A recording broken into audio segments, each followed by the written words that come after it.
Apologies for doing this from the car. Okay, fantastic. We believe your session will be insightful and we're looking forward to it. So tell us, what's it like doing real estate? All right, so you didn't tell me you're going to ask me a question. Okay, what's it like doing real estate? Um, First, I'm going to be frank, right?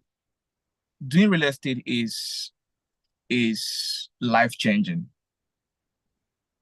Um, there is no wealthy man on earth. There's no wealthy man alive or dead that is or was not actively doing real estate. There's none, right? Some may be direct, some may be indirect, but one thing is for sure, everyone is into real estate. So getting to do that business, getting to do that profession, getting to play in the industry is totally exciting.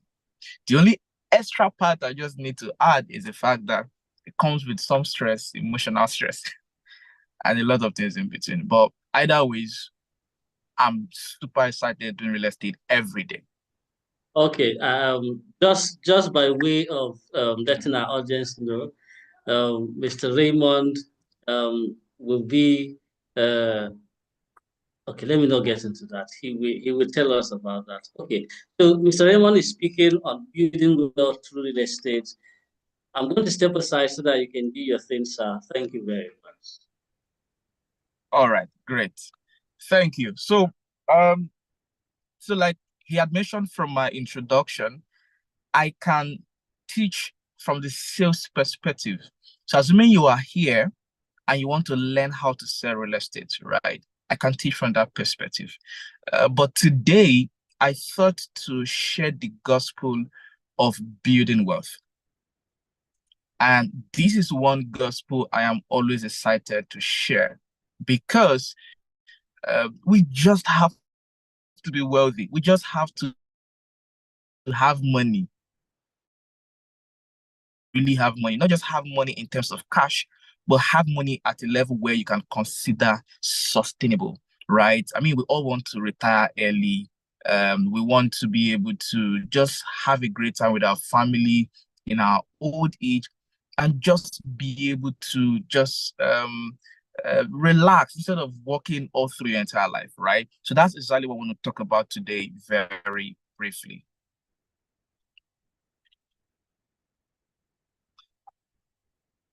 All right.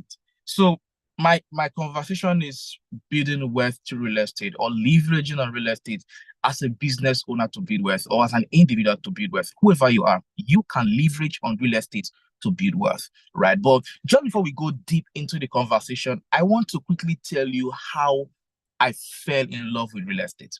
Right now, the very first point of the conversation of how I fell in love with real estate is the fact that I never wanted to be poor. Nobody wants to. Nobody wants to be poor. And I'm sure, I mean, if you are here and you don't want to be poor like myself, kindly drop something in the comment section. You don't want to be poor like myself, right? Nobody wants to. I'm waiting for the comment section. I'm waiting for your thoughts, right? You don't want to be poor. Nobody wants to, right? And from that place, I thought to myself, come on, guys. I just have to find a way around this, right? So in my mind, I kept on looking for, searching for ways to escape poverty. I'm a lawyer by profession, right? Studied 5 years in the university, 1 year law school, 1 year NYSC, right? And during my NYSC, in fact, I had a book that I called my business plan book, right? And in that book, it will shock you to know that I had business ideas that are written down. And some of the business ideas I written down was starting a barbing salon, keke business. I just was, how much do I need to start and all of that, right? So for me, it was always a matter of finding a way out of, because for so I now understand that even as an employee, you can build wealth. You just have to be intentional. At the time, in my mind, I just wanted to do anything that legitimately that will bring me money, good money, right? And one of the things that actually even helped me in this light is I'm not from, I mean, for a lot of us, I don't know if you are part of that club, we're not from very wealthy families. So I grew up from a place where money not deep. Money wasn't in abundance, right? You will always hear this phrase: "We don't have the money not there, the money is not there," right? And it just created a limitation in my mind. And by virtue of the kind of things I used to listen to at the time, I always wanted something different for myself, right? So from that place, all through my NYC, I was asking questions of what I needed to do to really break out of this pattern of poverty. And I am sure there is somebody here that has that same question in mind, or you have asked yourself that question and you are now on a path to breaking away permanently, right? Somebody funnily said that how you behave every day is a matter of what you are pursuing or what is pushing you, right?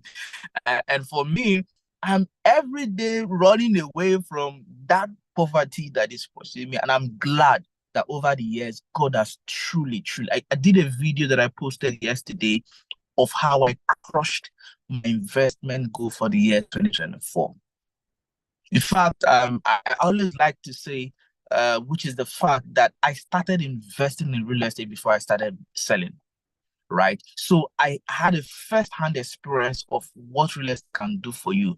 Part of the money I used to do my wedding was from the land I bought that I sold. And it was totally exciting for me, right? So all of that, I had credible reasons why I needed to go deeply into real estate. And whoever you are, whatever you are doing, you can do real estate, right?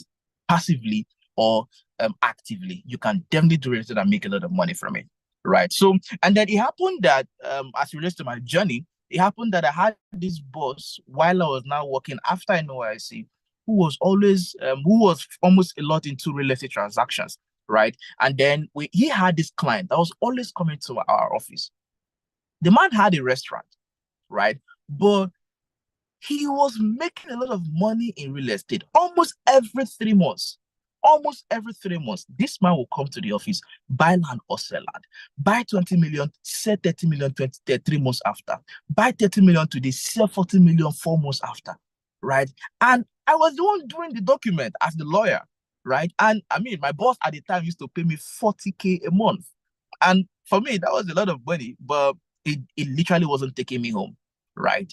And right from where I was sitting preparing those documents, I was telling myself that I don't want to be the guy preparing the documents. I want to be the one buying the properties, right? Because from my perspective, this guy was making a lot of money. Guess what? He wasn't selling, I mean, he wasn't doing real estate as per actively, but he was just buying and selling as an investor from the investor perspective, right? And for every money he makes, as he makes money from it, he invests back into real estate and invests the other portion back into his restaurant business. So he literally was opening branches every year, right? And from there, I saw a blueprint of somebody who can build wealth through real estate, irrespective of whatever you are doing. Right. Now, what are the specifics? If you are still with me on the group, kindly drop a comment section. I can hear you loud and clear. Right. You can drop any nice comment right there. Right. So next point in terms of the question that we need to quickly address is what is real estate and why exactly? So the first question I answered from my slide is how I fell in love with real estate. The next question is what is real estate and why? Are you with me? What is real estate and why I fell in love with it, right? And so real estate, by definition, simple definition, is land and or anything on it. Land or anything on it. As you are right now, I am sure you are inside the house, inside an office, or somewhere outside. Wherever you are right now, you are on real estate, right? You are participating in real estate. In fact, let me say something very funny. Um, however you are right now, or whatever you are doing right now, or whatever you do as per a job, the reality is that you are either using real estate or real estate is using you. Sorry. But it's the fact. You are either using real estate or real estate is using you. Should I explain? Somebody should tell me in the comment section to explain. Should I explain? Somebody should talk to me. I like physical classes because I get really interactive when I speak. Great. Please explain. Now for some of us, we are renting, right? So that person who you are paying rent to is literally you paying to that person. And at that level, the man, your landlord, your office landlord, your house landlord, the person you are paying whatever kind of real estate bill to, that person is leveraging on you to make more money. On the other hand, that is you or us being used. Let me generalize it, right? On the other hand, there is you investing in real estate to make more money, what we technically refer to as ROI. At that level, that is you using real estate. Because with real estate, you can make a lot of money. Like I mentioned, I bought my first property before I started selling. So when I bought that property at the time, that was back then in Benin for about 500K approximately. Less than 7 months after, I sold it for 1 million.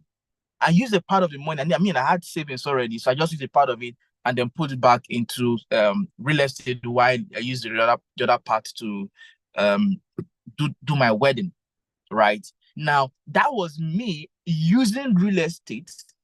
Now, remember, I bought the land. I didn't do anything on it. I didn't build on it. I didn't fence it, right? It basically was just the only thing I did was surveying the land, which was about 40-something thousand at the time, right? So after that, every other thing was real estate working for me and me technically using real estate, right? So the only thing you should now learn to do moving forward is that you have to create a balance. So you may not have your house right now, you may not have your own office right now, but in between this reality, you have to ask yourself a question. And the question is, am I creating a balance between the usage? Am I creating a balance between whether real estate is using me or I am using real estate? Am I being used more by real estate or through somebody else? Or am I creating a balance with how me too I am using real estate? Are we together? Is this making sense? Right? So I'm not sure this is a good question to ask, but you can just help me say in the comment section, I will use real estate to build wealth. In the comment section, I will use real estate to build wealth. I will use real estate to build wealth. Right? I'm waiting for a comment and I'll proceed. One comment and I'll proceed. One comment and I'll proceed. I will use real estate to build wealth. I will use real estate to build wealth. Great. Thank you. Thank you. So let's go. So what is real estate again? Real estate is land or anything on it. Now, what can real estate do for you? Number one, real estate can build sustainable wealth for you. Number two, real estate can serve as an edge to inflation or an edge to inflation.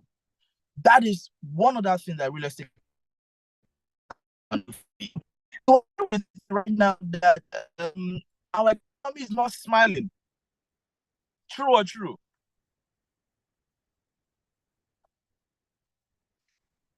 Our economy is not smiling.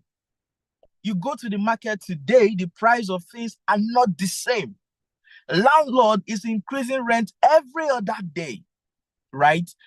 One thing I have realized, for example, let me give practical example. So while I wish I can share and go into too much details and talk a lot about numbers, I'm just going to keep it at a very generic level so that I don't reveal too much personal details about myself or my business, right? Now, I got and okay. One example, I got a land sometime last year. As I in Abuja here, as I speak to you right now, I didn't do anything, one single thing on the land. As I speak to you right now, that land has given me over 150% return, less than 1 year. Less than 1 year. I didn't do anything on it. Now, this is the practical example of how real estate is an edge to inflation. Irrespective, there's no amount of increase or inflation, right, that can beat that 150% return on investment. If I left that money in my bank account, I definitely would have had a lot of devaluation that will make that money not to be able to afford what it could have afforded at the time I left the money or I put the money in there, right? So real estate can serve as an edge. The next is that real estate can serve as a financing or as a collateral, right, for financing. It can serve as cash flow, right? I speak a lot about cash flow. So a lot of persons try to talk about real estate from the perspective of land banking. In other words, just buy land and keep it and all of that. But I like to have the cash flow perspective of real estate because cash flow is key. And what is cash flow basically? Cash flow is you getting to make money from real estate. Getting to make money from real estate. For example, you can give you money every month, give you money every, for example, you can do short lets and that gives you cash flow, right? You can invest in real estate as per land and then it will give you, and then use it or rent it out or lease it out as the case may be, and then it can give you cash flow, right? And let me just quickly say it at this point. There are 3 ways or 3 levels to investing in real estate. You can either invest for long-term land banking, you can invest for short-term land banking, and you can invest for cash flow. In all you do as a way of building wealth, you must explore these 3 strategies or be strategic whenever you want to invest at any of these levels, right? Let me quickly go so that I can hit the nail of our conversation today, right? So cash flow. The next is security, right? Real estate can give you emotional security, backbone. Let me, my pastor back then used to say something that there's a way. At the time he used to give the example with 200,000. He said there's a way you can have 200,000 in your account and you are confident, right? Even when you pop to person tomato or you kick somebody's goods down, you are confident that not to log into your account and transfer the money, right? Real estate gives that perspective. There are certain moves you cannot make without if there's no background or something that makes you understand that I go sell that land or I go sell one of my land to sort out the issue, right? That is very important. The same way some persons speak about job security, real estate gives you emotional security, right? There are certain things you can do knowing that if things get bad, no matter how things get, I can fall back to this real estate thing, right? Now, let's jump to a very important question. Now, one significant part of my financial life, or one reference I can make to what significantly impacted my financial life, was a question I was asked in a book. A question I was asked in a book. Is somebody still with me? So, some years back, I read the book, and the title of the book is Secret of the Millionaire Mind. And in that book, I was asked one question, and the question is, what is your net worth?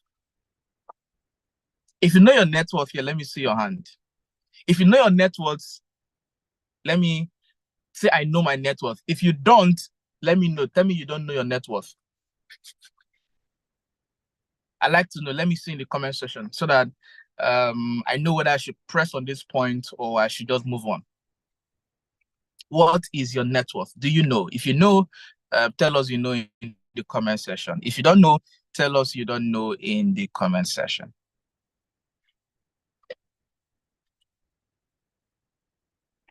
Anybody? Most of us that don't know, most likely not say we don't know. So I think I should move on. Okay, one person. All right, cool.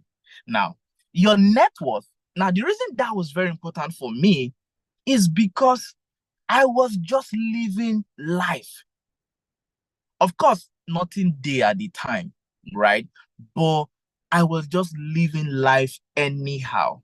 I wanted to be rich. I wanted to make money. I wanted to succeed by all standards, right? But I realized when that question hit me, I started looking at things from the numbers perspective. I started looking at things differently. And from there, I realized that, man, this guy is poor. This guy is broke. And I needed to do something about it. That was inspired me to buy my first land. So what is your net worth? The question is, what is your net worth? Net worth. In summary, at a simplistic level, your net worth is the summary or simplified what's the best word I'm going to use right now? So okay, first let's look at your asset and your liability. Your net worth is your asset minus your liability. So if and this is at a simple level, right? There's a deeper definition and conversation about net worth, but let's keep it really simple, right? Now, if your asset is 100 million naira and your liability, whether it's recurrent or it is fixed, your liability is somewhere around 50 million naira, then it's safe to say, all things being equal, that your net worth is 50 million naira. If your liability, whether it's recurrent or it's fixed, if your liability is 150 million, then at that point you have a negative net worth. There is a problem, right? So in going further to simplify it, your asset can now be considered as what you own, that on the other side brings you money, while your liability is what you owe and or in addition takes away money from you. So at that level, your car may be an asset to you or may be a liability to you. So at that point, it's not exactly objective, but subjective, right? So what are the things that you can consider as assets? Anything that is there that is good for you can bring you money, or even though it's not bringing you money, but it serves as something positive in your financial life. While if anything is taken away from you consistently and it doesn't add to anything, that may be considered as a liability depending on the situation. Now, the truth about life is that we must have assets and we must have liabilities. The truth about life, rather, is that we must have liabilities. That is the truth. But as a matter of for assets, you have to be intentional about having it. Is somebody still with me? For you to have assets, for you to build wealth, you must intentionally have more assets, right? But for liabilities, it is natural. It comes natural with life. You just have to spend. We all are naturally built to spend money. Forgive me. We are all naturally built to give, to spend the money. Nobody's naturally designed to save or want to invest intentionally in assets, right? So the moving on from the conversation, the point I'm trying to make here now is that you need to find out what is your asset, what are your liabilities, what is constantly taking away money from you, because until you fix that issue, you will never be able to build an asset or build assets for yourself. So at the time, I now asked myself a question. I had one laptop, one phone in my one room, face me, I face you. I had the foldable wardrobe. I had a laptop. I had my wig and gown as a lawyer. I had a standing fan in my room. So I'm sure as I'm saying this, you can picture how the room was. Nothing else in the room, no TV, nothing else. That was what was in the room. I calculated all my life. And I'm like, man, thankfully I wasn't owing. So as much as I would say I wasn't having a negative net worth, I wasn't doing fine. So at that time, at that point, I needed to ask myself a question. How do I build my net worth? Is anybody asking that question here now?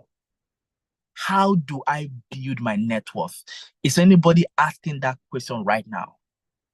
This is a part where anytime I have to teach anything around this, I like to give time to people to reflect. Questions, core questions, important questions that you should never shy away from if you want to build wealth. First question is, what is my net worth? Second question, what are my liabilities? What are the things taken away from me? You don't have one land, but you have 3 cars. You don't have one land, but you have 3 iPhones.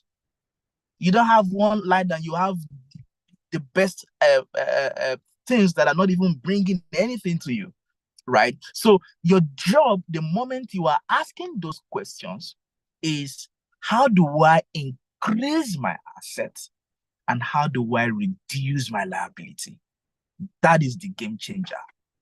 That was the game changer for me. That has been, and ever since the year I bought my first land, I have consistently bought land every year. Every year.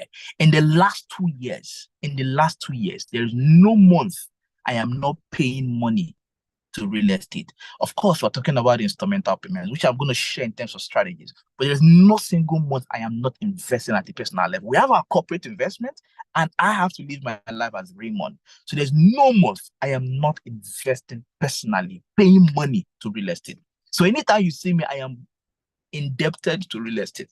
Anytime you see me, I am owing real estate. So for those that be asking for urgent 2K, I am in debt. The only good thing is that I am intentionally indebted to real estate or in debt to real estate. So who is asking that question in the comment section? How do I build my own net worth? And under that question of how do I build my net worth, the question you should be asking is how do I increase my assets and reduce my liability? Somebody should type that in the comment section. How do I increase my assets and reduce my liabilities? If you have 3 cars and you need to sell it. I have one of these clients. The day he told me, I was shocked. He's a reverend father, and I totally respect him. That man has brought me a lot of clients. The man, he didn't tell me himself. It was the man who bought that was telling me, right? He was telling me that this man, he told his friend to sell his car. The man bought the latest car, nice Lexus. He said, go and sell that car and give your money to Raymond to buy land for you. Give your money to Raymond to buy land for you. I was shocked when I heard it. How can somebody tell another person to sell his car, go and buy land from Raymond? The day I heard it, I was shocked. And the man did it. And he himself is happy. The same person I'm talking about has bought about 3 lands in the last 6 months that we met, or 7 months that this year that we met. We met this year. So let's see what we're talking about 12 months now.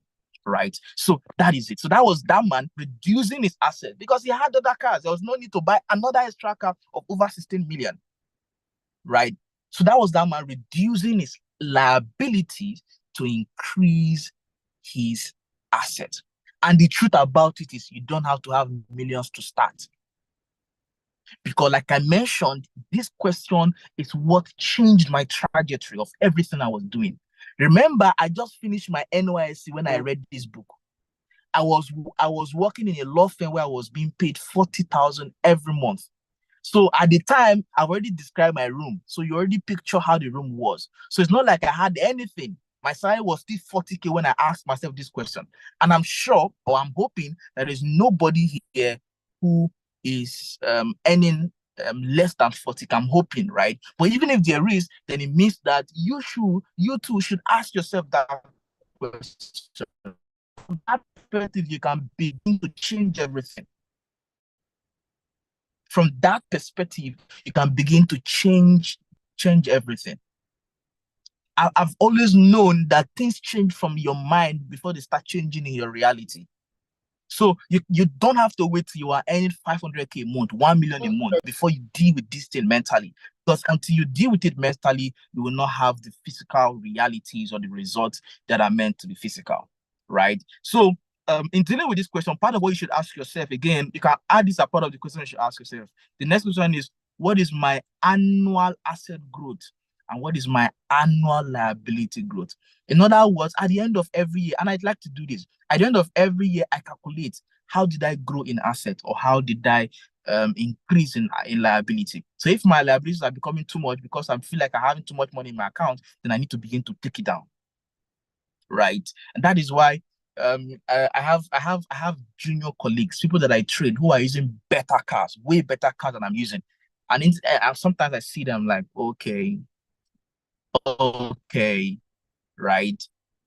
But at the end of the day, it's not about a present journey, it's a marathon. So at that point, you must begin to deal with it's a question. You just have to answer the question. You just have to ask yourself the question. What's the need for upgrading to the newest iPhone 16 when it's not adding anything extra?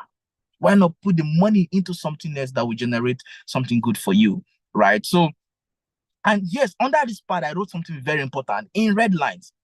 And it is that you can even be a business person listening to me right now, and you are very profitable, but you're not building wealth.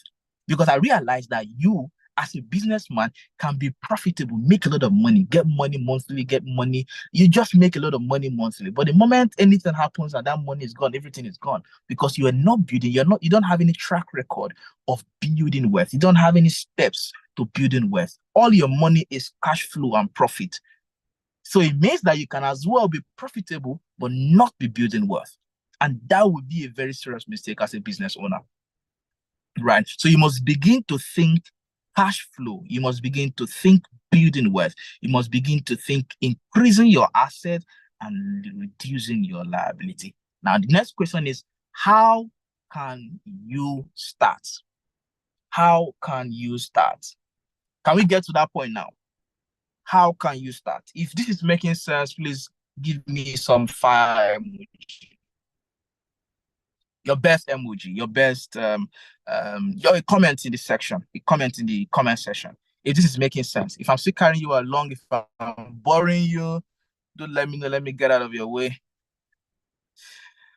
All right, we move. Let's move. Yeah. Let's move. Let's move. Now, how can you start? Start by having money to invest.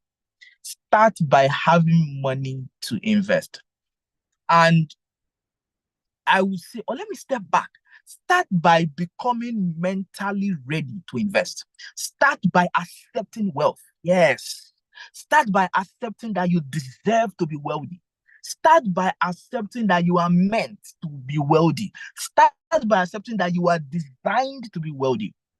Start by telling yourself that I am meant. Being wealthy is my right. When you have accepted that in your mind and your neurological patterns have accepted it as a pattern and as a reality, at that particular point in time, you will now begin to ask yourself, how do I now make this my mental reality, my physical reality? That now is the next question. So at that point, you begin to now say, okay, do I have to change the job? Do I have to find a way to upgrade my salary, find a way to take my business to the next level? All of those questions will begin to come in, right? And the next point is learn to start learning about real estate. Learn or start learning about real estate. Learn or start learning about real estate. And again, let me just quickly chip this in here. How you too can start. There are three major ways you can start playing as a real estate person. Three major ways. Three major ways. Three major ways. Let me keep it really simple. Three major ways you can play as a real estate person. Number one, you can either choose to sell. And that is the lowest entry point to selling real estate, to building wealth. Right now, I sell. And at the selling level, there is no legitimate company in Nigeria. There's no legitimate, even some multinationals. I don't know if there's any. While trying to keep this as modest as possible, I don't think there is any company that can pay me the extent that I am earning in a month selling real estate, that even now affords me the level of comfort and level of flexibility and time that I have. And that is from a place of selling. And guess what? When I started my business, so there's a lot of story in my life, right? So when at the time I said I bought the land, I was saving. So I've been saving all the while. I'm an addictive saver, right? I that time I was living in that one room, face me, I face you. I would save up to 50, 60, 7, some months, 90% of my salary. I'll save it and I'll cook a bonus soup and eat the bonus soup for 5 days. 5 days I'll be eating that. It's the reason right now Ebono soup is a problem for me because I ate it so much to the point where it's like my body have exhausted the amount of Ebono soup I am meant to eat, right? So the idea of why I brought that up was that I saved a lot of money and I put it into MBA. Okay, I didn't want to mention the name, but one of these saving money things, that will give you a return in the interest or based on my me trying to make money from further returns. And then I lost it. And my plan was that I was going to resign after 2 years and use the money I was saving to now be able to buy a car and use that as a side hustle while I do real estate. I lost the money. Lost MBA Forex crash. Pennywise crashed. All the money I was saving at the time gone. So I literally started selling real estate from zero. The money I used to register my company, I couldn't pay completely. So that was the level I started real estate, from minus. And that's the point I'm trying to make. The lowest entry point to entering real estate is selling.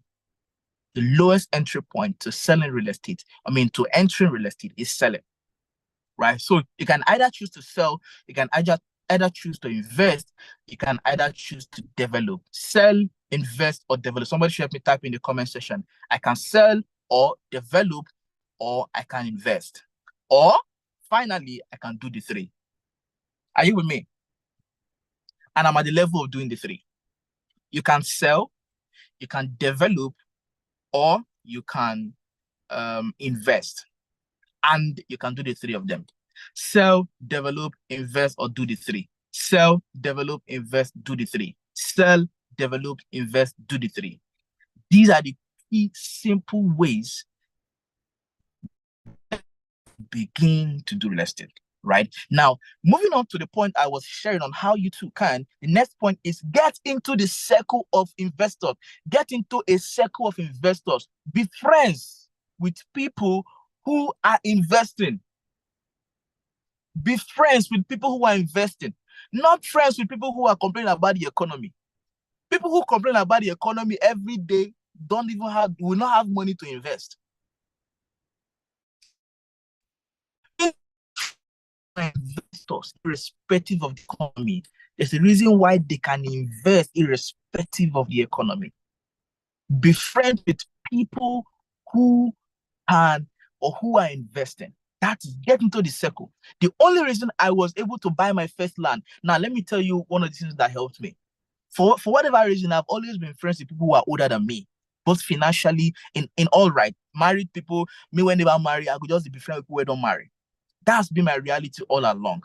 It was because these elderly people, one of them was the bank manager at the time. And me, I just come out to it from NYSC, right? So at the time, they were having a conversation about buying lands together. And that was how I joined the conversation. That's how I enter. That was it. If I was not in that circle, I would never have been able to think about it. And my own immediate circle at the time, nobody had bought land. But the moment I bought my first land, my own immediate circle started thinking about how to buy land. That is a fact. So your circle will help you in all of this. If your circle is all about buying cars, upgrading iPhone, then that is likely what your mind is going to do. Your mind is going to tell you to do, because we become what we behold. The more you behold people who are buying cars and changing cars, your mind, your consciousness accepts that realm.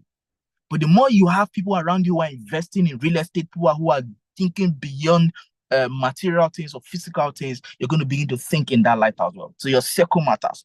Then next is set a goal. You can start with one property every year. Type in the comment section, one property every year. If you want to do 10 properties every year, type in the comment section, 10 properties every year. Let me see the comment section. Let me see them. If you want to start with one property every year, let's do one property every year. If it's two, let's do two every year. I'm waiting for the comment section. One property every year, good. Let's do that. One property every year. 4 properties every year. Okay, you want to sell every year, good. 1 property annually, yes. 1 property every year, good. We can start with that, right? And the next is look for somebody to hold your hand. Look for somebody to hold your hand. That is important. And the last is start. Just start.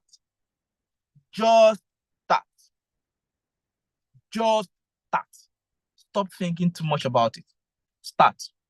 And let me say this. Okay, now that is based on the strategies that we need to explore now. So strategies to explore if you want to start. Strategies to explore if you want to start. Number 1, you can either flip.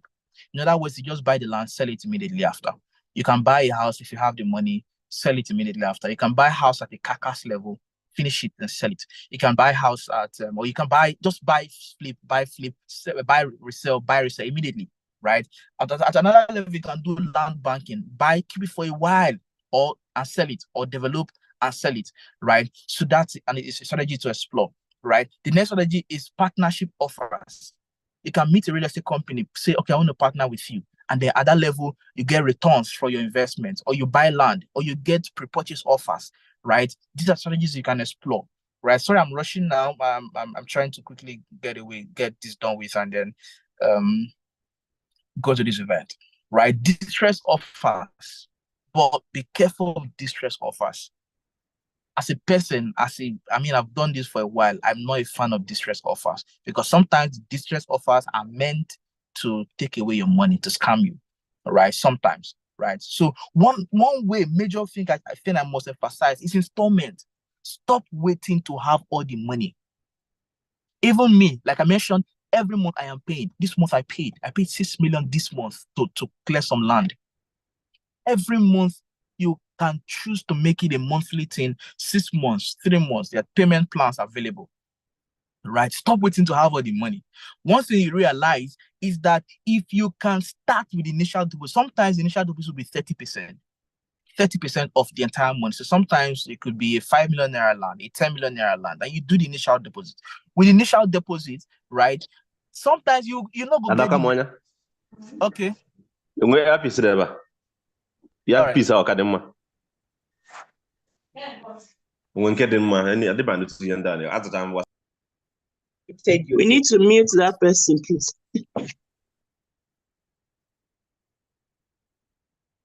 Can I proceed? Please go ahead, sir. Go ahead, sir. All right. Right. So stop waiting to have all the money. It can be 30% of the initial deposit. And let me be honest with you. 2 things will always be key.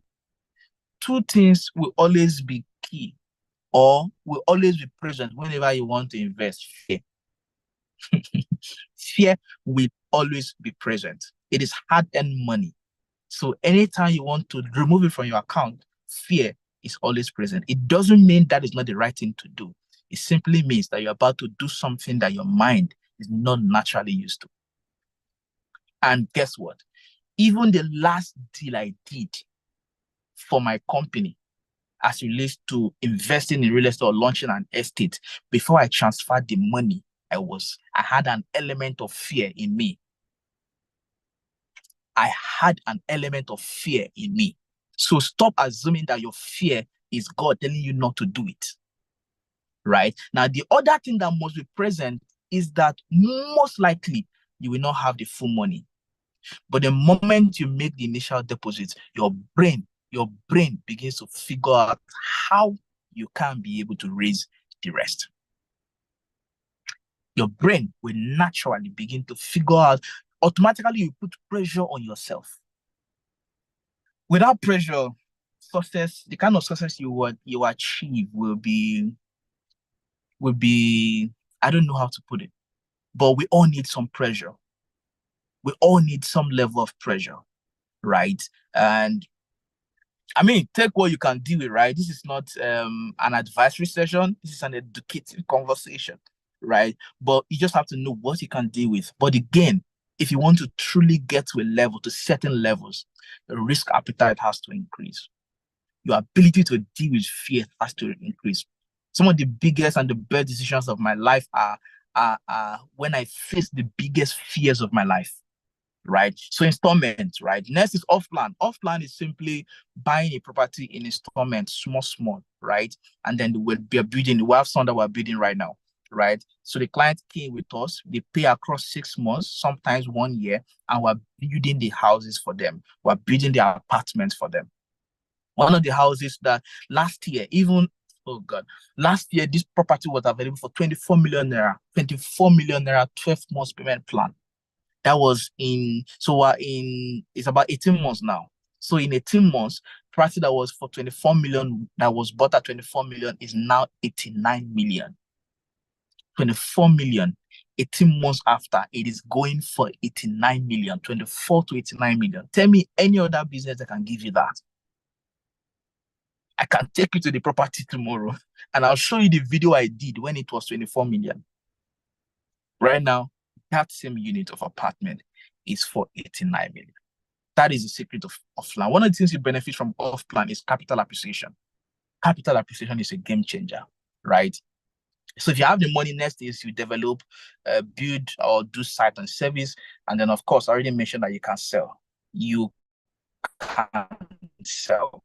can sell. Now, there are risks always. I already mentioned that. There's risk everywhere.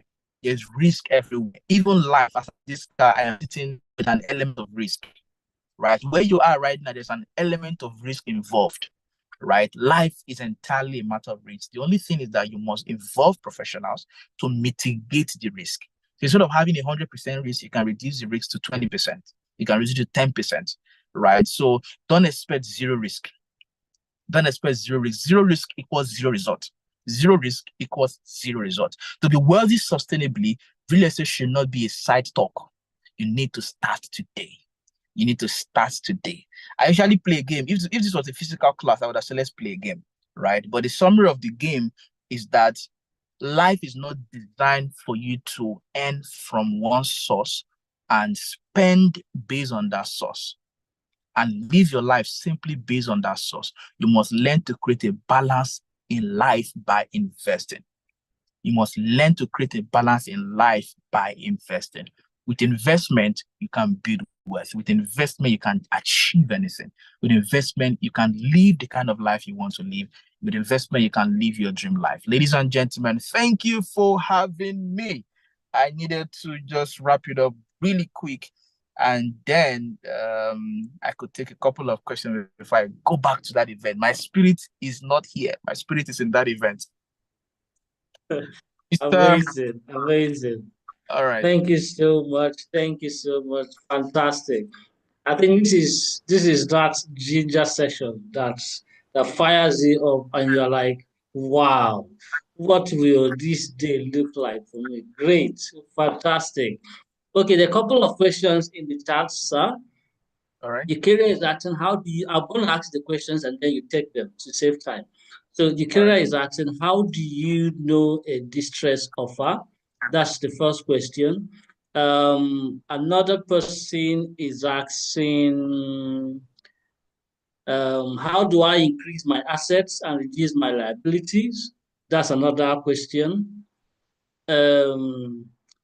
Okay, I think you've answered that. What is the least amount one can use to invest in real estate? That's another question. I think those are the three major questions. You've attended to almost some of the concerns. Yes, you may have to. Yes, sir. Those are the three questions. How do you know a distress offer? How do you know your assets and liability? How can you decrease your liability? Things like that.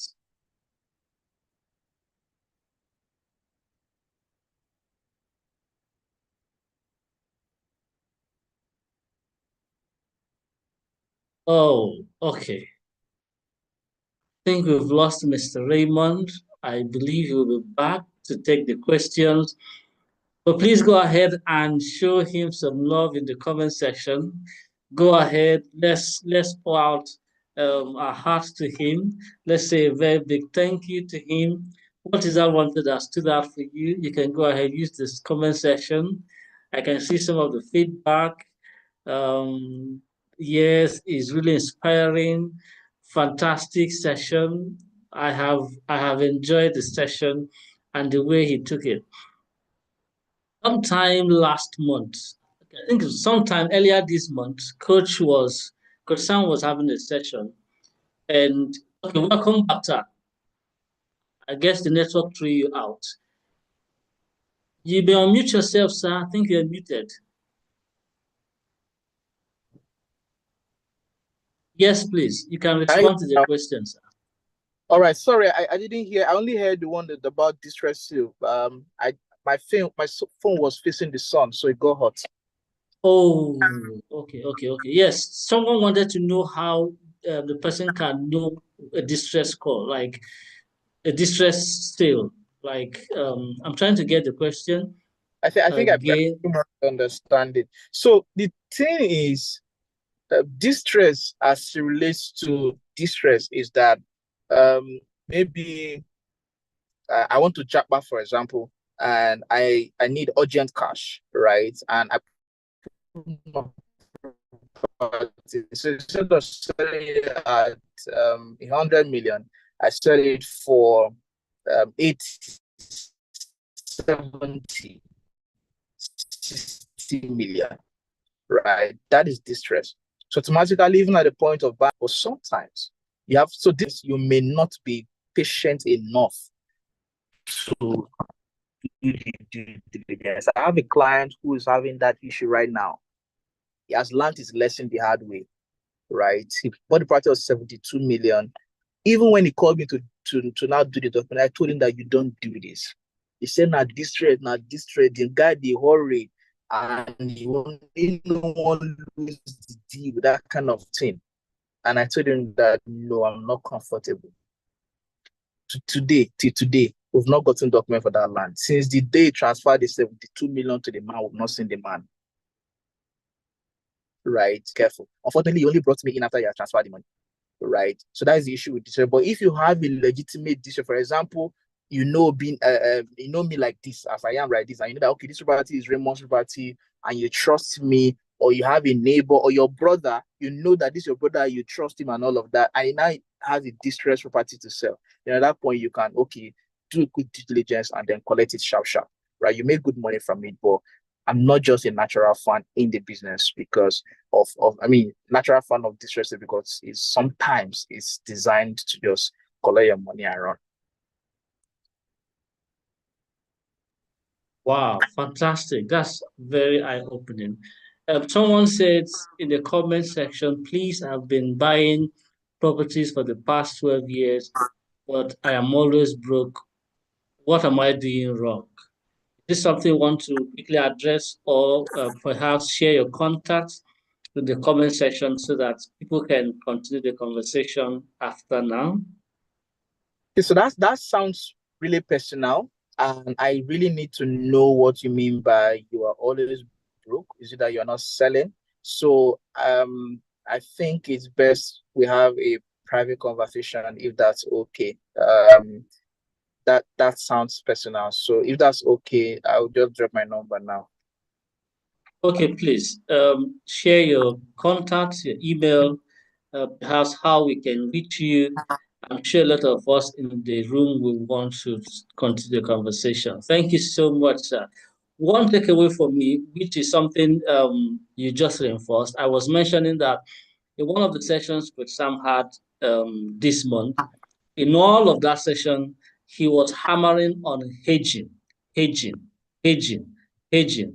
And throughout that night, I was just asking myself, here you don't do something with all this money, hedging. That was all I was asking myself. You have to hedge. And two things were just coming to my head. Is either you are hedging with land or you are hedging with foreign reserve. Hedging. Those are the two things that looks like they are ahead of the fast inflation we have in Nigeria. It's either you are hedging against the land or you are hedging with foreign reserve. Just that hedging your conversation just reinforced that. And I'm telling myself, you have to start. That is your 2025. There's no year of whatever. It is your year of hedging. Let me put it that way. 100%. 100%. Yes. Okay. So I'm telling myself, my year 2025, my year of hedging. It is my Rema. My man of God has already said that. It is my year of hedging. It's really, that's nice. That's nice. Okay. Thank you so much. We appreciate your presence and we enjoyed the session. Thank you so much, sir. All right. I don't know if there's any other question before we move to the next. If there isn't any, we will move to a short break. I can see our second facilitator is here. Thank you, Mr. Raymond. Your contact is in the details in the comment section. Please reach out to Mr. Raymond, get to know more about how he can be of help to you, to your team, to your organization. Anything real estate, I believe he is the go-to person. And for us in the AXP, this is a very good opportunity for us to get to leverage Mr. Raymond's services. Thank you very much, sir, for coming. Okay, we will be going for a short break, a short break, 5 minutes break, so that we can move to the next speaker. She's already here. I believe she's setting up. And in the next 5 minutes, we'll be back shortly. So this is a good time for you to stretch. This is a good time for you to look to your notes. And this is a good time for you to share the links to someone. Let's get the room filled up so that we can kickstart the second session. We'll be back at exactly 10:57. Thank you very much.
All right.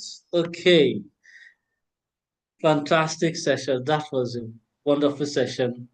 One of the things I like so much about the Pan-African are those conversations that we bring to bear, those very powerful conversations we bring to bear.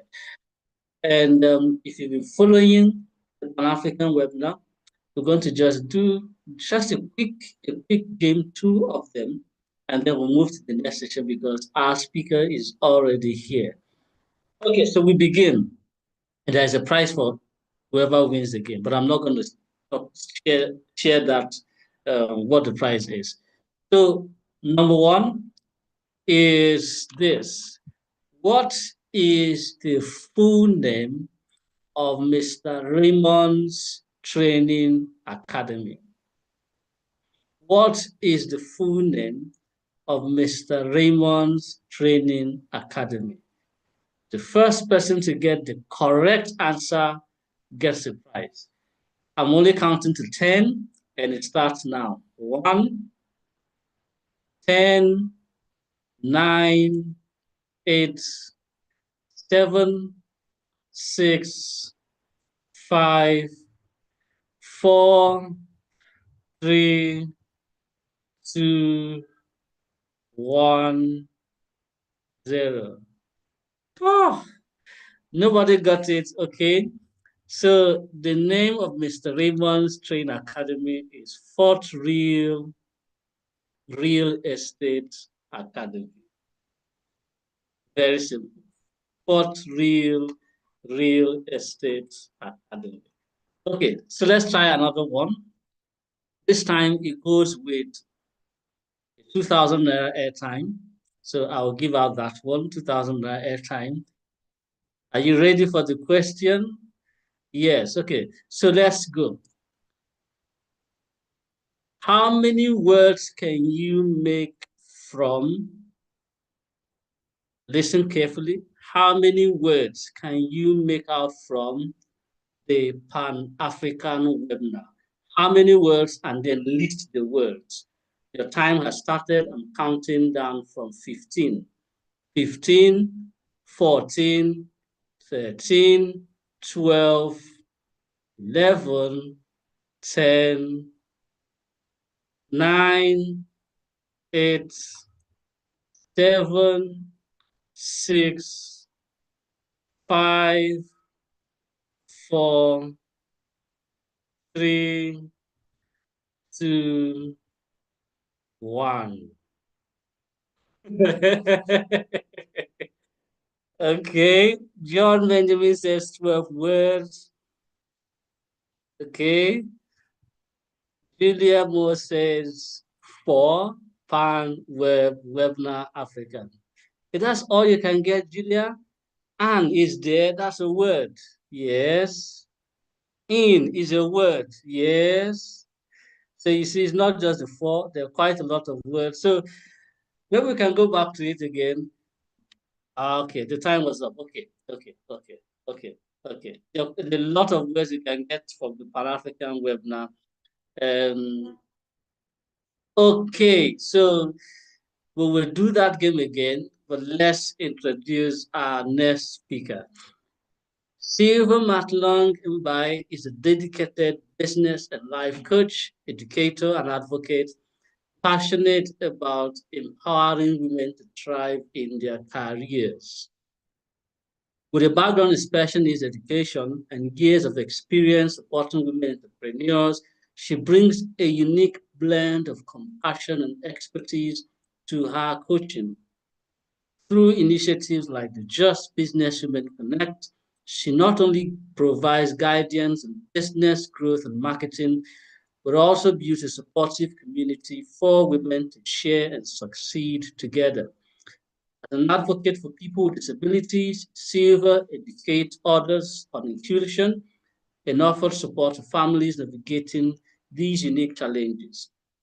She's certified in NLP and a marriage counselor in her faith community. She focuses on helping individuals achieve self-awareness, resilience, and authentic personal growth. She's a coach, a business strategist, and helps couples on intimacy matters. She writes daily, posts regularly on personal values, and has a clear mission, which is to inspire, uplift women to lead fulfilling, empowered lives. You can unmute, you can show your video, Ma, so that we get started. Good morning, Ma. How are you doing? I hope you're having a great day.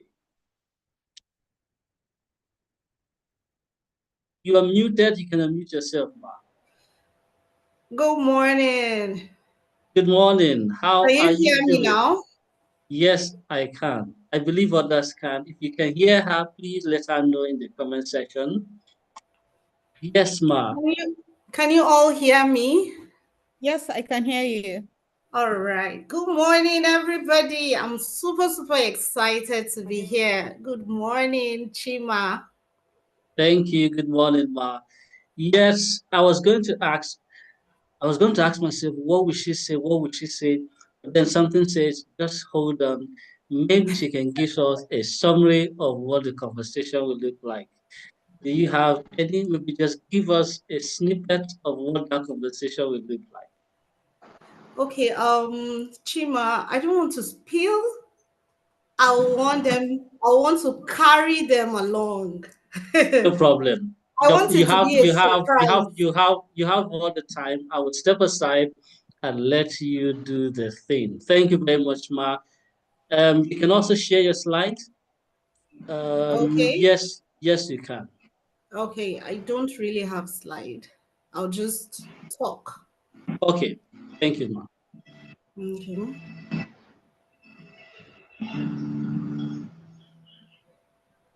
Yes, please go ahead. The time has started. Okay, I hope you can all hear me. Yes, Can you all hear me? Yes, Yes, ma'am, I can All hear right, you. thank you. Yes, Sarah. we can hear you. All right, all right. Sarah is a 13-year-old beautiful young girl, a girl with autism.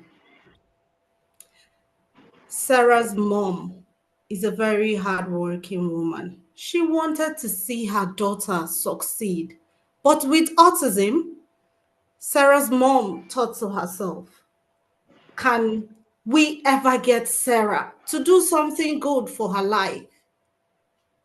It was so worrisome. Oh, yes. And they came to me. They said, Mrs. Mbai, we need your help. I need Sarah to be able to do some things. She is 13 years old and she's a girl. Sarah goes to the toilet and spills poo all around the toilet. Sarah removes all her clothes in school when she's in the toilet. I was also worried, but I said to her mother and the school authority, I said, it is okay. Everything will be fine. I got into therapy. I started working with Sarah. I invited her mother over for a therapy session. And she said to me, Mrs. Mbai, I don't have friends. I only have family members. And right now, I am in Jos. I don't even know anybody. I told her, everything will be fine. Just calm down. And she said, okay. We got talking and we bonded so well. Sarah's mom told me something. On this day, a graduation day in the school, Sarah's mom had 3 children in that school.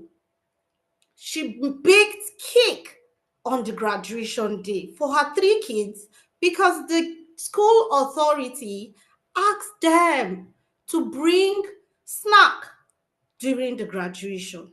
And she baked cake for her 3 kids. She has 2 boys and 1 girl. Sarah is the firstborn. Sarah is supposed to be in grade 3, but because of the autism that she's going through, she is being attached to a teacher to pay attention to her. So Sarah goes to this teacher's class to stay, this teacher's office, I mean. So the mom said, since Sarah is in grade 3, I will give grade 3 class teacher a cake since we were asked to bring snacks. And then she gave the teacher. The teacher gladly collected. And she said, I will be back for Sarah's party pack after the graduation. You will not believe what the teacher did to Sarah's mom.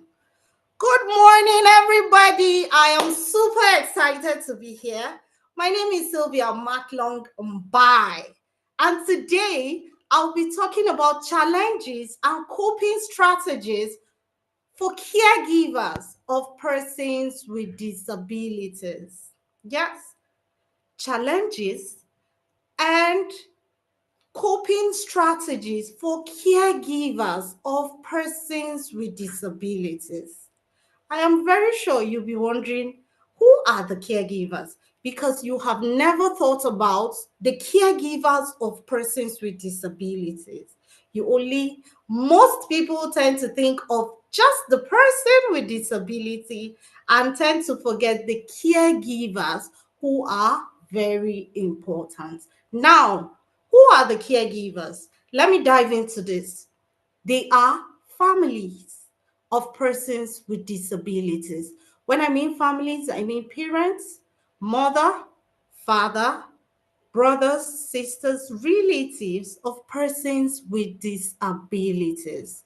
We have professional people. These are sometimes paid people to take care of persons with disabilities. And we have volunteers.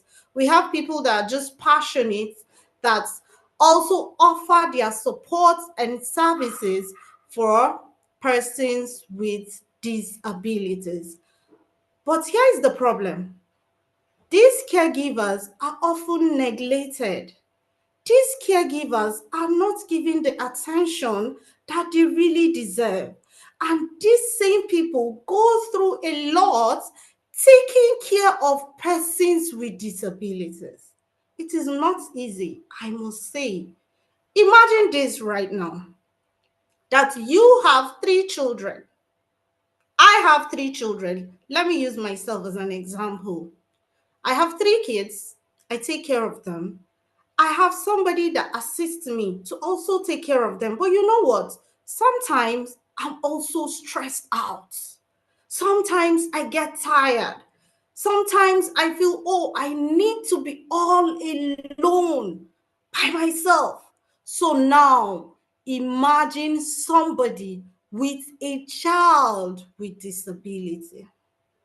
It is stressful, I must say. And your guess is as good as mine. It is actually not easy. Now, why these caregivers? What are their responsibilities? Yes, they give physical support. Yes, we have persons with disabilities that have severe cases that they are even bedridden. We call them hospital bound, and they don't get to move. So there are some that don't even know how to brush their teeth. There are some that don't even know how to go to the toilet. So these caregivers are people that take care of persons with disabilities. So imagine taking care of somebody that cannot do anything. Now, they give this physical support to the persons with disabilities. They also give emotional support for those especially for those persons with disability that got their disabilities later in life. Yes, it's not easy for you to be normal, and then all of a sudden something happens, and then disability sets in. It is not easy. When things like this happen, it crushes down some people. Some people are not able to bear it. Some people go through depression, anxiety. Some people even go through suicide. Yes, because of disability. And you see, these caregivers are there to support these persons with disability. And these caregivers also give medical assistance. There are some persons with disabilities that are on medications. Now, these caregivers give all these supports and many more to persons with disabilities. Now, you see why we need to pay attention and give them the support they need to, right? Now, let's go to the challenges. What are these challenges that caregivers of persons with disability go through? What are they? Do you think that they really go through challenges? Can somebody comment? Let me see comments coming. Do you think that caregivers of persons with disabilities go through any challenge at all?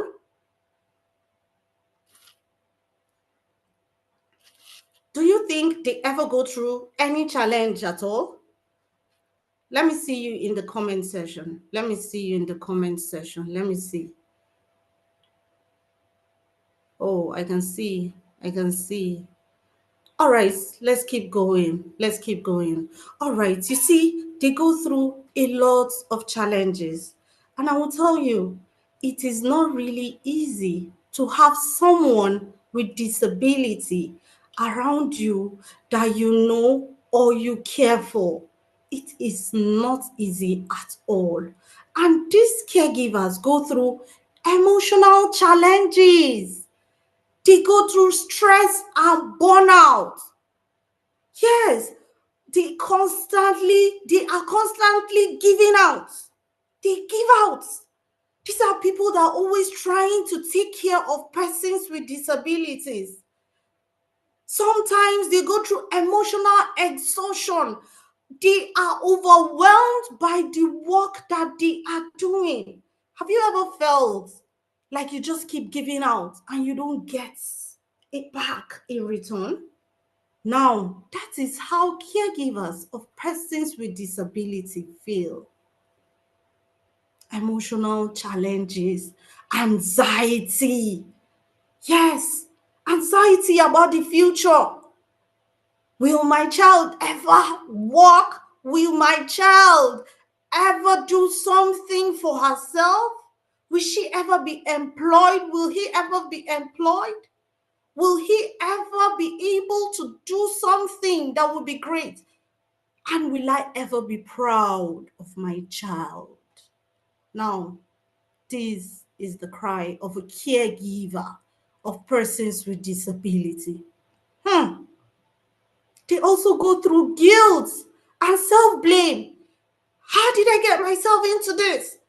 Oh my God, am I doing even enough? And even if they are giving more, they tend to feel like they are not giving enough. It is really, really, really exhausting, I must tell you. Yeah, it is. Yesterday, we had a talk in my department, the Department of Special Education here in University of Jos. And a child came, a visually impaired child was given the mic. We invited students, children from different schools. Our students were there. We invited dignitaries to come. And when this guy, this small boy, let me say he's like 5-year-old, he was given the mic and he said, I am visually impaired. He said, the so-called normal, we use a pen of 100 naira. My pen will cost nothing less than 2,000 naira. The so-called normal, we use a book, an exercise book or a textbook of about 1,000, 5,000, but mine is really expensive, about 20,000 naira to get a Braille note taker. Now, all this financial burden is on the caregiver of persons with disabilities. So they go through financial challenges. So you can imagine with what is happening in our country now, people are trying to see how they can eat, get food, get clothes and all that. And even the education that the persons with disabilities are trying to get in, there is still that financial burden upon their caregivers. So for those that can't even afford it, will just be left out. Yes. And then these same givers go through lack of financial support. The finances are high and nobody is there to support. We have some few NGOs and governments that, are trying their best possible to see that these people get education. But what if it is not enough? Still, the caregivers that go through all the financial burden. For those with hearing impaired that still have residual hearing, that is the remaining hearing that they can perceive a little sound, they will need hearing aid. And for some people, they will need cochlear implants. How much is all this? All the financial burden. upon the caregivers of persons with disabilities. Yes. And then they also go through social challenges. Social challenges, very, very, very heartbreaking. My friend called me and she said, Sylvia, we need to talk. And I said, what is it? Anytime I see her call, I know that it's actually deep. And I said, what is it? Talk to me. She said, do you know, I took my son for this birthday, and because he has ADHD, attention deficit hyperactivity disorder, he ran to hug this parent, this woman that was coming, and this woman just pushed him, and she cleaned her body. Like, what is this child coming to do? Now, this woman told me, I will never, ever go for any birthday party with my son again. And I have seen a lot in my very presence where persons, children, not even adults, persons, very few people, people discriminating against children, not even adults with disabilities. So imagine how the caregiver feels. And I encouraged this woman. I told her, you won't stop, but rather you will take care of your child and make sure that you put an eye on the child, because not everybody has the education that you have. Now, these social challenges can lead to isolation. I don't want to go out. I don't want to see anybody. I don't want to interact with anybody. They are withdrawn from social activities due to lack of understanding from others. Yes. Then you now talk of stigmatization. People just see you and they just judge you for being a mother of persons with disability. Then when you go to the village, it is a different ball game entirely. Her grandfather, or she used her child, or she did what?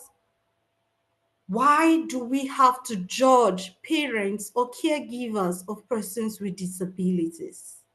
Why do we want to make them go through all the pains that they are going through, and we are adding more to the pains that they are already going through?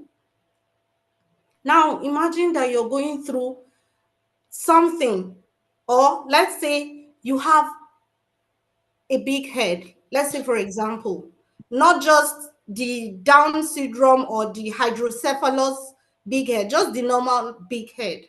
Let me use myself as an example, like my head, and then I go out and people are saying, Mrs. Mbai, you have big head. Oh, Mrs. Mbai, you have big head. Of course, I will feel bad. Definitely, I will feel bad because I did not create myself. Now, this is what caregivers of persons with disability go through. They have to go through the shame. They have to go through the judgment. They have to go through the stigmatization. They have to go through the labeling. All from us. What's happening?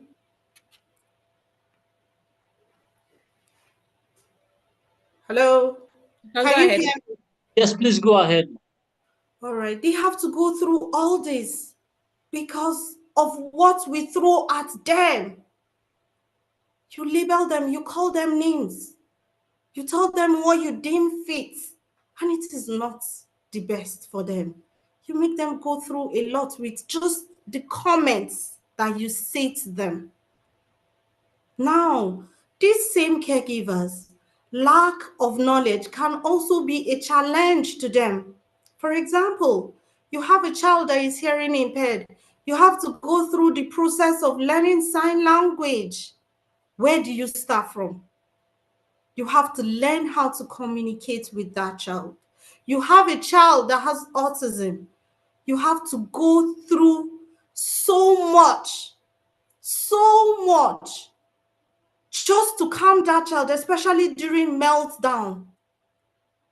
You can imagine that after maybe if you have like 3 or more children, or let's say two or more kids, and then you have one that has disability, you take care of them in the mornings, afternoon, at night, you just go to lie down and sleep.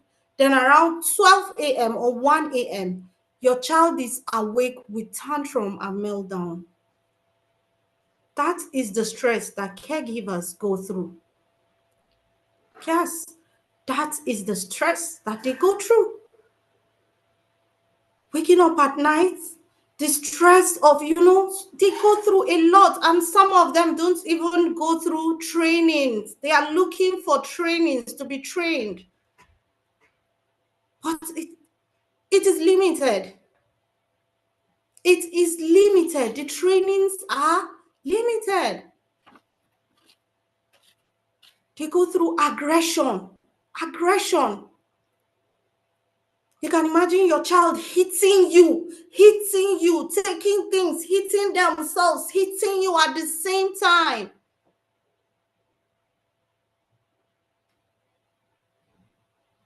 So all this stress are what they go through. And because of all the problems that they go through, it now happens that it impacts on their personal identity and self-esteem. They often lose their selves because they don't even know how to take care of themselves and their needs. All they are concerned about is taking care of persons with disabilities that they have. So that leads to lack of identity for them. Their self-esteem, when you see them, when I met Sarah's mom was something else. But today, I can tell you that she has her self-esteem back. It is very, very important to show them love. And once again, it impacts on their career and personal life. Their career. Today they are being called, come and check your child. Tomorrow they are being called. Before you know it, they miss out on promotion. If they don't have good employers, there will be problem. Job instability. Today they are at work, tomorrow they are not. These are all challenges. Lack of inclusive education is also part of this. When I was talking with Sarah's mom, I actually recommended a special school for Sarah's mom. And she told me something. She said, Mrs. Mbai, Sarah was not this bad with her behaviors until I took her to a school where she learned other behaviors. So she prefers an inclusive school where Sarah can learn from the so-called normal people. That is it. And where are the inclusive schools? They are very few. Even if they are available, they are very, very expensive. These same people go through depression. They go through pressure and lack of support because of lack of public awareness too. The attitude of the society. In my school, we have a whole course about the attitude of the society towards persons with disability. It is very, very important for us to look out for persons that caregivers that take care of persons with disabilities. Yes, because I have so many stories. I've encountered so many people that have told me different stories about their encounters. So if you have a story, please share with us. Let's get to talk about it. Let me get into the comment section and tell me your experience. What has it been? Tell me, let's discuss about your experience. How has your experience been?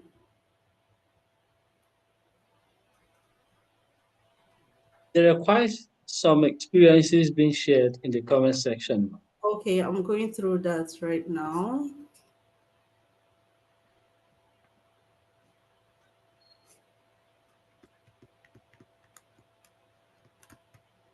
Okay, can you please read it for me? My system is freezing. Okay. Okay, yeah. Yes, I am here.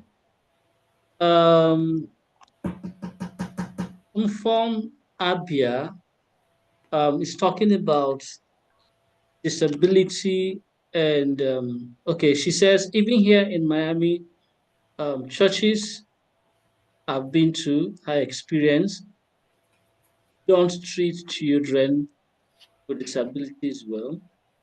That one told her to take her son home and that he can attend the program.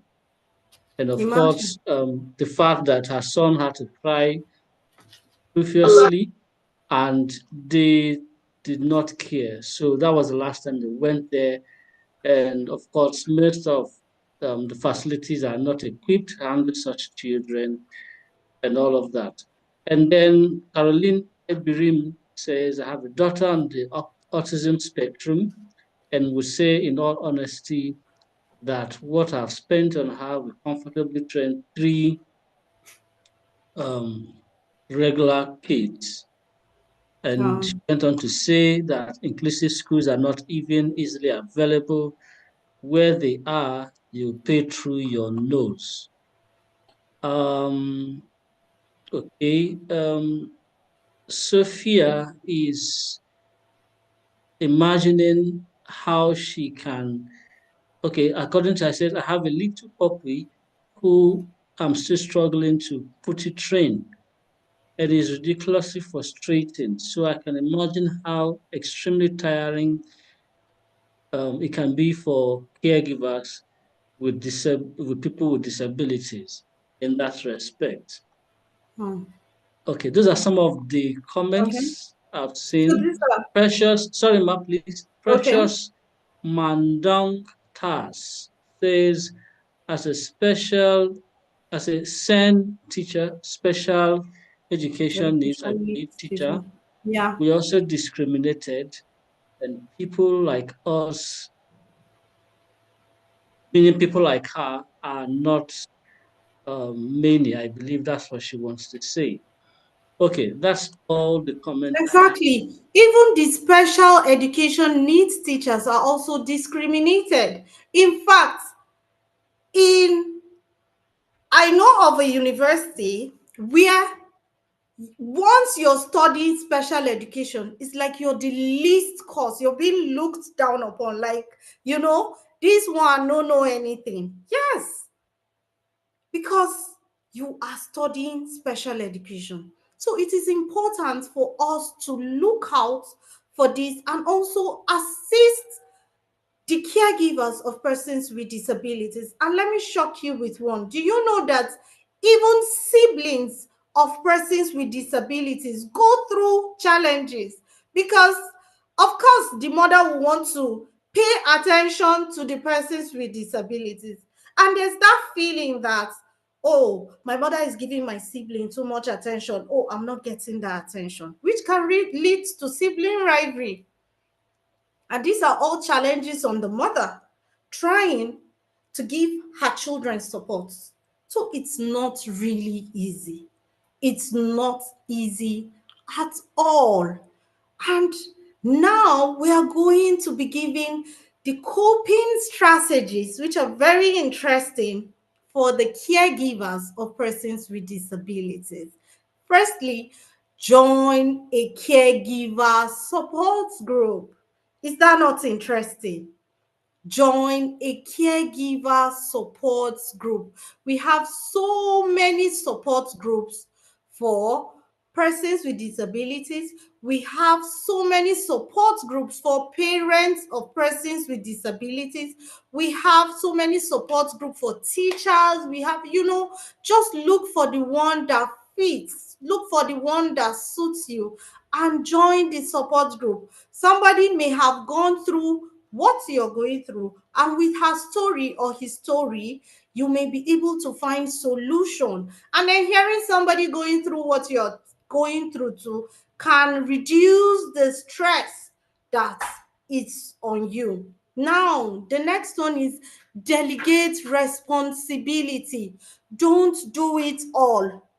I always tell people that there's no award for the most suffered person or the most stressed person. There's no award. It only takes you down, take away your energy, and then before you know it, you fall ill. So delegate if you can. Oh, I have this brother that understands that I have a child with special needs. I can just drop my child off there. Oh, I have this sister. I can invite her. Oh, my sister is on break. She should come to the house and assist me. Please delegate. And if you can afford it, look for somebody that can help you assist. I know that getting paid ones can really be expensive, and then sometimes they tend to go. They get tired. But please, don't just stress yourself and take all the responsibility upon yourself. It is not easy, and the pressure will be too much for you. And you need to be taking regular breaks, even if it is just a short break, even if it is 30 minutes break. When your child is sleeping or when the person you are taking care of is resting, please find a place to rest. Don't take that time to start saying, oh, I want to think about my life. No, you need rest. It is very, very important. And you can practice relaxation techniques like yoga, meditation, mindfulness. These are things that will really help ease the stress for you. Please. And you need to maintain physical health, exercise, eat well. Don't stay and be thinking and be praying to God every time. God help me, God help me, God heal my child. God can heal your child actually, but you need to be okay. You need to be fine. You need to take good care of yourself. It is very, very important. You should also set realistic goals. Some people want to set goals immediately and say, oh, my 3-year-old child, because my niece is already talking, my 3-year-old child should be able to say at least A, and your child has disability. Please take a breather. Set realistic goals according to your child. Small goals, achievable goals. Even if it takes a year for your child to say, hey, it is fine. As far as your child says it, it's a big win. It is okay. It is what? Very, very okay. You also need to learn about disability. Learn about it. Go for workshops. Go for trainings. Google. Ask about it. Learn. It is very important. It will help you in managing it very well. Instead of just trying and just restricting yourself to your child. Please learn. You also need to practice patience. That's why I said set realistic goals. You need to be patient. They work at a very slow pace, and it is okay. You are not in competition with anybody. The good thing is that you are able to manage your child. When I was working with Sarah stopped all the shoutings in school. And it took us a year to get her to understand that she doesn't need tantrums. Once she sees children, she starts jumping, she starts shouting, she starts dancing all around. But I was able to use some techniques to help her, and she was able to stop it. So it is very important for you to be that patient. Even when we started, the mom told me, Sarah does not even say good morning. It took us some time to get Sarah to start greeting.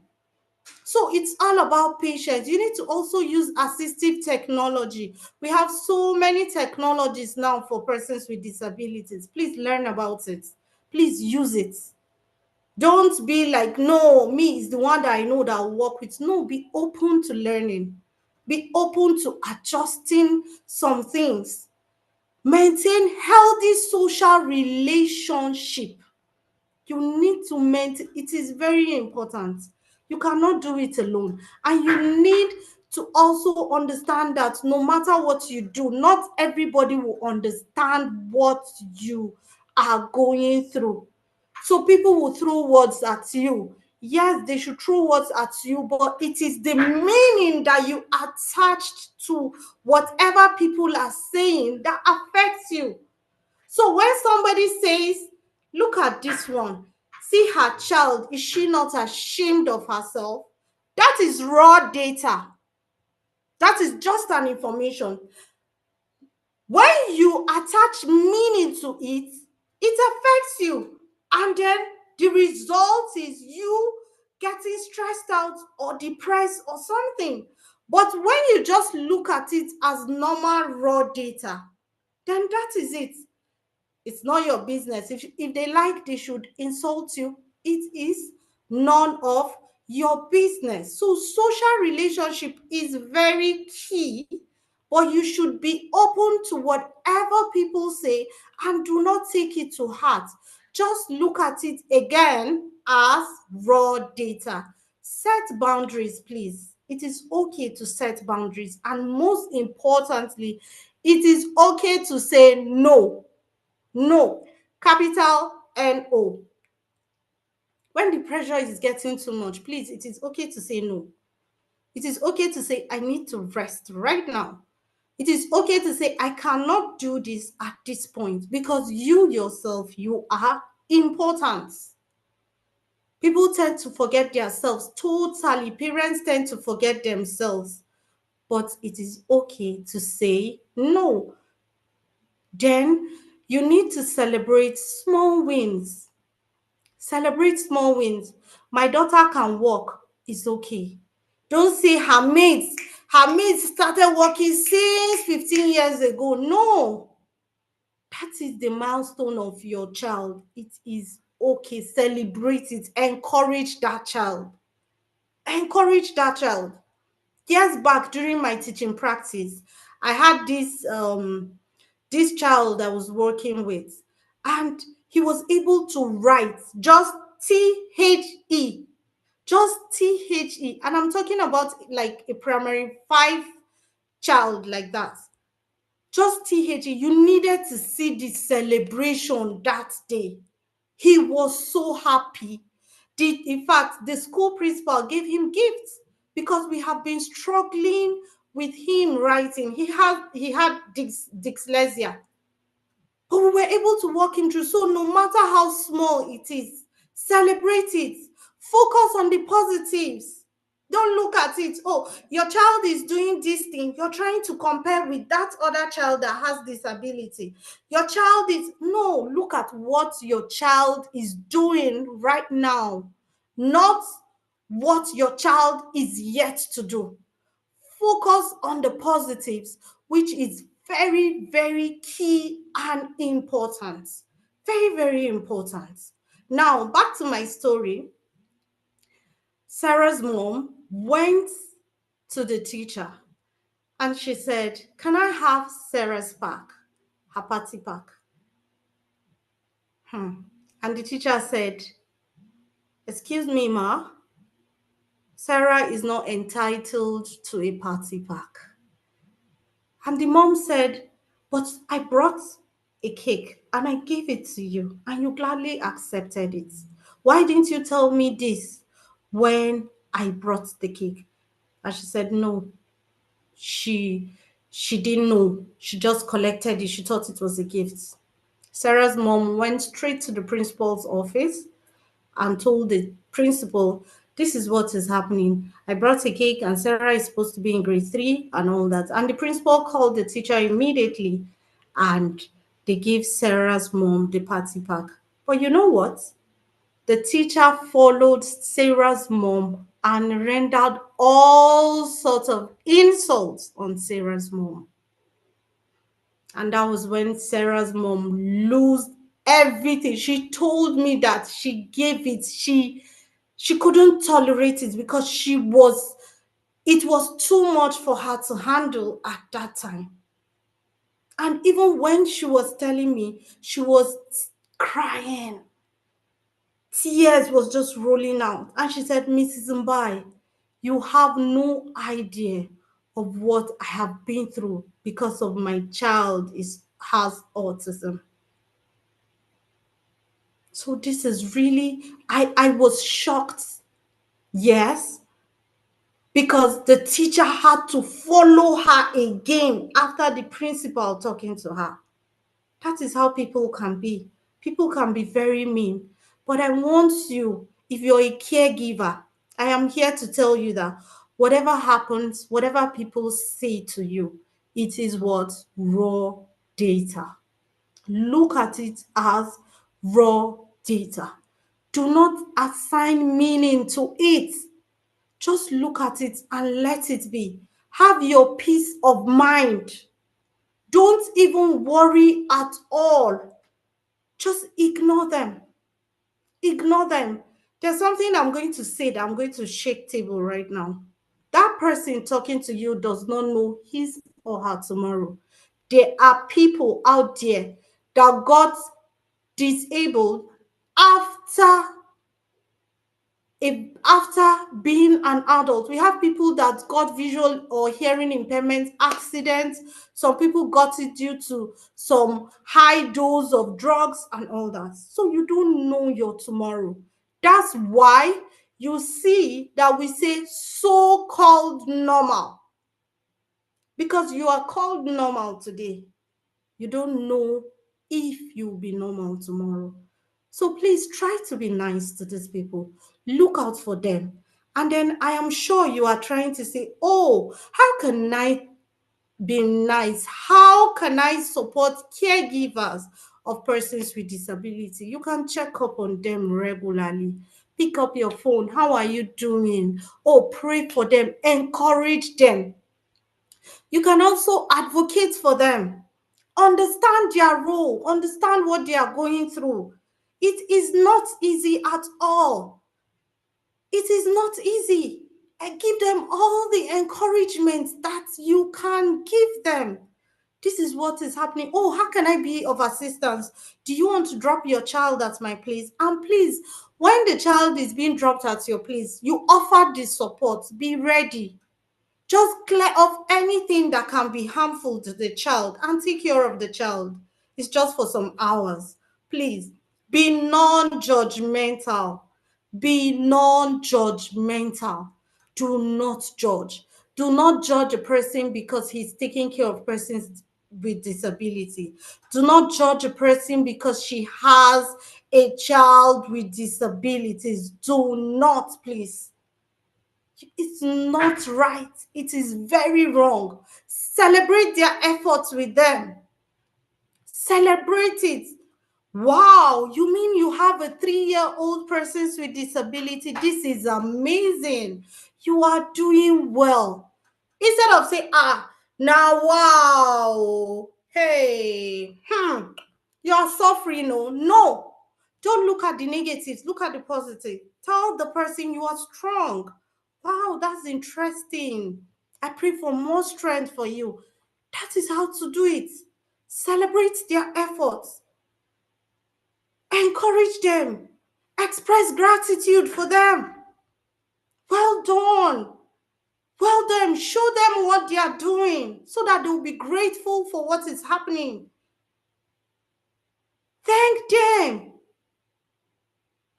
It's only God that will bless you. I can't even imagine what you are going through. I can't even imagine what you have been through, but you're doing so well. Please, you can even take your friend on a spa date. If you have a friend that has a child with disabilities, take her, let them massage the body. Take her out for a drink. Keep the child in your place or look for somebody that can help. They need all the support that you can give them. If you know about fundraising or any financial help, please let them know. Let them know. It is very important. You can also be a listening ear. Sometimes all they need is not your money. They don't need your pity. They don't need anything. All they need is just a listening ear. That is all. Just listen to them without any judgment. They just need to pour out their stress. They just need to express themselves. And that is it. It is not easy. I repeat, if you know, I have already mentioned it is not easy more than 10 times already on this webinar. Please, let's try our best possible to support the caregivers of persons with disabilities. It is very important. They're already going through a lot. Be nice to them with your words, with your actions. Be nice to them, support them. Support them. It is very important. Today, Sarah's mom is an advocate of persons with disability. Yes, because she has moved out of self-pity to being confident. We have women on Facebook, social media doing a lot because they have kids with disabilities. You can encourage them to watch. Go to those pages, watch them, draw strength from them. It is very, very important. Very, very key. We are going through a lot of pressure, so do not be a reason why your people are getting more pressured, right? So I'm sure so many of you will be thinking, oh, what if I don't know how to do it? What if I need more help? What if? You can reach out to me for any questions, any clarification. Sylvia Matlong Mbai on Facebook, Sylvia Matlong Mbai on Instagram. My DMs are open. If you have any questions or anything, I'll always be here for you. So please, anytime you see a caregiver, make sure you drop a supportive sentence or something for that person. Wow, you're doing well. I celebrate you. It's okay. Don't just shake your head and be, my sister. No, they don't want your pity. If you know anybody that is a caregiver, pull out that call and encourage that person. Give that person a tight hug. Thank you very much. Thank you very much, Ma. Thank you, thank you, thank you, thank you. Wow. I don't know about you, but this is what the Pan-African webinar is about. It's about addressing real issues, about real people talking about real issues. See that play out with Mr. Raymond, a real person talking about real issues. You see that play out in this session, a real person talking about a real issue. Question now for us now is, are we going to be that real person who will also address a real issue in our corner? It's a real issue. Disability is a real issue, no matter how you look at it. My late grandma had blindness for almost all her life. I know what it was for us to cater for a blind grandmother. I know what it was for my father to cater for her blind mother. And then when we came into this world, we also had to toe that line of catering for our grandmother.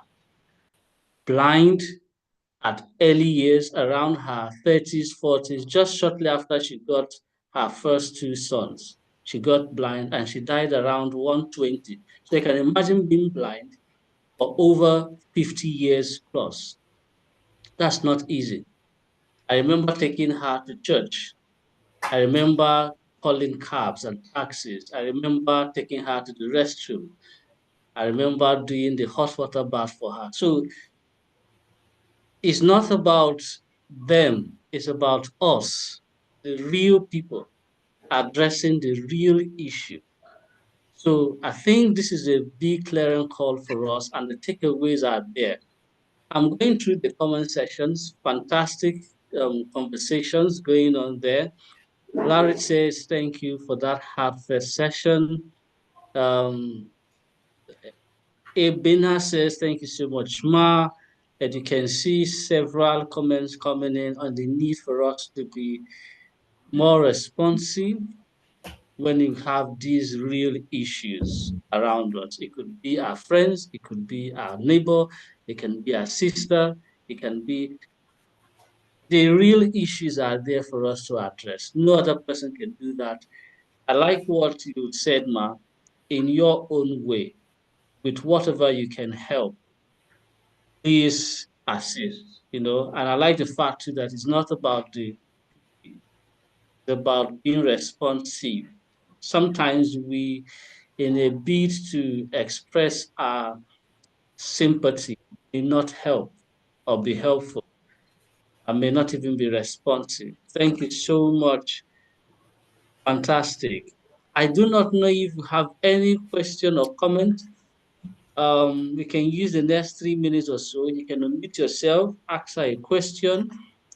You can share your consign or an encouraging word or your takeaway just in the next 3 minutes. Who wants to go first? Can I go? Yes, please. Okay, good morning, everyone. I'd like to thank Sylvia for this class. I'm very grateful to be here. And for me, I have never for one day been worried about my son's condition. I accept him the way he is and I work with him that way. So I think that will help parents as well. And I also help other parents who are, in the same situation and make them feel happy. Some of them are based in Nigeria. And I also belong to a WhatsApp group owned by my friend. She handles children with special needs as well. So it has really helped me know better about my son and I share that with other people. So thank you. You're welcome. Thank you for sharing. Thank you very much, ma'am. Yes, one more person. Hello, Maybe. good Yes, afternoon, please. or Yes, good please. morning now. My Yes, name it is morning. Okay, morning. My name is Tina Okonkwo. Years ago, I don't have any children living with disabilities. I have 2 children, and they're doing great. But years ago, I had this burden of wanting to celebrate children living with this autism, CP, blind, even orphans. I had the burden to celebrate Christmas party with them. I didn't know how to go about it, so I had to meet with Adesuwa Oyenikwe of Today's Woman. She helped in gathering these children. Since 2026, we've been celebrating Christmas with them. We'll go with Father Christmas, we'll do cake, we'll go with music band, we'll dance. Wow. So next month now, they're looking forward to see us. When we come like this, they will jump on us and all that. One of them used to call me my wife, my wife, my wife. I don't know them, but I just felt a burden for them. And since then, we've been doing it. Even my son now will tell me, Mommy, when you want to do those party for your children, please let me know because I want to contribute. Many people are giving, like last year, some people gave out, Madam, 1 bag of rice because we also cook rice for them. We'll buy drinks, water. We'll celebrate real party with them. We'll eat with them. That's amazing. Very fantastic. Well done. Well done. Well done. Wow. Well done. That's interesting. And this is Christmas period. Yes, you can also do that. You can just look out for a place or, where you can support persons with disabilities. As I said, my DMs are open. You can reach out to me. We have a lot of them here in Jos. You can also help them celebrate Christmas well. Fantastic. I'm sure you are enjoying the class, the sessions. Thank you so much, Silvia. Can I say something? Yes, in 1 minute, please. Okay. Good afternoon. Good morning. Sister. Good morning. Yeah, my sister has a child with I don't know how to put it, Down syndrome, and I tried telling her at the early stage that when I observe, because I'm a teacher too, when I observe, because I have some children I'm handling, and what she told me that I'm wishing our child a bad ill luck.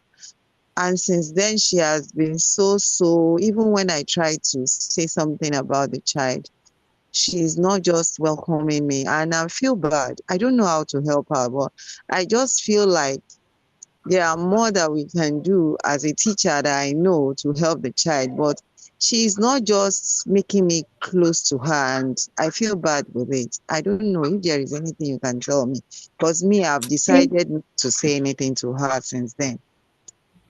Exactly. I get what you're saying. There are some parents that it's difficult for them to accept their children's disability. We also encourage you to understand that people are different, and especially this side of the world, this country that we are. So it may be like that they are thinking you're wishing them bad, which is normal. But you need to seek for professional help where you have trained people that can talk to her, because we are trained in counseling. We know how to approach it. And again, I'll also encourage you to check how you tell her. Do you understand?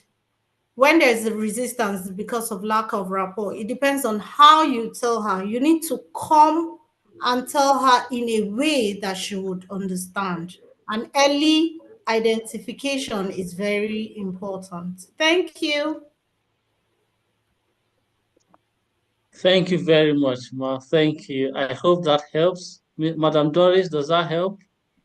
Yeah, it does. I will do that, because I've not really been checking her up, because I just go angry. How can you just imagine that? So, but I will do that. Thank you, ma. That's a good one for you. Yes, Thank please you. don't. It's not easy for her. So just turn it like it is you. You won't really accept it like that. So look for another method that you can use to talk to her. Thank you. You're welcome. All right. That was a wonderful. How can we reach you, Madam Silva? You may please help with that in the comment section. I know some people may want to reach out to you. They may have other questions, and they can take up the conversations from there. You can also share your social media handles. Someone would like to follow you on Instagram, maybe another on Facebook. If there are other platforms which you are on, you can also share same with us. It's been a wonderful conversation time so far. The first session was about real estate and taking that responsibility for yourself. This second session is about taking responsibility, not just as an individual, but for every other person around, particularly with special needs situation. At this time, we'll go for another short break.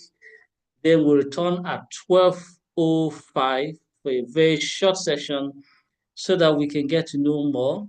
Now, don't forget that you can share this link, whatever the link that you join the call with, share with your friends. You can see the conversation we are having. It is something the next person beside you need to also have. This to also listen to. Perhaps there is an insight, an idea that the person can run with, particularly this end of year. It's a good time for you to look back at the year and say, what has it been for me financially? If you look at Mr. Raymond's session, what has it been for me in the social responsibility sector as an individual? That's also something you can also look at. So there are 4 speakers coming up after a break, and they will also talk about several aspects in that conversation.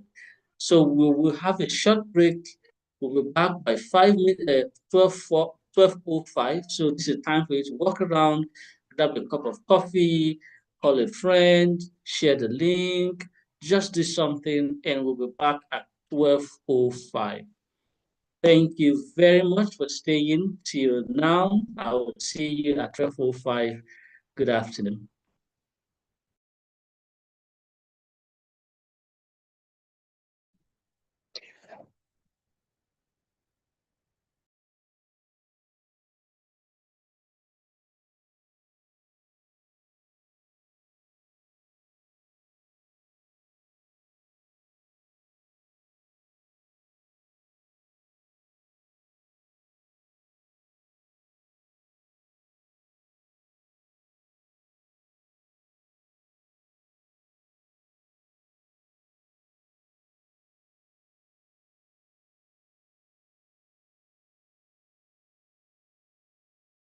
Hello to our facilitator. Good afternoon, everyone. Just while we're in the break, people have been asking how they can reach you. Can you put your handles on the platform. Either you put it on the group or put it here, because maybe some of them are not members of the group. Please put your details, Mrs. Mbai. Thank you.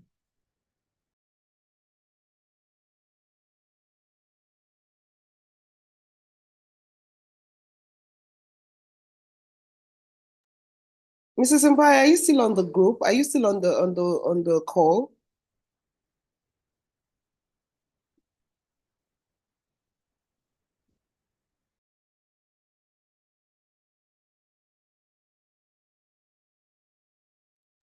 Oh no, I think she's out. I'll just inform OBK, please inform her. Yes, I will, ma. Thank you. Thank you. Thank you for responding. At some point, I thought I was talking to myself. I appreciate this. Thank you.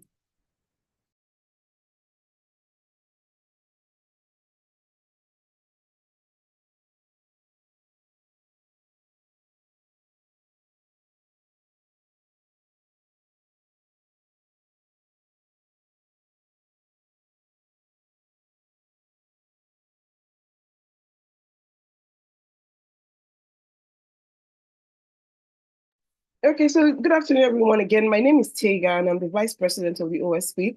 And one of the reasons why we do this is not just for the sake of presentation alone, it's also for visibility's sake. So for the people that are coming up to present afterwards, kindly have your handles ready so that if anybody needs for you to drop it, you can drop it so that you can be able to have follow-up sessions afterwards if it's necessary. The reason you're doing this is for visibility. Do not forget. Thank you, and we look forward to the rest of the sessions. Thank you, ma'am.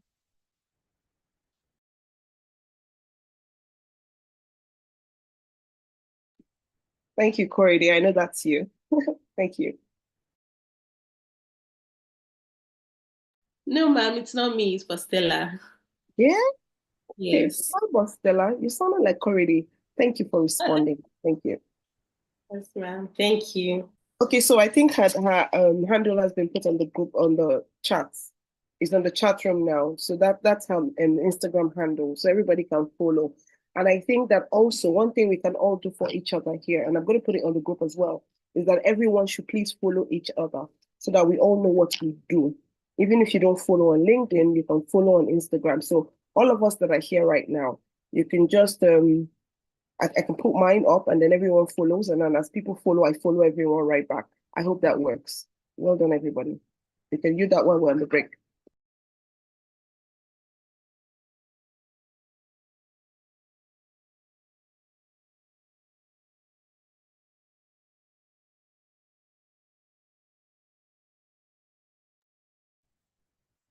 Okay, thank you very much, Coach Tega, for that.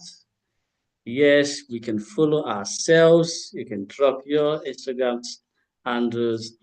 You can follow us. So we're moving into a quick session, just a little quick session. Our next facilitator is ready here. So while she's setting up and getting her slides ready, I will love to introduce some people, a beautiful organization, Africa's finest company, when it has to do with business processes, coaching, behavioral change, and associated services. If you can guess the organization, I'll give you, no, I'm not giving anything. I'm talking about Seka Africa. Yeah, better give, because I was just about to say Seka Africa. Better give now.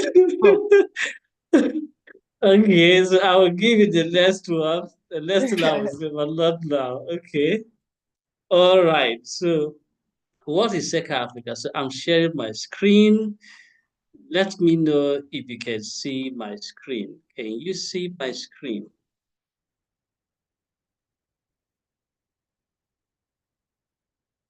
Can you? Please let me know if you can see my screen. That will help me.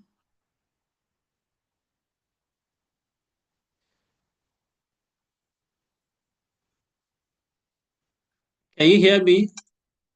If you can see my screen, please let me know. Okay. So when you go to www.secaafrica.com, this is what you see. What is Seca Africa? So you can download our corporate profile just for you to look at it again and get to find out more about Seca. At the same time, you can go through our website, interact with our website.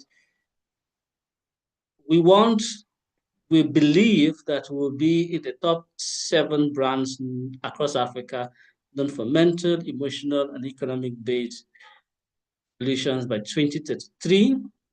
Our mission is to deploy futuristic tools and help genuine people, make it easier for people to become better at what they do. This is our core values. These are our core values: foresight, resourcefulness, relationship, focus, solution, and of course, proximity. We always believe, and we have proven it over and over again, that we are very close to you. And of course, we have had a lot of clients, these are a few of them, and we believe that being with us on this journey is an amazing, amazing experience. But that's not all. Seca is also online, just in case you're wondering, are we online? Yes, we are online. This is our Instagram page. And of course, you can see quite a lot of things we are doing. One particular thing that is important that I would like to reiterate is our end of the year organizational retreat promo. Now, Seca is very, very, very keen on making sure that organizations succeed. We've talked about it, we preach it, we've organized classes about it, courses about it. We just want organizations to be better. But the end of the year retreat is a very important aspect of organizational growth. Why?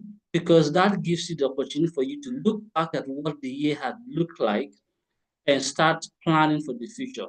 Now, for people who are members of Seca Africa, in the communities in Seca Africa, they are getting these very discounted opportunity to have their retreat at their place, and there's a lot of terms there.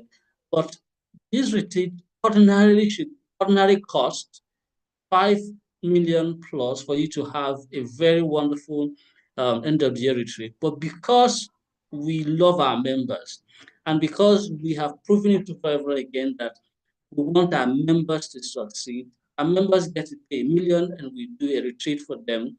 And you can go to our Instagram section handle and get to know about that. If you are a member of Seca Africa and you have not paid for these retreats, and you know your organization needs the retreat, there is no reason for not paying by now. I'm just saying that. Okay, so what else do? We have another thing for you, and that is ChargeUp. Well, you don't have the 1 million to pay for the retreat, that's okay, but you do have the 25,000 to pay for the ChargeUp. ChargeUp is a beginning of the year session to help you fine-tune what the year will look like. Is important. And so it helps you to step up your business and financial strategy in 2025. So ChargeUp will be starting 11th, will be on the 11th of January 2025. You have to make your payment. This class is 25,000 if you pay now till December 31st. Anything after December 31st, it will be 35,000 naira. So you can see why it is important that you make your early bird registration, pay 25,000 naira right now, today, and be a part of ChargeUp. It's important that you're in that class, and please do not miss it. And that's not all. Because we are a gift that keeps giving, there's also a window for you to participate in our Black Friday sales.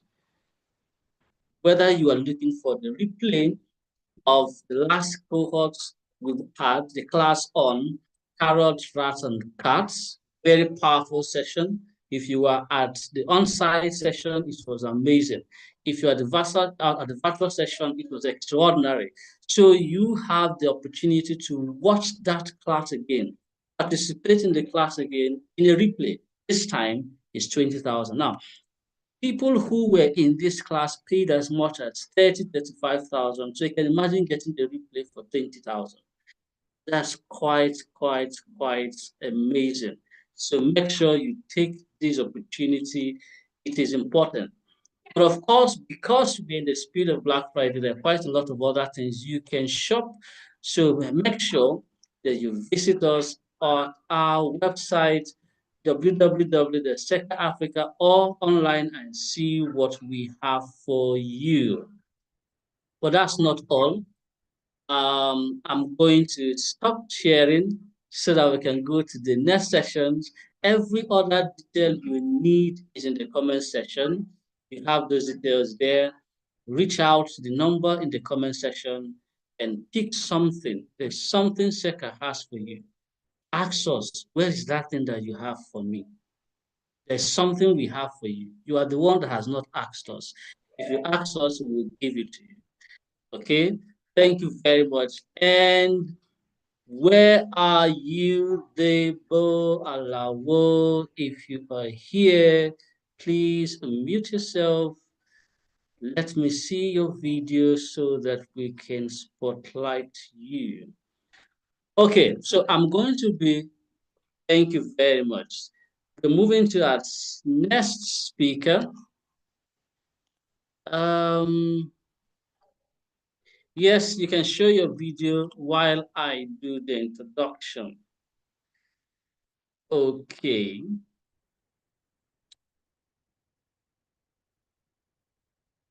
Our next speaker, it's a lot of things. She's into a lot of things. She's a businesswoman. She's a trainer. She's a facilitator. She's a beauty strategist, an esthetician. I'm trying to remember the other things that you do, Debo. Please help us. Who is Debo Alawo? Hi, Mr. Chima. Good morning. Good morning, It's everybody. afternoon, actually. Good afternoon. Please, can you hear me? Okay, it's already afternoon. I'm sorry. Yeah. I'm still in morning in my brain. Good afternoon, everybody. If you can hear me, please, in the comment section, just type 1. If you can hear me, just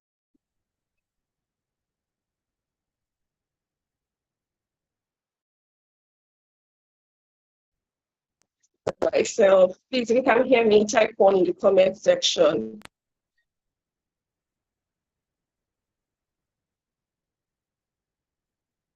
Okay. Thank you. Okay. Hi, everybody. Mr. Chima, am I okay to start now? Yes, please, you can. You can start and you can share your slides. Okay, thank you. All right, everybody, good afternoon once again. My name is Debo Alawo, and I'm the founder, CEO of Joya. At Joya, we are manufacturers of natural skin and hair care products, and we also have a segment where we run spa services. I am a brand stroke business strategist. Maybe as we are going on parts, but I don't.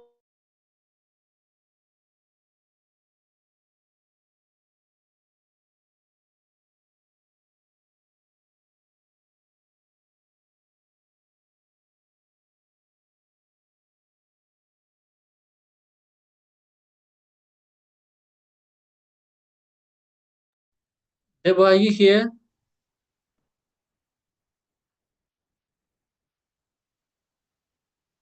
You are muted, please.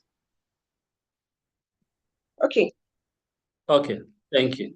Okay, so I'm just going to share my slide. Yes, I can hear you. I can hear you. Can you hear me?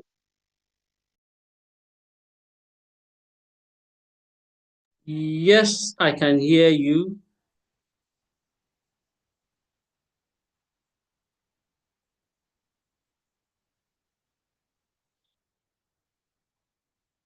Okay, it looks like her network is a bit unstable. We'll just give a little time for her to reconnect. I know that it will be a wonderful session. Deborah's story going into business is inspiring. What started like, the way you start an idea and then it spins off to another. Yes, Deborah, if you're back and you can hear me, please unmute yourself. Okay, can you hear me now, please? Yes, we can. Okay, great. All right, I was going to share my slides. Please hold on while I share. Okay, so I was going to share from my computer, but I wonder why it's not allowing me. You can see my screen, please. Can you let me know? Yes, I can see your slide. I can see your screen. Is it clear, please?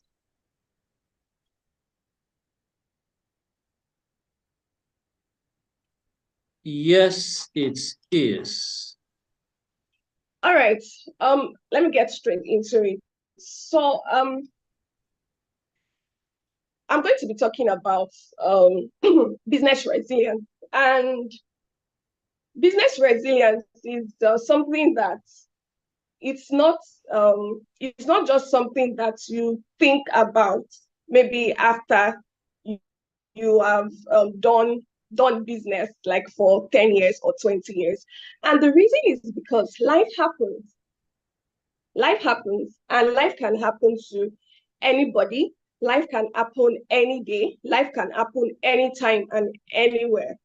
Hence why there is an importance to discuss business resilience. Okay. All right. Okay, Mr. Chima, you can go ahead.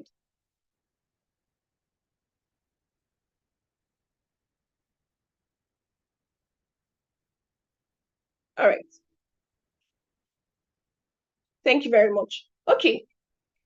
So life happens basically, and somebody says that business is war. If you can agree with me, please type one in the comment section. Business is war. And really it is, because take for instance, if you're a business person here today, if you're in a particular industry, you will see that many people are coming into the same industry almost every day. Today you're seeing on Instagram has opened an account on Instagram. Tomorrow you are seeing somebody else in the same industry doing the same thing. At times you might even see somebody who even started maybe way or maybe like years after you did, and it's than you are. So business is actually war. Hence the reason why we are discussing resilience. Resilience is an attitude you have to pick up in the business world. Resilience is an attitude you have to pick up in the business world, no matter your personality, no matter your temperament. You know, there was a time when I used to hide in my shell because I'm not the extroverted person. I'm not the very extroverted person. I am primarily introverted. So there was a time, even in business, that I used to hide in my shell. Assume that things will come fall on my laps, Rosie, Q, Sarah, whatever will be. But I did not realize that my personality is different from business. If care is not taken, business can sweep you off your feet, and not in a positive way. Okay. So can you please share the next slide?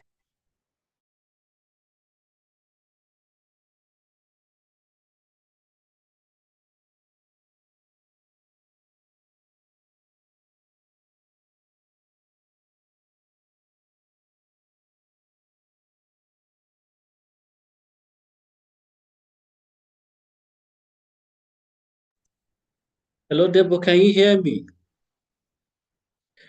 Uh-oh. Okay, you're back now. Your network threw you off a little. Okay. Yeah, the network has been all right. So I'm back. Yeah. Today we'll be discussing understanding business resilience. So would see more about what this resilience means. Next, we'll be talking about importance and the key components of business resilience. Next, we'll be talking about the strategy to build resilience in your business. We'll be taking some case studies. We'll be looking at steps to build resilience in your organization. Next slide, please. So let's talk. What is resilience? Or who can share with me what you understand by the word resilience? Resilience, that's the word. Without the business now, just resilience as an attitude, as a value, as a character. What you understand by resilience. Can somebody please share with me in the comments? Or just unmute your mic and then please share with me.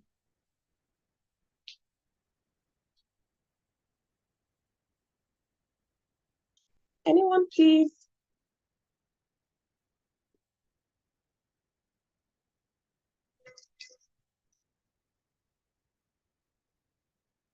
Okay.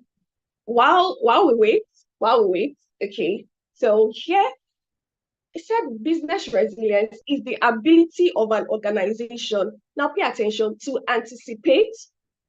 That is, you are expecting the best as well as the worst, right? To also prepare for. So you are preparing for the best and you are also preparing for the worst.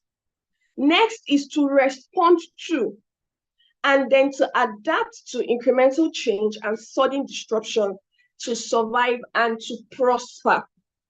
What does this mean? It means that you do not wait for life to happen to you. Even if life happens, it doesn't have to happen to you. Like somebody says that if life gives you lemon, then make lemonade. It's the same thing in the business world, because when things happen in business, your ability to respond, your ability to have even prepared, right? And your ability to take action when these things happen to you is what resilience is all about. So some features of resilience would be the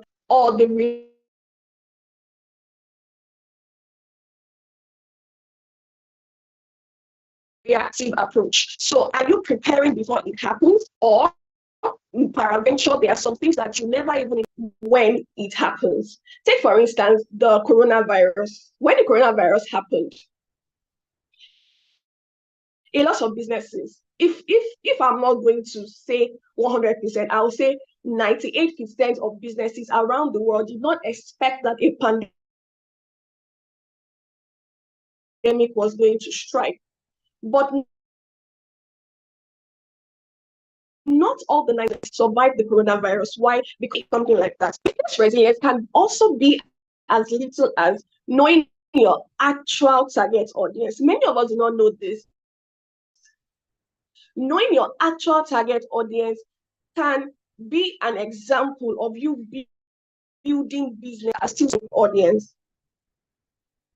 And when the wrong audience refuse to receive our product, what happens? The business crashes, or the business shakes, or the business goes down, however you want to perceive that, right? Business resilience or building business resilience can also be as little as pricing your products and services right. Yes. So that tells you that if a family member cannot do the work in your business, then you do not have to employ them. Without the growth and the survival of your business, it can be as little as knowing the things about your business, knowing everything about your business. Because take for example, what if your star employee decides to leave tomorrow? What if that employee that you are depending upon currently decides to leave tomorrow? What happens? What are you going to do? Do you already know everything in your business well enough to at least for the meantime take over from that person in their absence until you are able to find someone else to replace that person? So what are your plans for that? It can also be starting to treat your business as a business. There was a time when I started to pay myself salary, and when I started to do proper accounting, I started to get interested in knowing my numbers. Then my business stopped being a hobby and it started to become a business. And that actually turned my business around. Now, you might ask, who is this person that is coming to talk to me about business resilience? This is somebody, or you're looking at somebody whose business has gone down twice in 5 years, but has survived. So that tells you that to a large extent, I have been there, done that, and still doing it when it comes to business resilience. These pictures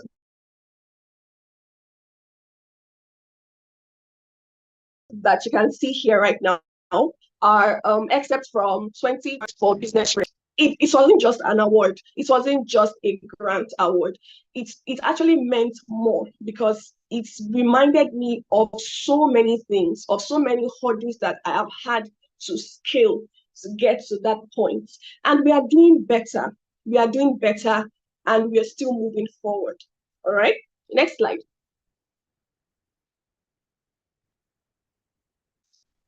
Next slide, please. Okay, so I have a quote here. It says, resilience is about being able to overcome the unexpected.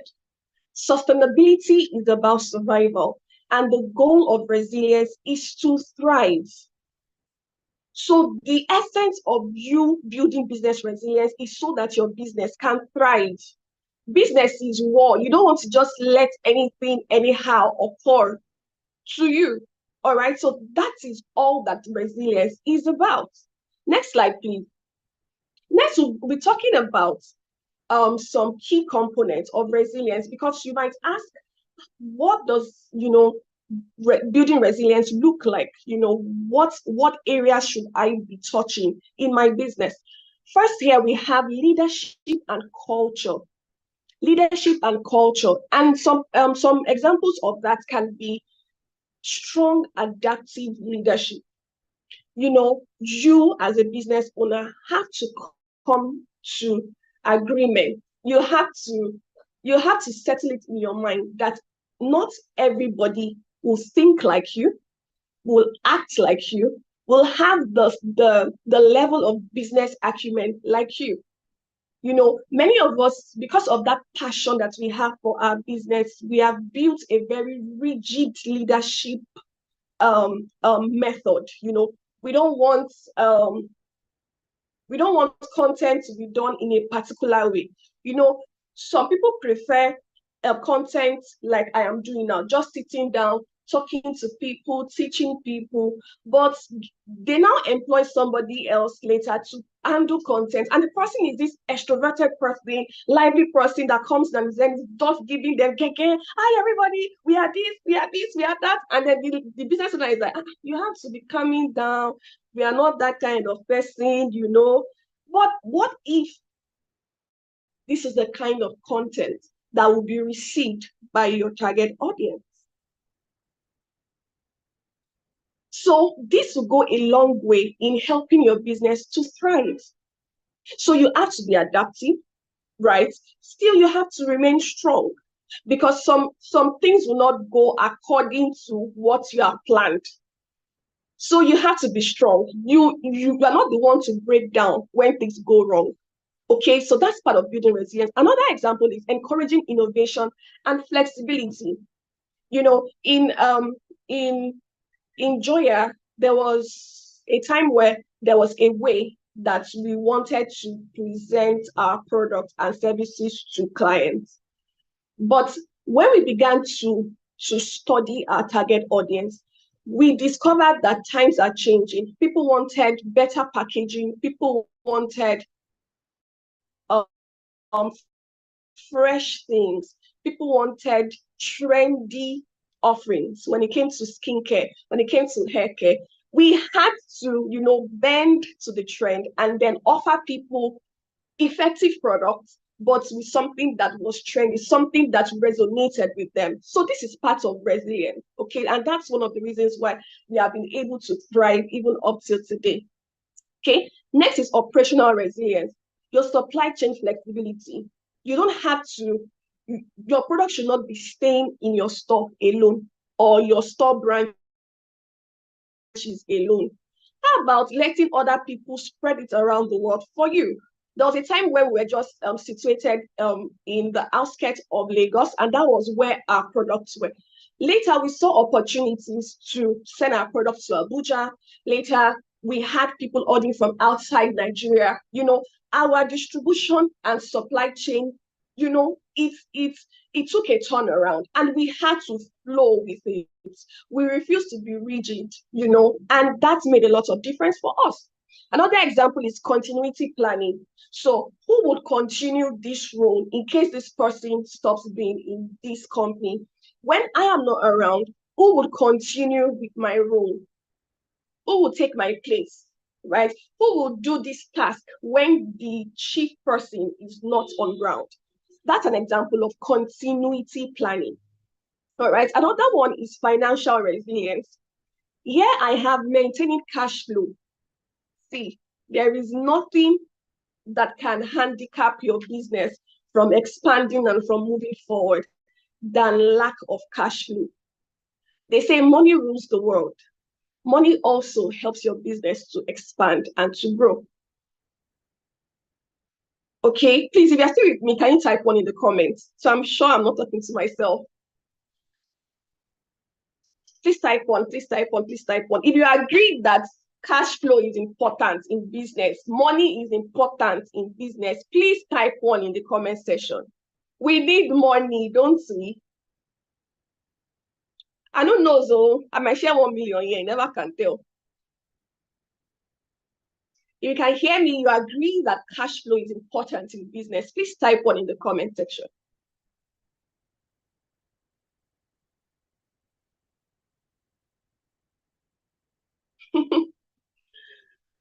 All right, great. Next is diversifying revenue streams.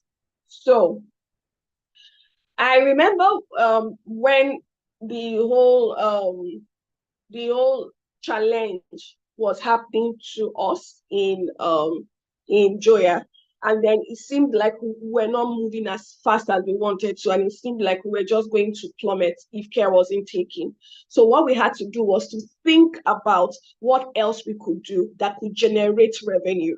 You see, for many people here, or for many business owners, your passion can either make or mar you. I will explain. If you're too passionate that it makes you so rigid and you're not able to think outside the box, it could mar your business. But if you are able to let that passion not be too personal to you and you're able to think outside the box, then it's actually going to make a large improvement in your business. When we thought, oh, okay, this product was not actually, you know, moving as fast as we could, you know, we then decided to check, okay, what else could we use as a source of revenue? And then that was where we came up with an idea. Okay, how about other people that are in the same industry? Why don't we offer value to them as well?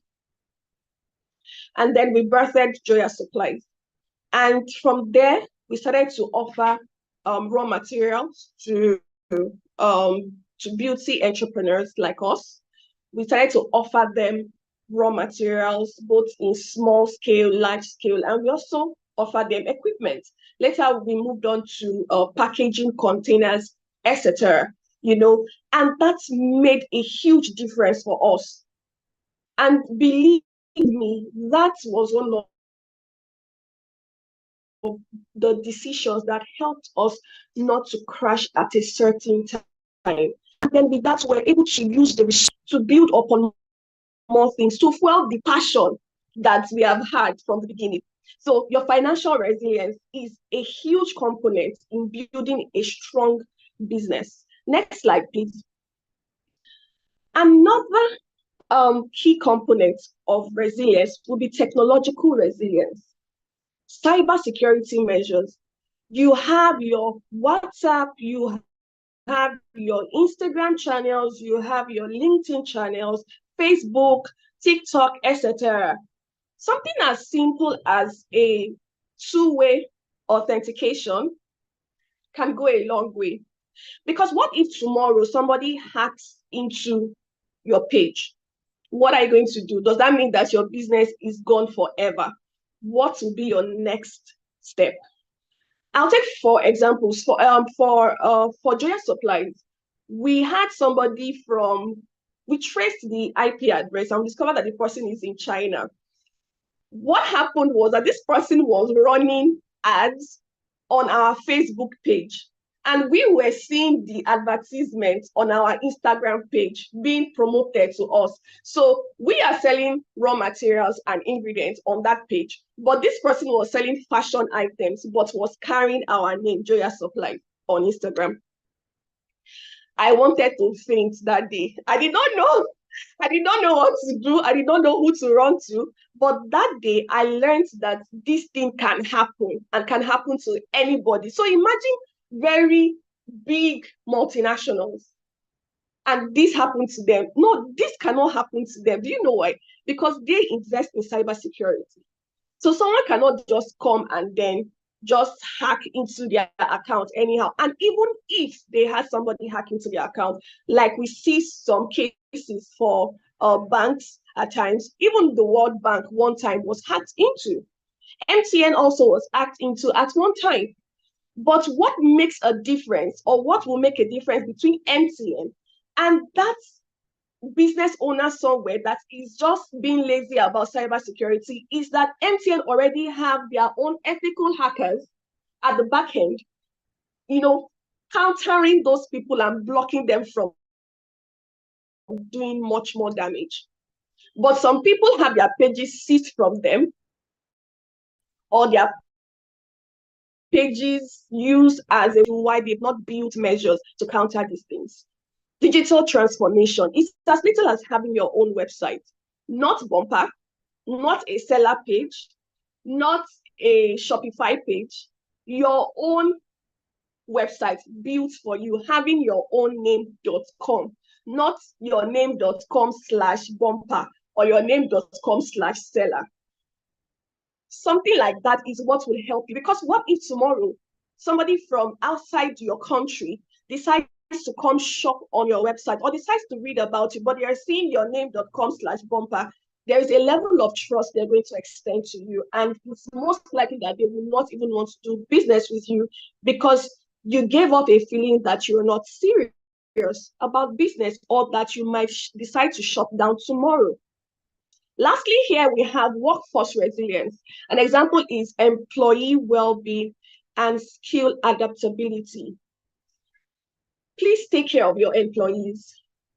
Take care of your employees. I've seen so many examples on Instagram. People coming to shout, "Oh, how my employee stole 500,000 naira from me and I did not know. How my employee received money from my client and did not remit it to the company's account. How this person stole my business from me and was shouting to everybody that she's the one who owns the brand."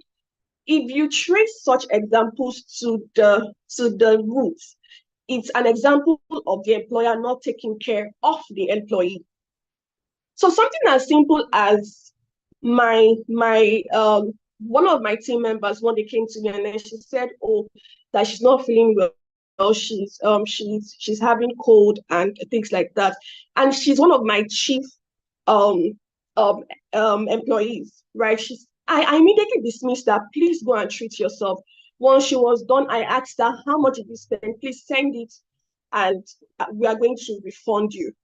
A gesture as simple as that will go a very long way. Healthcare plans for your employees go a long way. When you're having their birthdays, how do you celebrate their birthday? Is it a queen is born? Or is it, BC, please, let us sort out this customer's order? How about something as simple as gathering everybody to wish him or her a happy birthday, getting a gift for them, buying a cake with their name inscribed on it? It goes a very long way.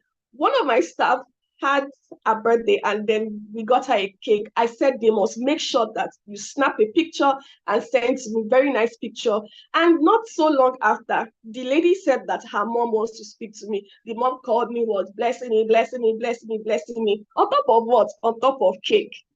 But it might just look like a cake to you, but it is something that goes a long way in helping your team members build your business for you, which will in turn lead to your business thriving further. I'm going to be racing faster right now because I can see that my time is almost over. Please, next slide. We're talking about why resilience matters. And I want to ask you a question. Are you a cow or a buffalo? Please, next slide. Are you a cow or a buffalo? This is a buffalo on this slide. Or are you a cow? Now, what's the difference between a cow and a buffalo? When there is a storm, a cow will run away from the storm. But when there is a storm for a buffalo, the buffalo runs into the storm. Now, what does that mean? When the cow runs away from the storm, it's like it's running along with the storm, so it's going to stay in the storm for longer. But the buffalo, on the other hand, runs into the storm. And before you know it, on the other end, there is no storm. And that buffalo gets out of the storm faster than the cow would. So are you a business owner who prefers to go along with the storm, stay longer in it, or you have measures already for you to weather the storm and then come out better and stronger? And that's why we're discussing the reason resilience matters. Number one is that it ensures that your business continues during crisis. Like the pandemic, for an instance. What if a thief comes to burgle your shop? What if a rival decides to set your shop on fire, your physical space? Because it happens abroad, even for big companies. They have some of their physical stores get burnt by their rivals. They just plant one random guy to just set it on fire, and the CIA or the FBI never finds out who did it. So what if that happens? Now inflation is existing. What have you put in place to be able to weather the storm? Cyber attacks.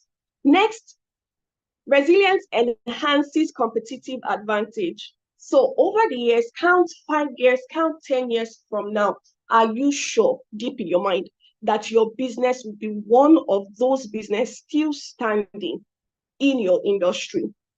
It's not a question for you to answer now. It's just for you to brood upon. Next, it protects reputation and stakeholder trust. You see, those examples that I was giving actually tells a lot. There was a time, that was 3 years ago, at both Joya, that's the product, and then Joya Supply.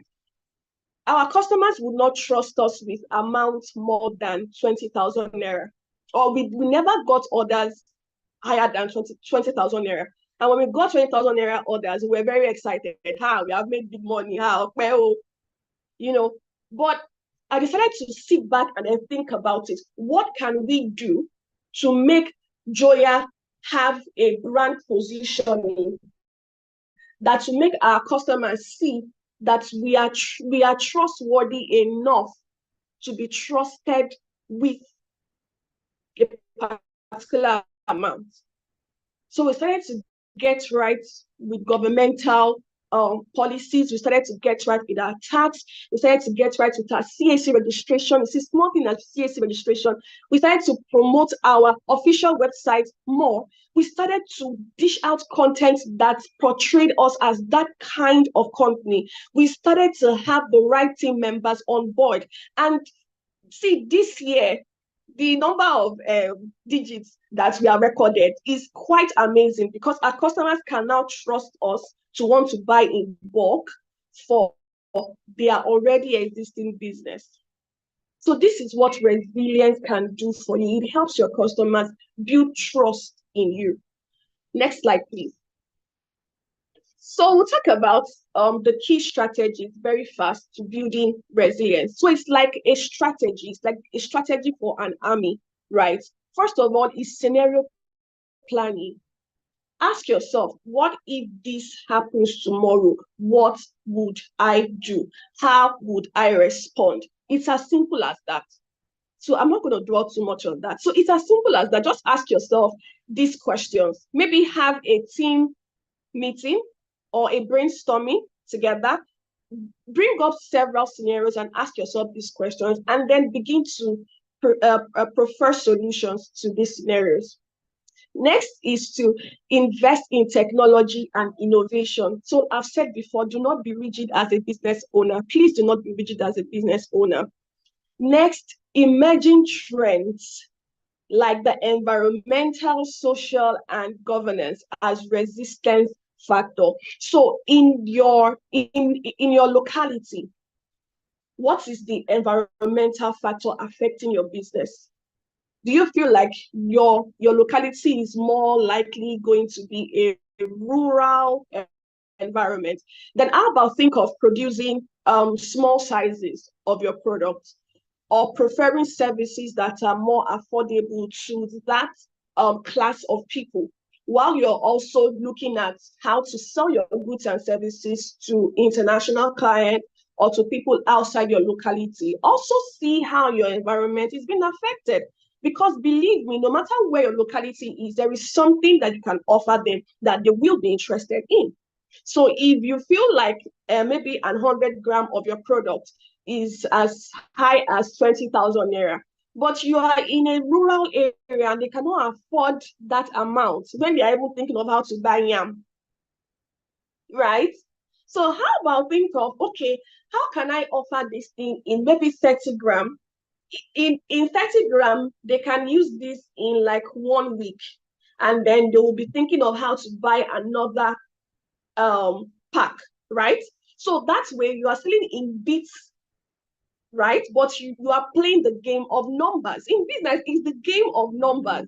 So what do you want? You want to wait 5 years to hit 20K, or you want to make 2K from 200 people or 1,000 people in your locality? The choice is yours. Okay, next is social factor. So social factor, what are social ideologies governing your locality, your area of business? Are your kind of people the indoor people, the outdoor people? Are they bougie? Are they Raz? They are very local. You know, you just know how to come down to their level in order to penetrate those sorts of people. Next is the governance factor. So what is your government saying about your industry? Are there policies that govern your industry? What certificates do you have to get? I was at the Beauty West Africa on Monday this week, and then they just inaugurated a technical committee where they'll be when they are partnering with the SON, that's the Standard Organization of Nigeria. So these people will be in charge of policing spa owners, policing cosmetic scientists like me. Okay, so what they will do is that they can badge into your spa anytime, and they'll just say, you offer massage, where's your certificate? You offer facials, where's your certificate? You say that you can make face cream, face wash, where is your certificate? So imagine you do not have these things. You are putting your business at risk and you are shaking the foundation of your business. So you have to get right with the governance factor of your locality and of your industry. Next slide, please. So I have talked on several case studies on Joya. So there are some things that we did. We reduced downtime, so we had more people that would attend to customers, and that's where customers do not have to wait for long. And today, believe me, you can go and make your research. In Joya, one of the success stories that we hear from our customers is that your customer service is top notch. I have never seen this kind in Nigeria before. I don't know where you guys learned from, but your customer service is top notch. And that's one thing that makes us excited and one thing that builds trust in our customers. Okay. And even faster recovery time during disruption. So one disruption that hit us was the coronavirus, of course, right? So what we did was, yes, we diversified to Joya supplies, right? And then I remember that I had to stop working as a brand manager at that time. So we now had to diversify, and then we set up Joya supplies. Okay, so that was one of our methods. That was one of our recovery factors. Okay, because we started developing how we're going to keep on offering our products and our services under Joya, but let Joya Supply still be carrying us and helping us thrive while we figure these things out. So we're able to develop a faster recovery plan. All right. So we also enjoy competitive advantage through our agility and trust building. So there was a time where we did not have cash, we did not have revenue flow, but because we had customers who trusted in us and we had suppliers who trusted in us, it was so beautiful that our suppliers would supply us with goods and then we'll pay them later. Or our customers would drop money while we were still running pre-orders for products that we have not even yet released. But because they trusted us that we would not scam them, they paid their money beforehand, and then we're able to use that money as capital to develop those products and then offer it to them, and they got their goods or their service. So that was how we're able to even build a spa, right? Because having a spa in 2024 is not funny in this T-Pain era, but we bless God. Next is our long-term sustainability and profitability. So we had to build a business that we knew that, according to research, 10 years from now, we don't see it going out of vogue. We don't see it going out of place. So we just need to keep on flowing with the trends of the industry. But as far as this industry is concerned, by our research, we were sure that it was not going to plummet. Next, we'll be looking at Amazon. Amazon is a very interesting company that I've been studying from when the coronavirus took place. It was how they began services like you can make payments for a particular book, and then they will print right there within their company, and then they will ship to the customer wherever the customer was. And that's where you would have a non-contact form of delivery. Amazon was able to hit that on they hit that nail on the head during the coronavirus era, and they made more money than they had made before, and they are still growing. Amazing company, you know. So this is an example of a company that had planned, that had foreseen an event like a pandemic, and then they were able to react accordingly. Lastly is Kodak. Kodak does not have a success story, as you might call it. It is somehow like a failure story because Kodak refused to stay abreast of the technological advancement that was happening in their industry. So they only stayed within cameras and printers and copiers, you know. But when what's it called? I always say Bluetooth, BlackBerry. When BlackBerry came in, Kodak was not able to stand. And even BlackBerry too, when Nokia came in and other Android phones, BlackBerry was not able to advance. They were not able to thrive. Why? Because they could not meet up to the trends. They were not flexible enough to meet up with the technological trends. So Kodak's story is not a good story, and I would not want your business to be part of that percentage of businesses. All right, my last slide would be on steps to building resilience. Next slide, please. So do your risk assessments. Okay, so identify your potential threats and your vulnerabilities. What could happen? Who are your competitors? What could stand as a threat? Could it be Tinubu that will be a threat to your business? Because your government can be a threat to your business. Okay, your business continuity planning is also a step to building your resilience in your business. So develop it regularly and update it regularly. Okay, invest in training your employee, invest in training yourself as well, invest in training your stakeholders, as the case may be. Your technology and data has to be top notch. Okay, leverage predictive analysis and automation. Okay, make it easier for your customers to stay with your business. And lastly would be partnerships. So collaborate with stakeholders for mutual resilience. Let the right people help you. Okay, let the right people help you. I have Coach Sam, I have Tunde Rema, I have Bostella, I have Mr. Chima that I could always just pop in to ask some questions randomly sometimes, and then I am being helped, because we can't know everything. Okay, so on that note, I would like to drop my pen or close my slides and say thank you very much for your time. And if you have any questions, please feel free to ask me questions. Once again, I'm Debo Alao, and it was awesome to have led the session. Thank you. Thank you. Awesome. What do we say to Debo? What do we say to her? Let's give her that emoji. That's your favorite emoji. Did you learn a thing or two from her session? You can use the chat session, the chat. Your session has been a good one, very insightful. It kind of brought resilience to something you can relate to. Resilience is not in the far flung. It's not in the by and by. It's happening, it's real, it's something that you are seeing every day.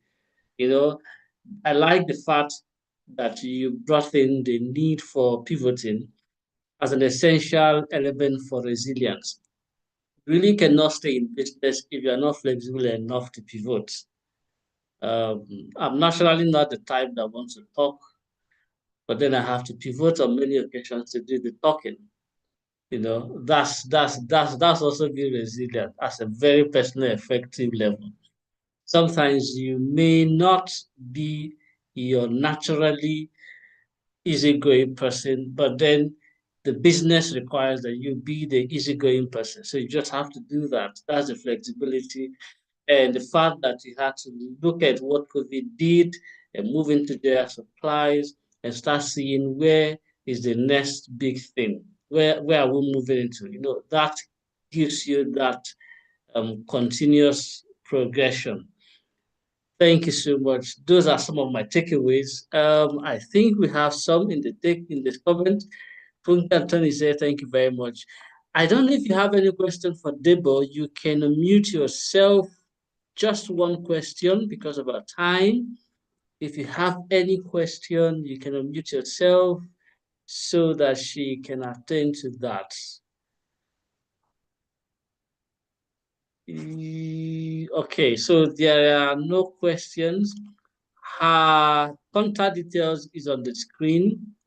You can reach out to her. Please do not leave this session without ordering anything from Beauty by Joya.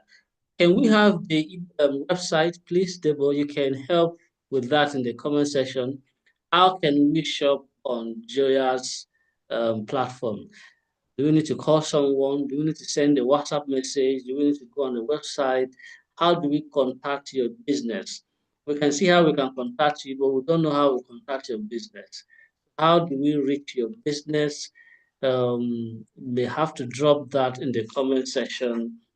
Fantastic. Yeah, I already did that. Okay. Yes. Okay, so the website is in the comment section. Go to beautybyjoya.com and please run them out of stock. That is the thing. Ensure that they don't have anything in their stock this Christmas. Close it down. I'm running our sales as well, so that's what I want to know. Make sure that the rat is coming every day, until they are saying, no, we are tired. We can't receive money again. All right, thank you very much. We will move into something special. There's something Debo said, which I so much liked. The fact that you cannot do it alone with a support system. You know, you really cannot do it alone if you don't have a support system. And that has been something Coach Sam has always emphasized on. All throughout this year, Coach has just been about a support system, a support system, a support system. And if you follow him very well, you will see that he has been hammering on building communities. And his discussions, the classes he's been having, the books he has written, the presentations, the platform, everything has just been around community at a very important part of the business. You can't run away from it. And the fact that there are quite a lot of benefits there. Debo just mentioned that knowing that you have backups and people you can always run to and say, what do I do in this? And then you get answers. That's the power of community. And the fact that you also have people who you can say, okay, we are planning on releasing so, and you see payment coming in via pre-orders. That's also the beauty of community. So community is essential, community is key. Maybe you are meeting SECA for the first time. We have always been about communities.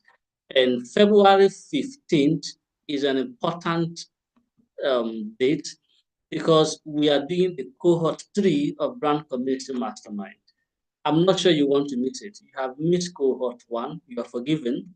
You have missed cohort 2, we excuse you for that. If you miss cohort 3, we may not forgive you. I'm just saying. So that means you have to start planning for cohort 3 Brand Community. That will be February 15th, 2025. February 15th, 2025 is Brand Community Cohort 3. Everybody who had been in the past cohort will attest that it has been a lifesaver for their business, for their brand, for the organization. And for the past 2 weeks too, we've had the Carrot Rats and Cat Masterclass around building effective brand community. So you see that brand community is something Coach Sam has already been pouring into, whether into the book, Marketing Without a Budget, talking about brand community. So perhaps you do not know what to do next. All the details will be in the comment section. How much you will pay for the Brand Community Mastermind Cohort 3 happening February 15th, 2025. Marketing Without a Budget costs $10,000. How to get it will be on the in the comment section. Just in case you are looking forward to having the next class around carrots and cards and what you can do to ensure that you keep turning out carrots that will entice the rats, increase your large rat farm, and bring in cats, you know, whatever it is that you want. You have to get in touch with us. Our details are in the comment section, and it is important that you are a part of what is going on. If you're not yet a member of any of SECA's community, the truth is that you are missing a lot. That is just the truth. You are missing a lot. So you have to get into any of our communities, whether it is OSP, the details are in the comment section, how you can get into OSP and how much you can pay for to become a member of OSP. Debo is a member of OSP. All the speakers that we've had so far are all members, and the 2 other speakers we are also members of the Octopus Speakers Pool. So if you're not there yet, you are missing a lot. If you're not in Brand Community cohort, the community there, you are missing a lot. If you're not a part of BS, whatever it is that you are doing, there is that community we have to address that at SECA. Make sure you get in and be a part of it. Okay. I think we can take just a 60 minutes break, 60 seconds, sorry, a 60 seconds break, because the next person we are going to be having is a heavyweight. And I want you to be fully relaxed and ready to hear from her. So in the next 60 seconds, we will be having a heavyweight in her session. And I believe you are looking forward to that session. So while we are on that short minute break, look into the start session. You can see the details you need are there. Details for the brand community, they are there. How you can get marketing without a budget. Whatever, just give us a call or send us an email address. Remember to follow us online at MySECA Africa, and you have every information you need about that. Okay, I am ready for Coach FO. Yes, yes, yes. Good afternoon, Ma. Can you hear me? I'm ready for you, sir. Okay, okay. Let me use my earpiece. Okay, I think it's better. interestingly, Coach FO had been on the call since morning. Yes, she had been on the call since morning. I think she was one of the first 10 people that showed up. And that is very, very encouraging. Thank you very much, Ma. Thank you for being on the call since morning and staying through for your session. I believe the speakers have been wonderful. Let me just do a short introduction about Coach FO, and then we'll kick off. I like her topic because the topic is money topic. That's number one. But there are also other aspects about the topic. Coach Fehitola Onagorowa is a sales expert, a wellness entrepreneur, continental network marketing coach. She had been in the business for over 3 decades. There's a lot in this profile, so I'm trying to squeeze out the juices, and let her do the other parts. Okay. Yeah, she founded Higher Consult in 1999 to help middle-aged men and women in business and corporate organizations prevent ailments, manage their health, and avoid complications.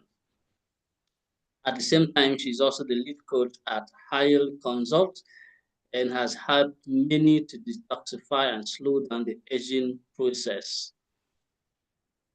She is a sought after in network marketing business model. She is an expert in financial planning. She's an expert at emotional intelligence. She has wonderful leadership skills. She is a powerful coach for team members in the wellness business. Quite a lot of certifications. She's vast in digital wellness, entrepreneurship, marketing, sales, team building, wealth creation, globalization, investment, mentoring for young people, for young couples, for entrepreneurs. She's just awesome. Good afternoon, Ma. Good afternoon, Mr. Obike. Thank you very much. Thank you very much for coming. A simple person like me would just ask a simple question: who is Coach FO? Coach FO is a 56-year-old lady, almost 57. Thrown. I can hear go you. ahead. You're laughing at me. You're laughing at me. I can't hear you. No, not at all. Go ahead, Ma. Okay. I'll be 57 in January by God's grace. And thrown into the wellness space when my mom died in my hands exactly 40 years ago this month. I was 16. But when I was 13, she was diagnosed to have diabetes. And the lot fell on me to nurture her in the hospital. And 3 years later, she developed complications. She had high blood pressure we did not know that led to heart attack.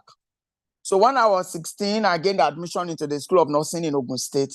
And I came home on a 2 weeks break, and she was sick. So I had to take her to the hospital, and the left leg was swollen. And the doctor diagnosed cardiac heart arrest or heart failure, like they will call it. And exactly 1 week after the admission, the day she will die, as we woke up in the morning, I just knew she was going that day. And we communicated, she spoke with me, and she passed on in my hands. I was 16. And that changed the trajectory of my life. That very year was the year she retired as a teacher. She was 52. And 6 months after her retirement was when she died. And so it's left a lasting impression in my life.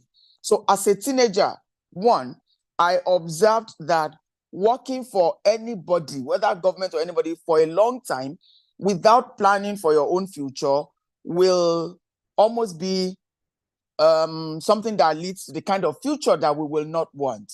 And secondly, we must be alive. We must be awake to take responsibility for our health. There are things we can do to help us slow down the aging process. There are natural things, adjustments that we can do to avoid lifestyle-induced sicknesses. And as I grew, after general nursing, I did midwifery, then I did wellness, then I went into leadership and all sorts of self-development. I also did EQ certification. And all of this in the last 25 years as a wellness coach has helped me to help many others avoid the same thing that happened to my mother. So one, I became a wellness coach, and two, I became a business coach. And early in the morning, we listened to our real estate coach, Barrister Raymond, spoke to us. In 2005, I lost money trying to, with the first land I bought. And so for me, whatever happens to me or around me, I don't blame anybody. I simply tell myself, that means I don't have enough information about this.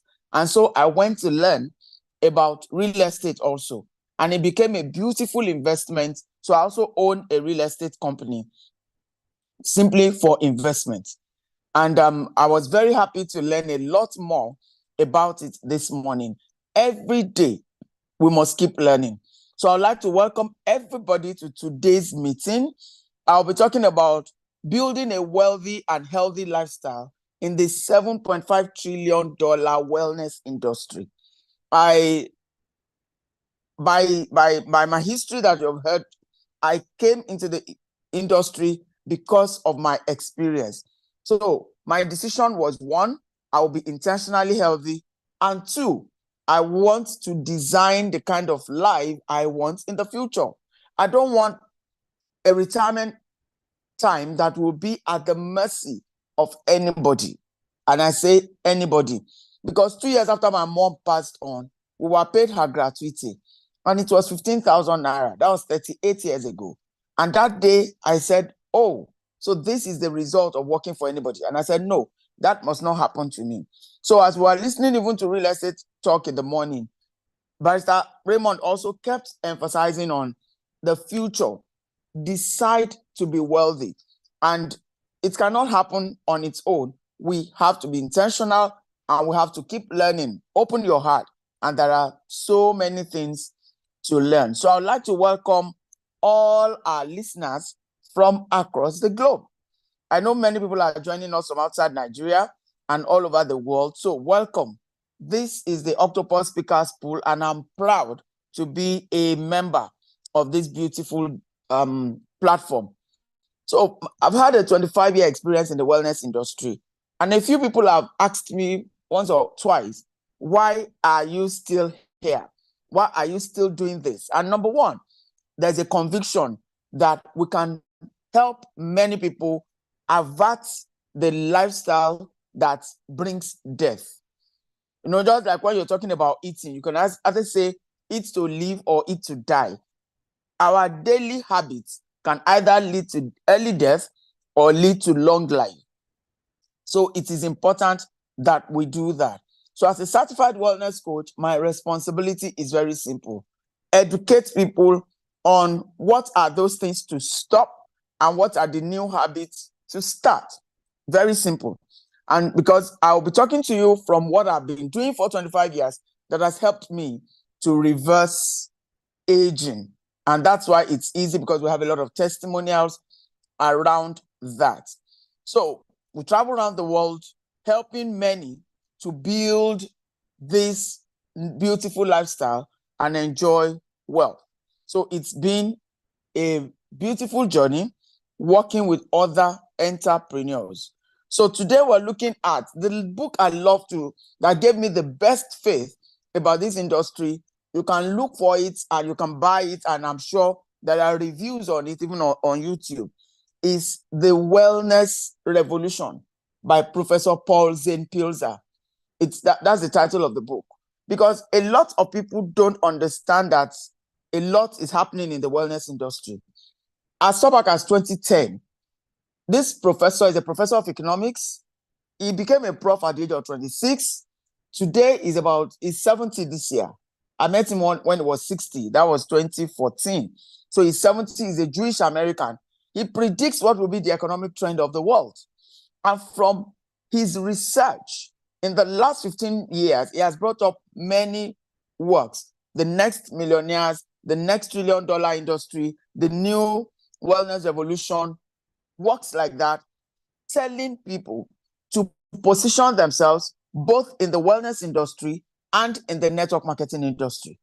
So I've read a lot of this, and that gave me the confidence to remain in this area. What exactly is wellness about? Wellness is like preventive health. It's like the opposite of what we've been brought up to believe. We've been brought up to wait until there's disease. Medicine, the medical industry, is about curing diseases. People wait until they are sick, and then they go to hospital, applying the fire brigade approach. I'll type, okay, Professor Paul Zane Pilzer. Let me try and type it in the chat room. I'll type it.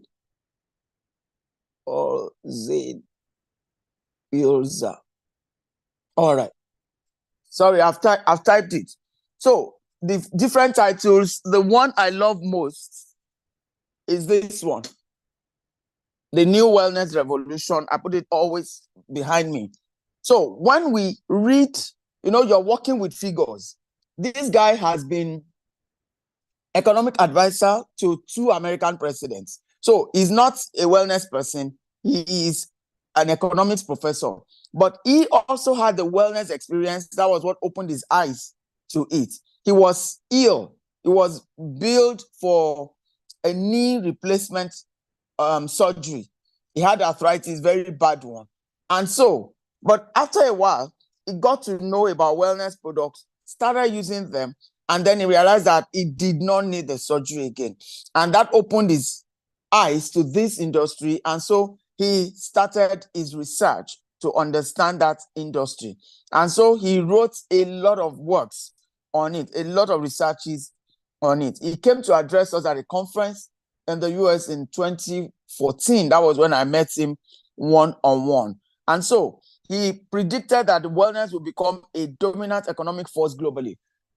It hit $1 trillion just in 2010. The industry hit $1 trillion in 2010.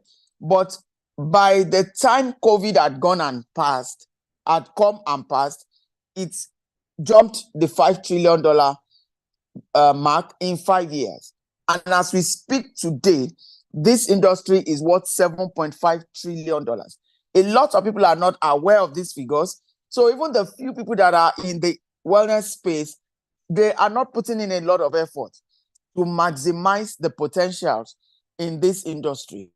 So there's a lot of success stories all from Africa and every other place.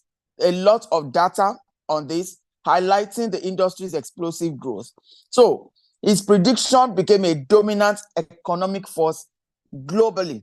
And that's why today you see so many companies coming up in this wonderful industry, and then people are wondering what is happening. All of a sudden, you see a lot of wellness and health companies coming into Nigeria, taking position, and people are saying, what is happening? What is happening? There's this company, and they don't understand that this and more has been predicted. And this growth, I can tell you, is exponential, and it is really, really growing. So how do you build a business in this wellness industry? How? One, you have to start with the right mindset. Like I said, I already have all these ideas. Yes, I'm an apostle in the marketplace, so I heard God speak to me. And then I started reading. And all of this convinced me that this industry is worth my attention and my investment of time and effort. So the importance of emotional intelligence and personal development. If you are to survive in the wellness industry, please be emotionally intelligent, because you're going to be relating with people. And then a human being is tripartite. I'm first a spirit with a soul, and then I have a body. So if you're going to operate in the wellness industry, there will be a need for you to understand the three parts of a human being. So how do you relate with a person? And when the information age, if you understand how wellness works, prevention is more of you are educating people. You are creating an awareness. Don't wait until they are sick. So that's where personal development comes in. So in Nigeria of today, a lot of people rushed into network marketing, but they also rushed out because the average Black man detests mental work. And in this industry, it's more of passing on information. So you overcome challenges and stay resilient. The last speaker spoke to us on being a resilient entrepreneur. Whichever industry you're operating in, it demands resilience. If you are in wellness and you are coaching other people, you will coach many people who will not appreciate what you have done. You will build communities that will scatter a lot of things over the years. It is these days that we are having trainings by people like Coach Sam Obafemi teaching us about building communities. When you come into wellness or you come into network marketing, all we do is recruit one person at a time and form a community and build. It is now that there are skills that you can learn. When we started, there was nothing to learn. You are just thrown into that leadership position, and without you growing, how do you lead others? It requires a lot of discipline. So you have to leverage network marketing for success. How do you do that? You are a wellness coach, certified. There are many institutes that offer certification. If you're interested, we can talk about it later. So how do you do that? How do you make money beyond your skill? Being a certified wellness coach means you have acquired a skill. Just like a mental health therapist or you are an EQ coach, is a skill. The more you sell the skill, the more you earn per hour. But there is a limit to the amount of hours that you have. So a lot of coaches at the end of the day end up broke. The way to build wealth is through leverage. So what happens is when you go into partnership, you become a brand ambassador of a particular wellness company. And then the company says, you can bring other people for us and coach them. So for life, you get paid the headhunting fees, you get paid commission on what everybody in your team sells. And that means that that collaboration helps you to duplicate your effort. So it's like franchising. There's KFC in Abuja, there's one shop in Jabi. Assuming it is owned by one person, he makes money in that one shop, and then he's allowed to open 5 other branches. And on the sales generated by each of those branches, he earns 3 or 4% every month. That's how you build wealth. You build wealth through investing in other people. You leverage on other people's time and effort and skills. And by that, you're earning. If you do incorporation, maybe you have 100 people working in your factory or your business, you are earning from the effort of those 100 people. That is how you create wealth. If you are using incorporation, you can also create wealth by doing investments, which is what you do when you do stocks or when you do real estate. You are leveraging money on those platforms. But if it's incorporation or franchising, you are leveraging more of time. So network marketing is a business model that allows you to leverage your skill. So number one, you are a wellness coach. So you will build a community of people, customers who will buy your products. That's a community. You are offering them wellness service and you are offering them the wellness products.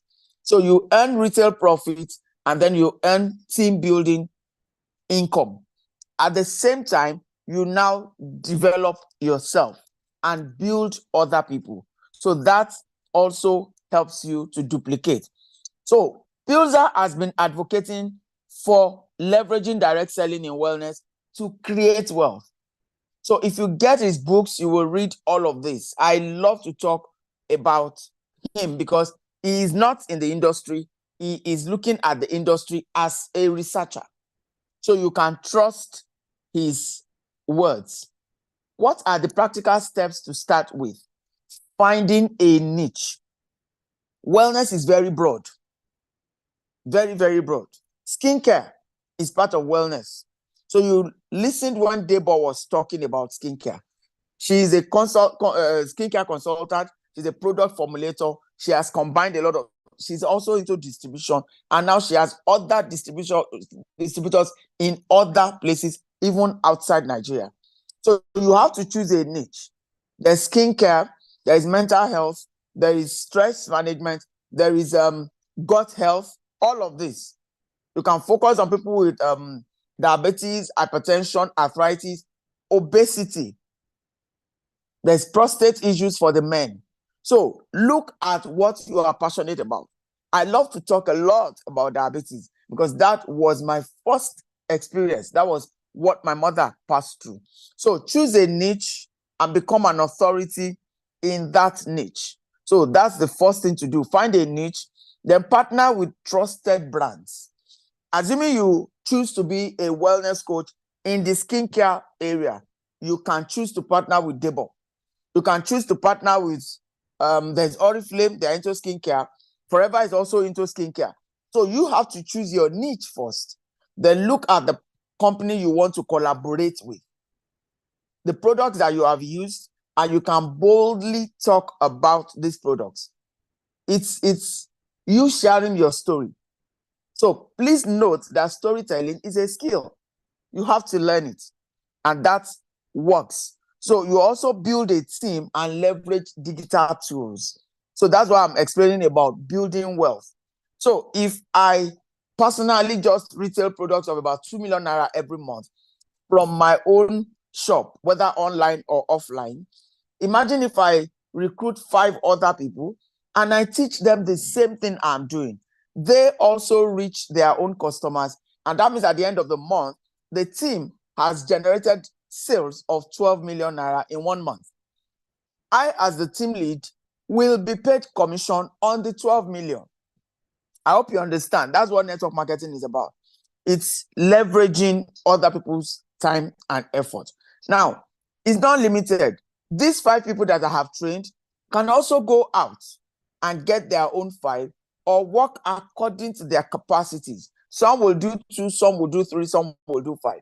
So imagine that at the end of 1 year, we are 20 in that team. And each person is just selling products of 2 million naira with their own community of users. So at the end of the month, we have generated like 40 million naira in sales, while I just did my own 2 million. But I will get paid on 40 million. So network marketing gives you a platform to earn more with a lowered overhead. That's the idea. It's storytelling, it's through word of mouth advertising, and now digital tools are helping us to do more, to scale up and reach the whole world.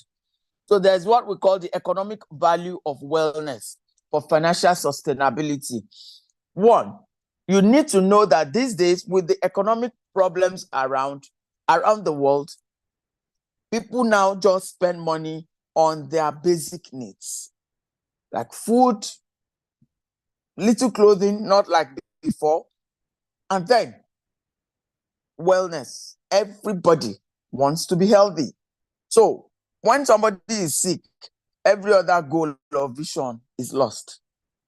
I was talking to one of our coaches, I think yesterday we had a conversation, and he was talking to me about setting up a spa in 2025. Because now he has realized that you must always render service. The more service you give, which comes through education. Why do I need to go for spa?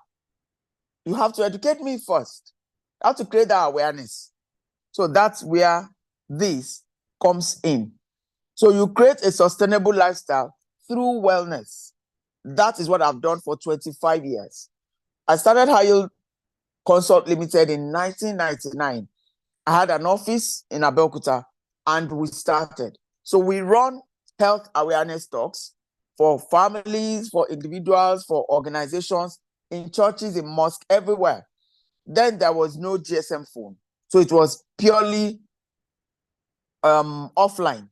So we do that, and people will, we create the awareness on why you need to use organic products, why you need to eat organic foods, why you need to sleep well, why you need to exercise. You cannot run a fitness center without educating people. To bring people there is to tell them the benefits of exercise. So that is how it works in this space. Wellness is something that people don't think they need until you create the awareness. And that's why. So you don't just sit down and wait for people to come to you like a hospital does. No, it's not like that in wellness. You have to go out and create the awareness, and then they buy your products, they pay for your services, and you must keep abreast of the facts. So you create this sustainable lifestyle. How do you make money? I've told you about having a niche. I've told you about collaborations that work for you. And you also offer coaching services. So if I want to offer a service about weight management, I can put a package together and say, okay, pay me 250,000, and in the next 6 weeks, you can lose 5 kg. That's a promise. So I'm going to work with you one-on-one. That 250 has covered the few products that you're going to use, but it's a package. It's coming as an offer. So I can offer that package to organizations. I can have a wellness day. So those are the ways to go about it. So from retailing the products, you earn retail profit. From the company you partner with, you earn personal bonuses. And then from the network of entrepreneurs that you are working with, that you have coached, you also earn a team leading bonus. There are lots of other incentives. I borrowed 32,000 naira to start this business, but the company I choose to partner with, I've traveled with them 37 times, holiday for 2, free outside Nigeria. I've enjoyed 5 brand new cars, fully paid for by the business. When you build this collaboration, this network marketing business idea, it gives you a residual income. So imagine that you are ready to work hard, investing 2 hours a day for the next 5 years. And you can be earning $5,000 a month for generations. Yes, how to win big in the wellness business. So I don't need a big office. I don't need staff salaries. I don't run all of those. I went for a program involving about 30 female CEOs, and their teaching processes and everything. I said, this is good, but I don't have to do that. The company I choose to partner with does all of that processes. I'm simply involved in marketing, creating an awareness so that people can order the products. So when you sell the products, you get profits, retail profit, you get personal bonus. That's money paid to you for talking. So stop gossiping for free. Everybody gossip. It's just that some get paid, some don't. So in network marketing, we gossip and then we get paid for it. And then you build a network which is global. Your network can be so big because you can do that in all the countries where the company you choose to partner with are. So we have found some of our influencers become brand ambassadors for some companies. If that company operates in 10 countries, it means you have the opportunity to do business in all those 10 countries. That's an advantage. Without me physically being in that country, without me paying rent in that country, I can sit down here and earn an income from those countries. So it's very good. You balance wealth and health. Network marketing allows you to build wealth without losing your health, because you will also learn so much about wellness. And once you adjust your own lifestyle, your health improves. And as you make more money, you use the products, your health status improves. So you can make money without losing your health. These days, you find a lot of our men slumping and dying. There's a lot of pressure on them. They're trying to make money, but they are losing their health. But in the wellness industry, you get both. You become more healthy and you make money. So it is important that that happen. So you're an aspiring entrepreneur, you're thinking of building an extra stream of income in 2025. Let us start your journey this December. We're putting together an institute to train digital wellness entrepreneurs so that you don't waste your money. Just learn the know-how. You become certified as a wellness coach, and then you become certified as a wellness entrepreneur. That's two different things. And then using the digital skills and the tools, using available resources around you, you already have a network of people. Let's leverage your network. Trust is a social capital. Many people don't understand that. Trust is a social capital. You already have 250 names minimum on your phone of people that know you and like you and trust you. And then you can also reach out to people you don't know before. And you can build a customer base and build a community of digital entrepreneurs. So all of that is available. I think I have 5 minutes more or 10. Mr. Obike, please let me know how much time I have left. I think it's just 5. So, okay, ma. How many minutes? 10 minutes, ma. 10. Okay, thank you. So, I was talking about you scaling your business across borders. So that imagine if you earn an extra $100 from the US every month, which I've been earning since 2001 now.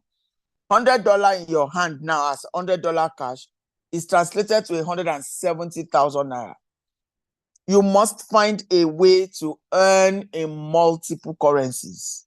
The same way you can earn in dollars, you can earn in CFA, you can earn in pounds without leaving Nigeria. It's no more about physical relocation. It's more of finding platforms that allow you market your skills across board. So you can go global as a wellness entrepreneur right from your bedroom. This is my corner office in my house. This is where I run my business from. So I'm home-based. So I'm available as a mom. I'm available as a team lead. I'm available. My daughter is just 11. And if you ask her, what would you like to be when you grow up? She said, I just want to be like my mommy. And I said, why? She said, you're always at home and you are making money. So you can be a stay-at-home mom and make money.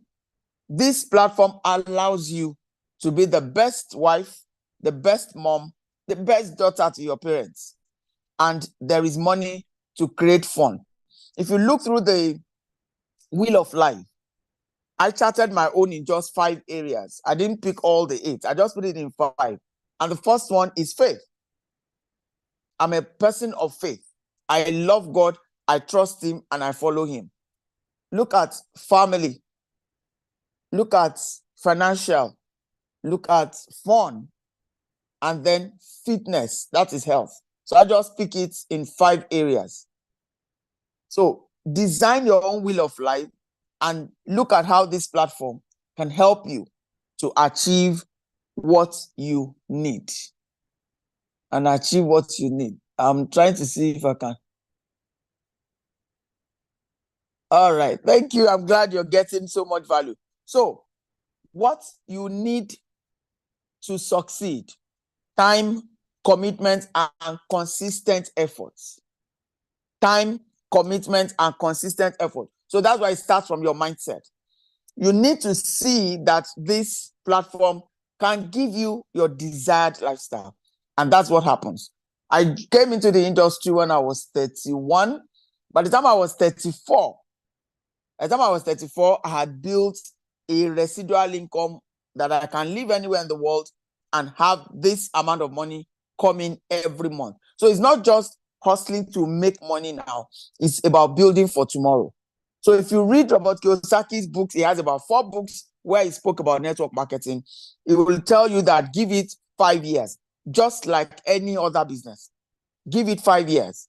So 5 years from today, I just laid out a plan for the next 5 years. I wrote it out yesterday. So from 2025 to 2029 is a 5-year period. Where would you want to be? So let's look at you building an income of about $5,000 every month, going on 2 international trips for free every year, getting a brand new car every 3 years. Yet you are not losing your health. And you are building. For me, I told you it started because of my mom. I desired a beautiful and wonderful retirement income. And that's what can you do with an extra $5,000 in retirement? So assuming you don't have the kind of money to put into real estate or into stocks, network marketing is a wonderful asset that your generations will inherit and pray for you all their lives. Because when you are ready to retire, you just write a letter to your company that you collaborated with, and you have an asset for your upcoming generations to inherit. So this is a sure way to end poverty for everybody, So you leverage mentorship and coaching.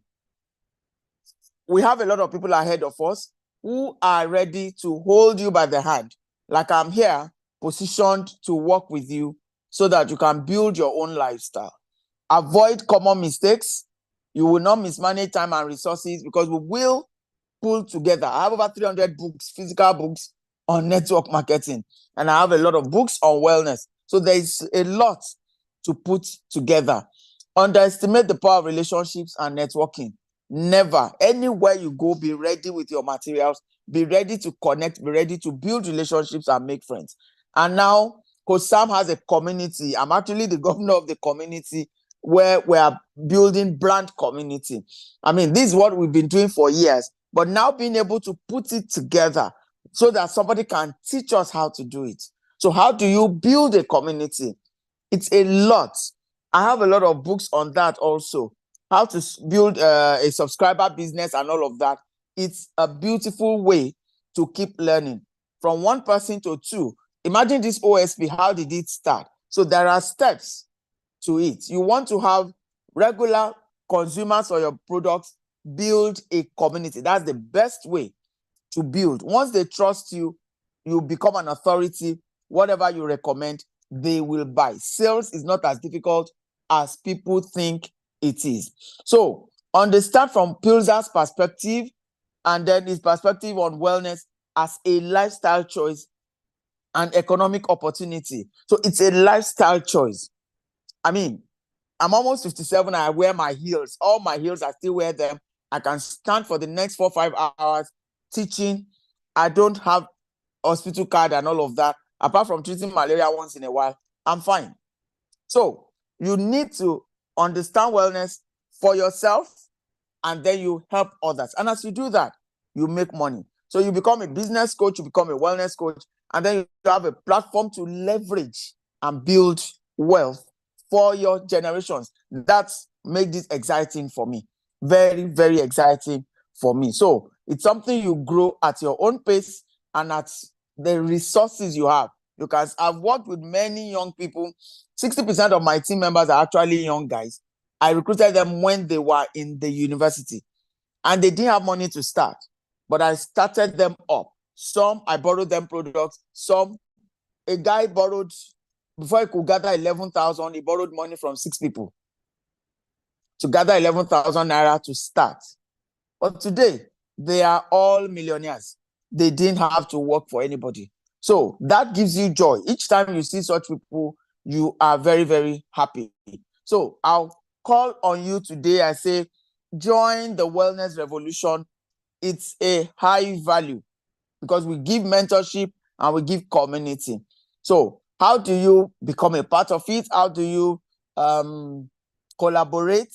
How do you nurture your interest in wellness? A lot of people give free advice. Go and buy this herb, go and buy that one. How do you monetize all of that?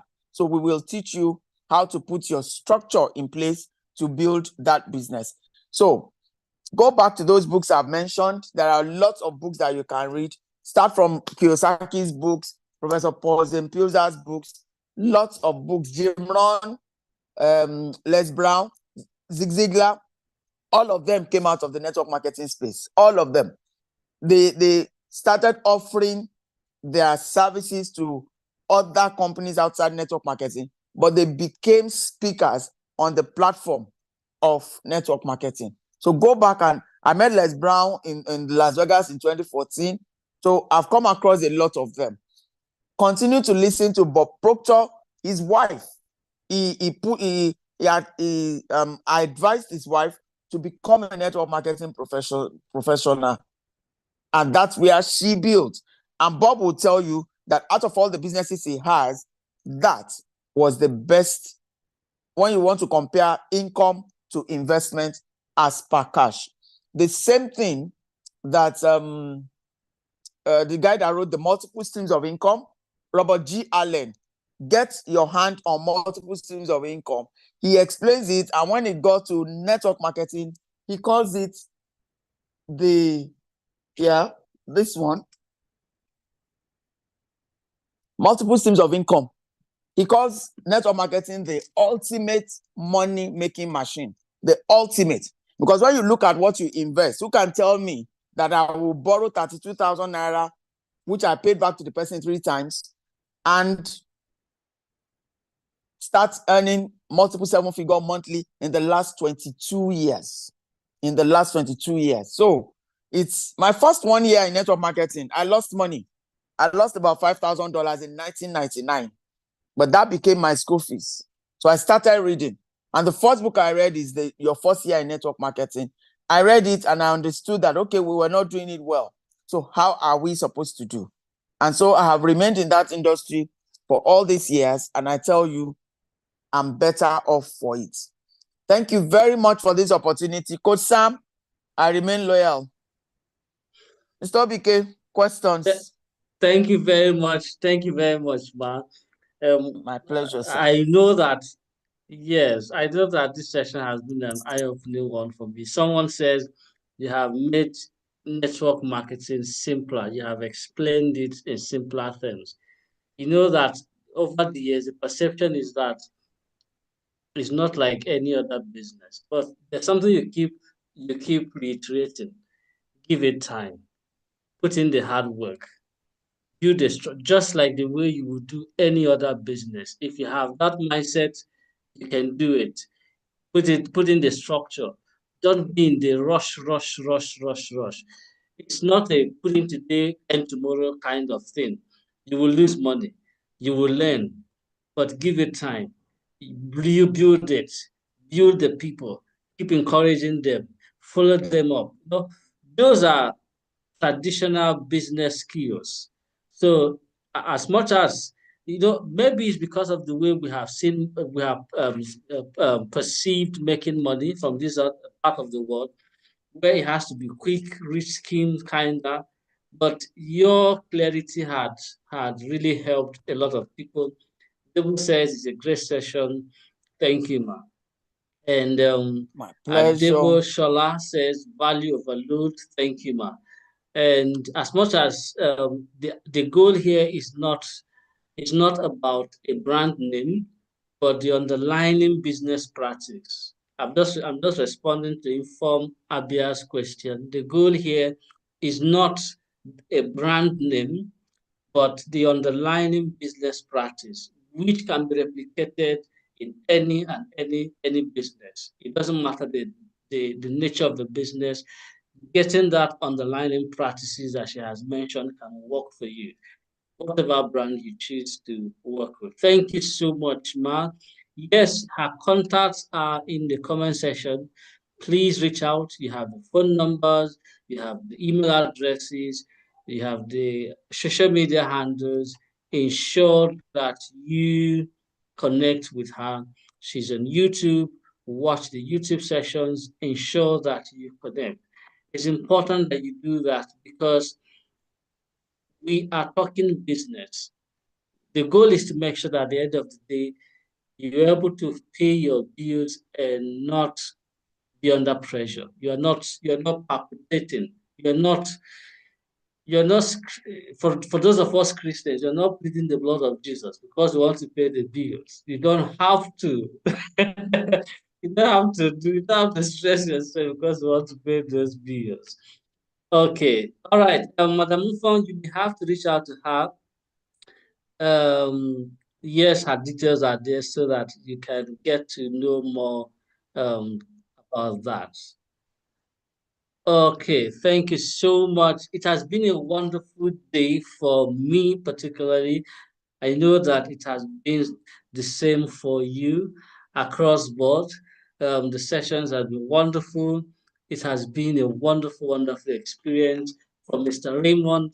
Mr. Raymond set the tone, set the tone and let us know that today, this is you.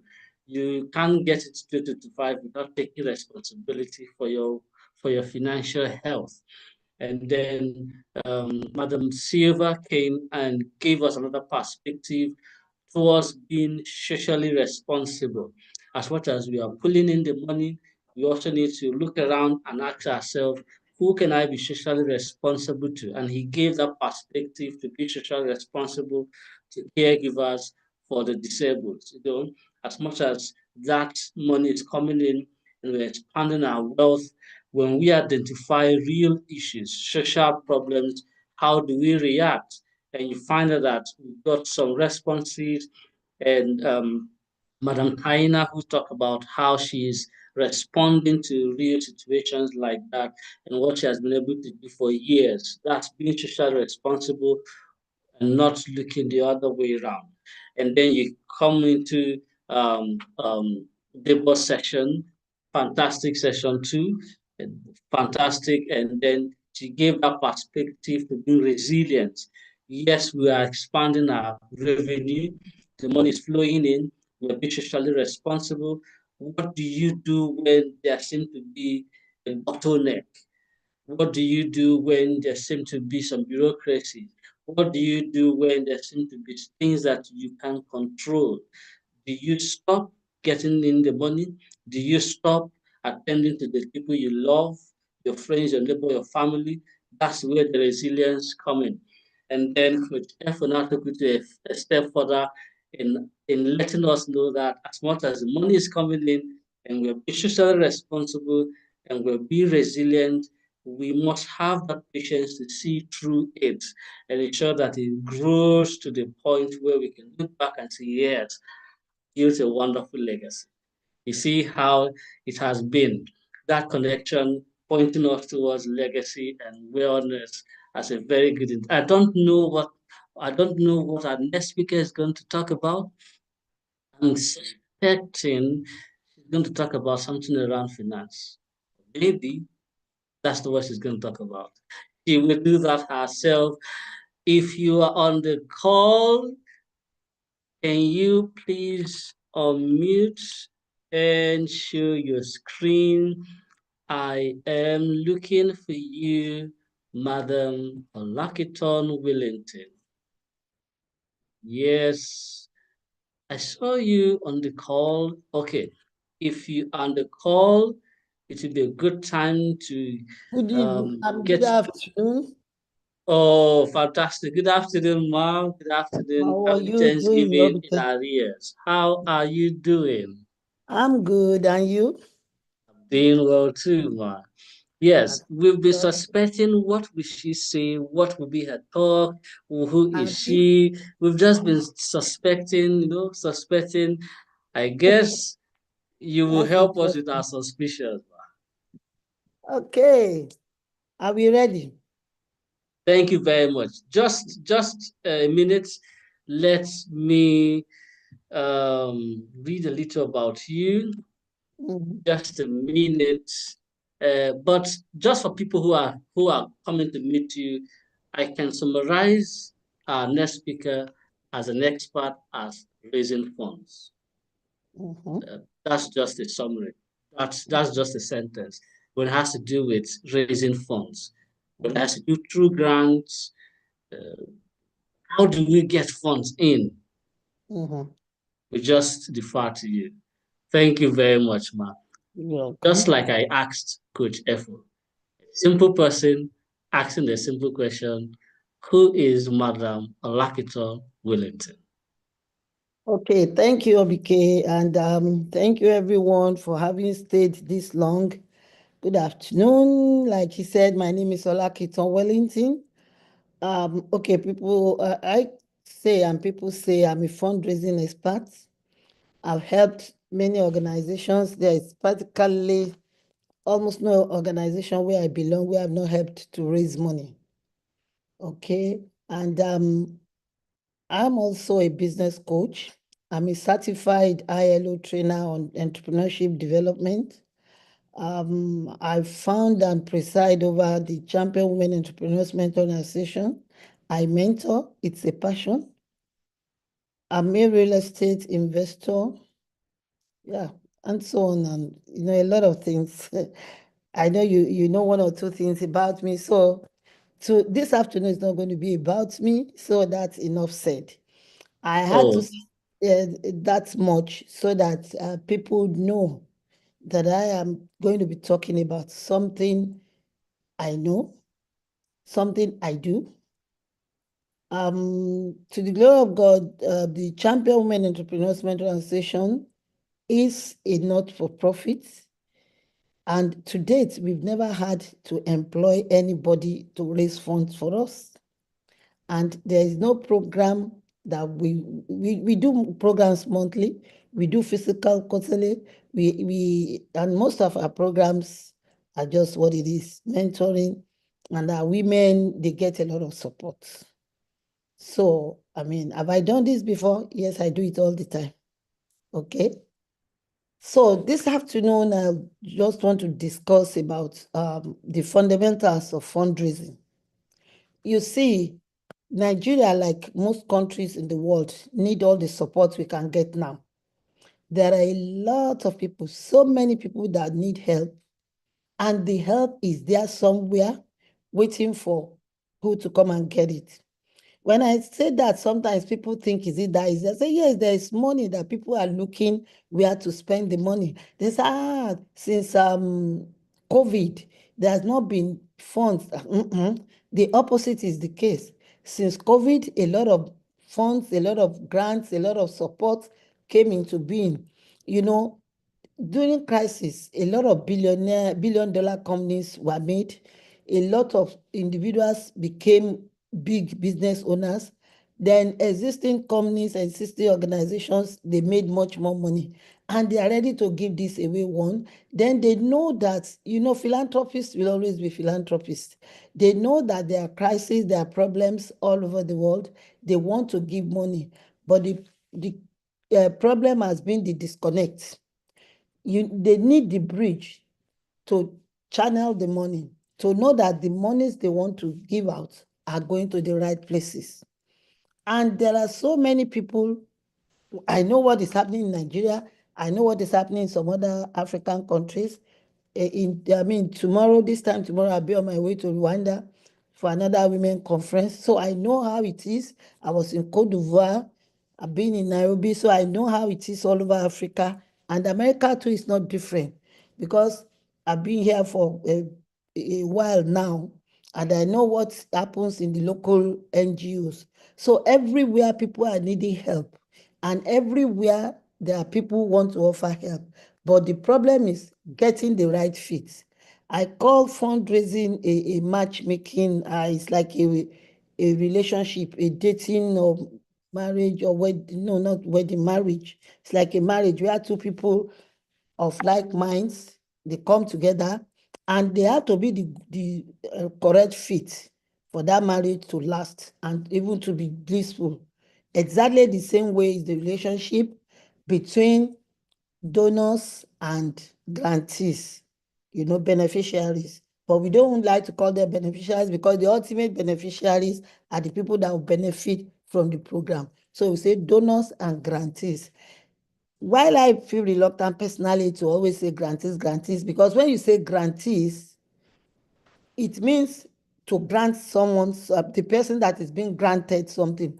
But people immediately you say grantees, they think about grants, and they believe that it is only through grants that you can raise funds. No, it's not only through grants. There are so many ways, so many sources of raising funds. I might be mentioned few, but what I want to concentrate on today is the fundamentals, the ways to raise, the steps you have to go through so that you'll be able to raise money successfully. You see, when we talk about raising funds, like I said, people's mind goes straight to grants. All they want to learn is how to write grants, how to write proper grants, how to write a grant that will attract funds. But no matter how good the grant is, no matter how well written the grant is, if it doesn't go through the proper process, it cannot attract the needed funds. So, Obike, can I please have sharing rights? Can you please make me co-host so that I can share my slide? I want to quickly. Yes, Ma, you are already a co-host. You can share your screen, Ma. That's good. You are a co-host, Ma. You can share your screen. Okay. Yes. Okay. Can you see my screen?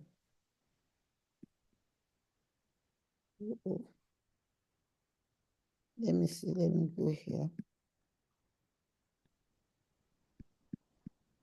Yes, I can. Can you see me now? Okay. So if you are here, you can see my screen. Type Y in the chat room, please. So let it not be that I'm talking to only Obike in this room. If you can see my screen, type Y, yes. Type Y, type yes. Okay, at this point, let me put my Google. Okay, good. That's nice. Thank you, everyone.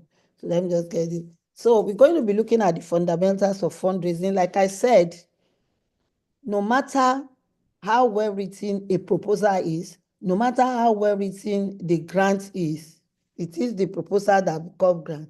It's 80%, 90% of the time will not attract, will not get the amount of funds it will have gotten. So quickly let's move. So what are these steps? Like I said, people move straight to grant writing.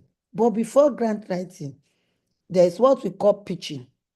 Everybody knows about this elevator pitch, or let me say a large percentage of people know about pitch, elevator pitch, where it is said that you must be able to say something that will interest a potential donor or a potential investor in whatever you are doing. And we say it shouldn't take more than 60 to 90 seconds to get it done. But for fundraising, you even go further than just the elevator pitch. You create a pitch deck. We're coming to that. Then you must have a strategy for fundraising. You must do donor research, very important. And as we discuss, you will understand why And now these steps build on each other. Then you must do a lot of networking, eligibility, application, and then what I call proposal structure. I hope I'm not moving too fast, but I wouldn't want to leave any slides without, talking to it. So like I said, your 60 to 90 second speech is a must-have, no matter what you do. Even people who sell water, if we all remember the case of that guy that was hawking bottled water, and Aquafina had to go and establish him with million naira worth of store. If you listened to that speech that he was making in the garage, that marketing speech, you will know that it's not something that just came out of nowhere. He has practiced it, and that was his speech. And that was what was making him sell, and that was what got the attention of Aquafina, that they gave him that much money. Unfortunately, he didn't have the necessary business skills. We are not talking about business skills today. I just mentioned that because unfortunately he has lost the money, but at least that pitch worked. That's the power of pitching. And anytime you are writing, you are looking for funds, even before you start writing, you must get your pitch right, so that if you just meet someone randomly, it starts from the elevator pitch. You must be able to say within those 60 to 90 seconds max. But if you can manage yourself to contain yourself within 60 seconds, it's something everyone can do. You are your own audience. Go into your bathroom, start practicing in front of your mirror, make a video of yourself, review the video, and you see that in little time, you have a powerful pitch. But what do you want in your pitch? Within those 60 seconds, you must be able to introduce yourself.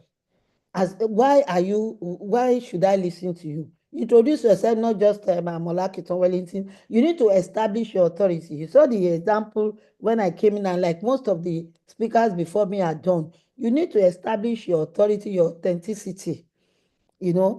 Why should they listen to you? Why should they invest, or why should they support what you are doing?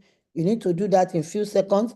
Then after introducing yourself, you introduce the problem. My name is Olakiton Wellington. I'm a fundraising expert. There's been a lot of lapse between, a lot of gap between those who want to give money and those who need the money. And then that's the problem right there. The solution I gave was, it is because they are not going through the steps, and I enumerated the steps. Anybody who wants to know about fundraising knows immediately that, okay, this woman knows the problem, she has the solution. Even if the person hasn't gotten 100% clarity, I would have got the person's interest to want to listen more. Then your target, who am I targeting?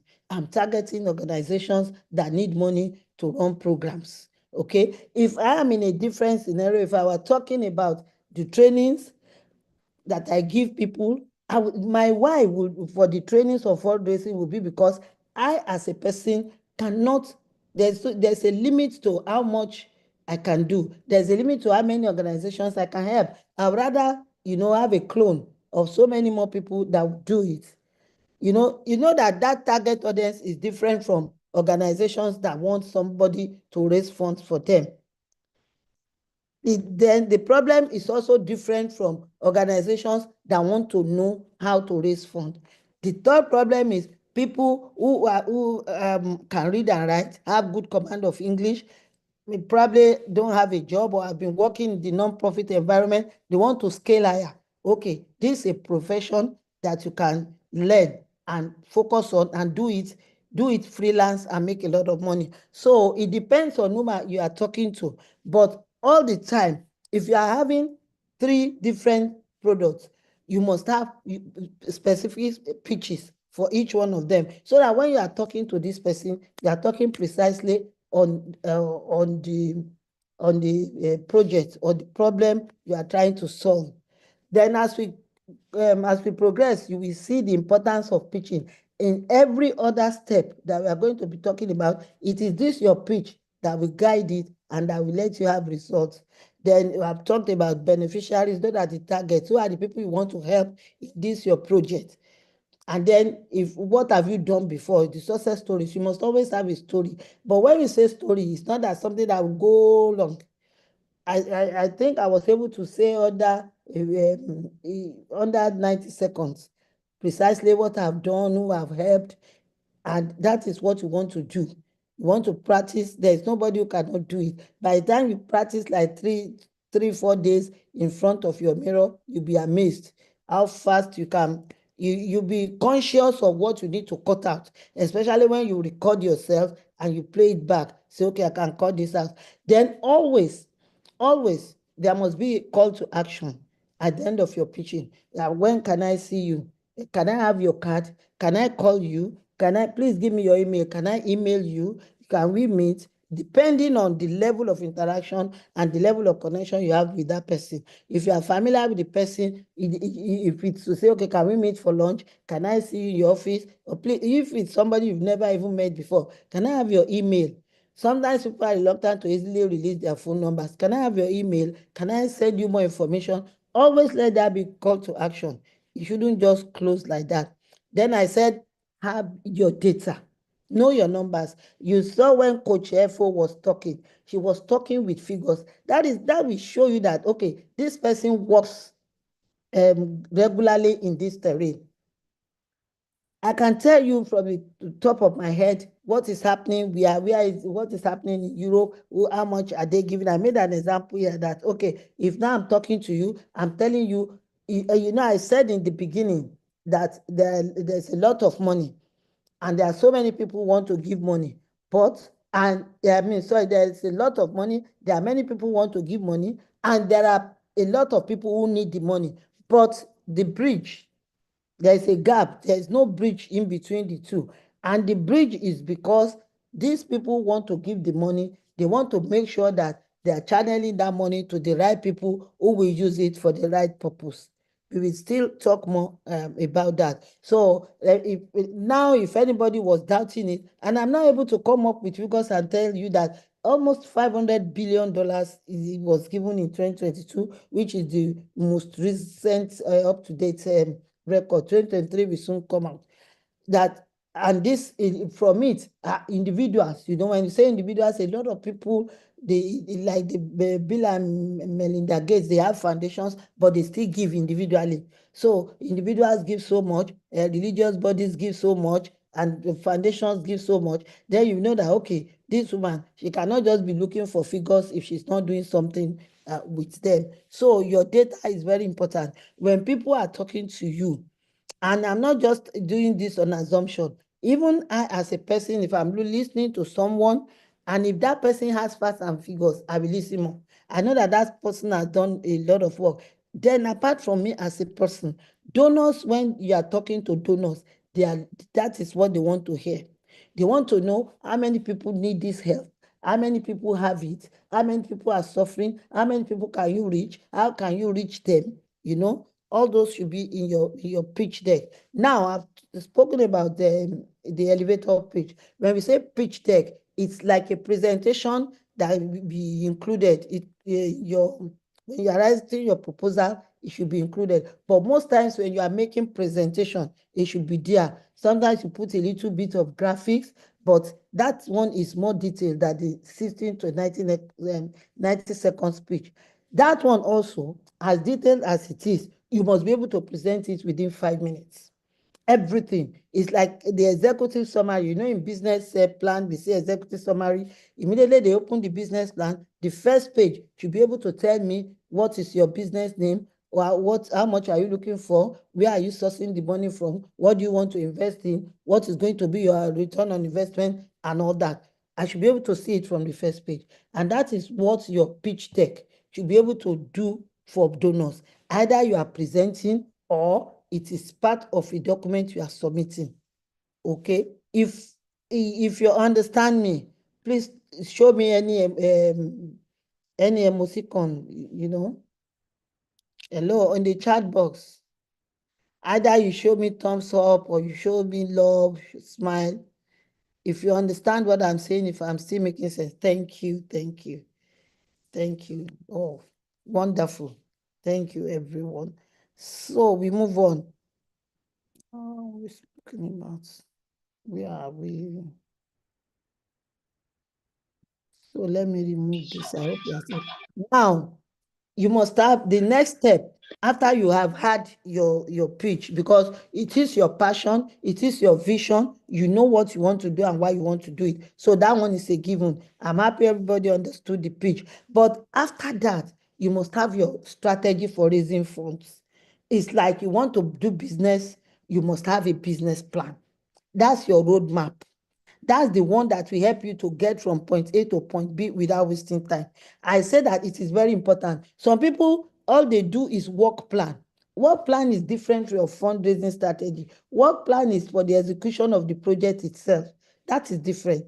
Sometimes people get this confused when I'm training and I talk about strategy. They say, when we want to, no, that's work plan. This one is a strategy for your fundraising, even before you start the project, and you must write it down. But what I tell people is that it doesn't have to be a very sophisticated document that you now go and hire someone to go and write for you. In my entrepreneurial development classes, I tell people, write your business plan. If you give it to somebody to write, I will know.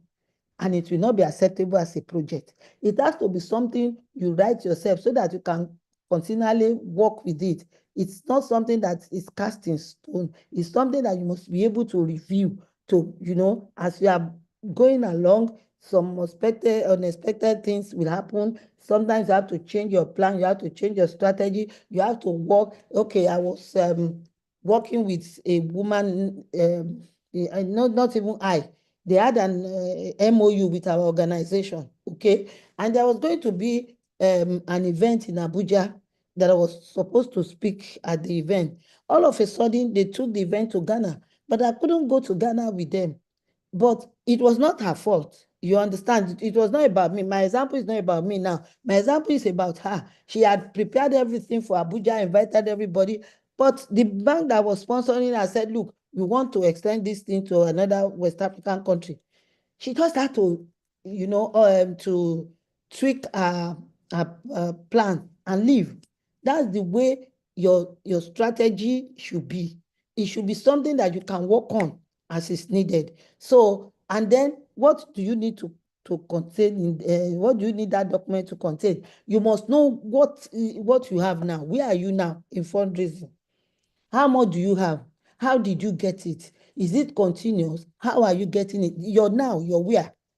That is why I say, where are you today? That is the where. Then where do you want to go? How much do you want to raise? When?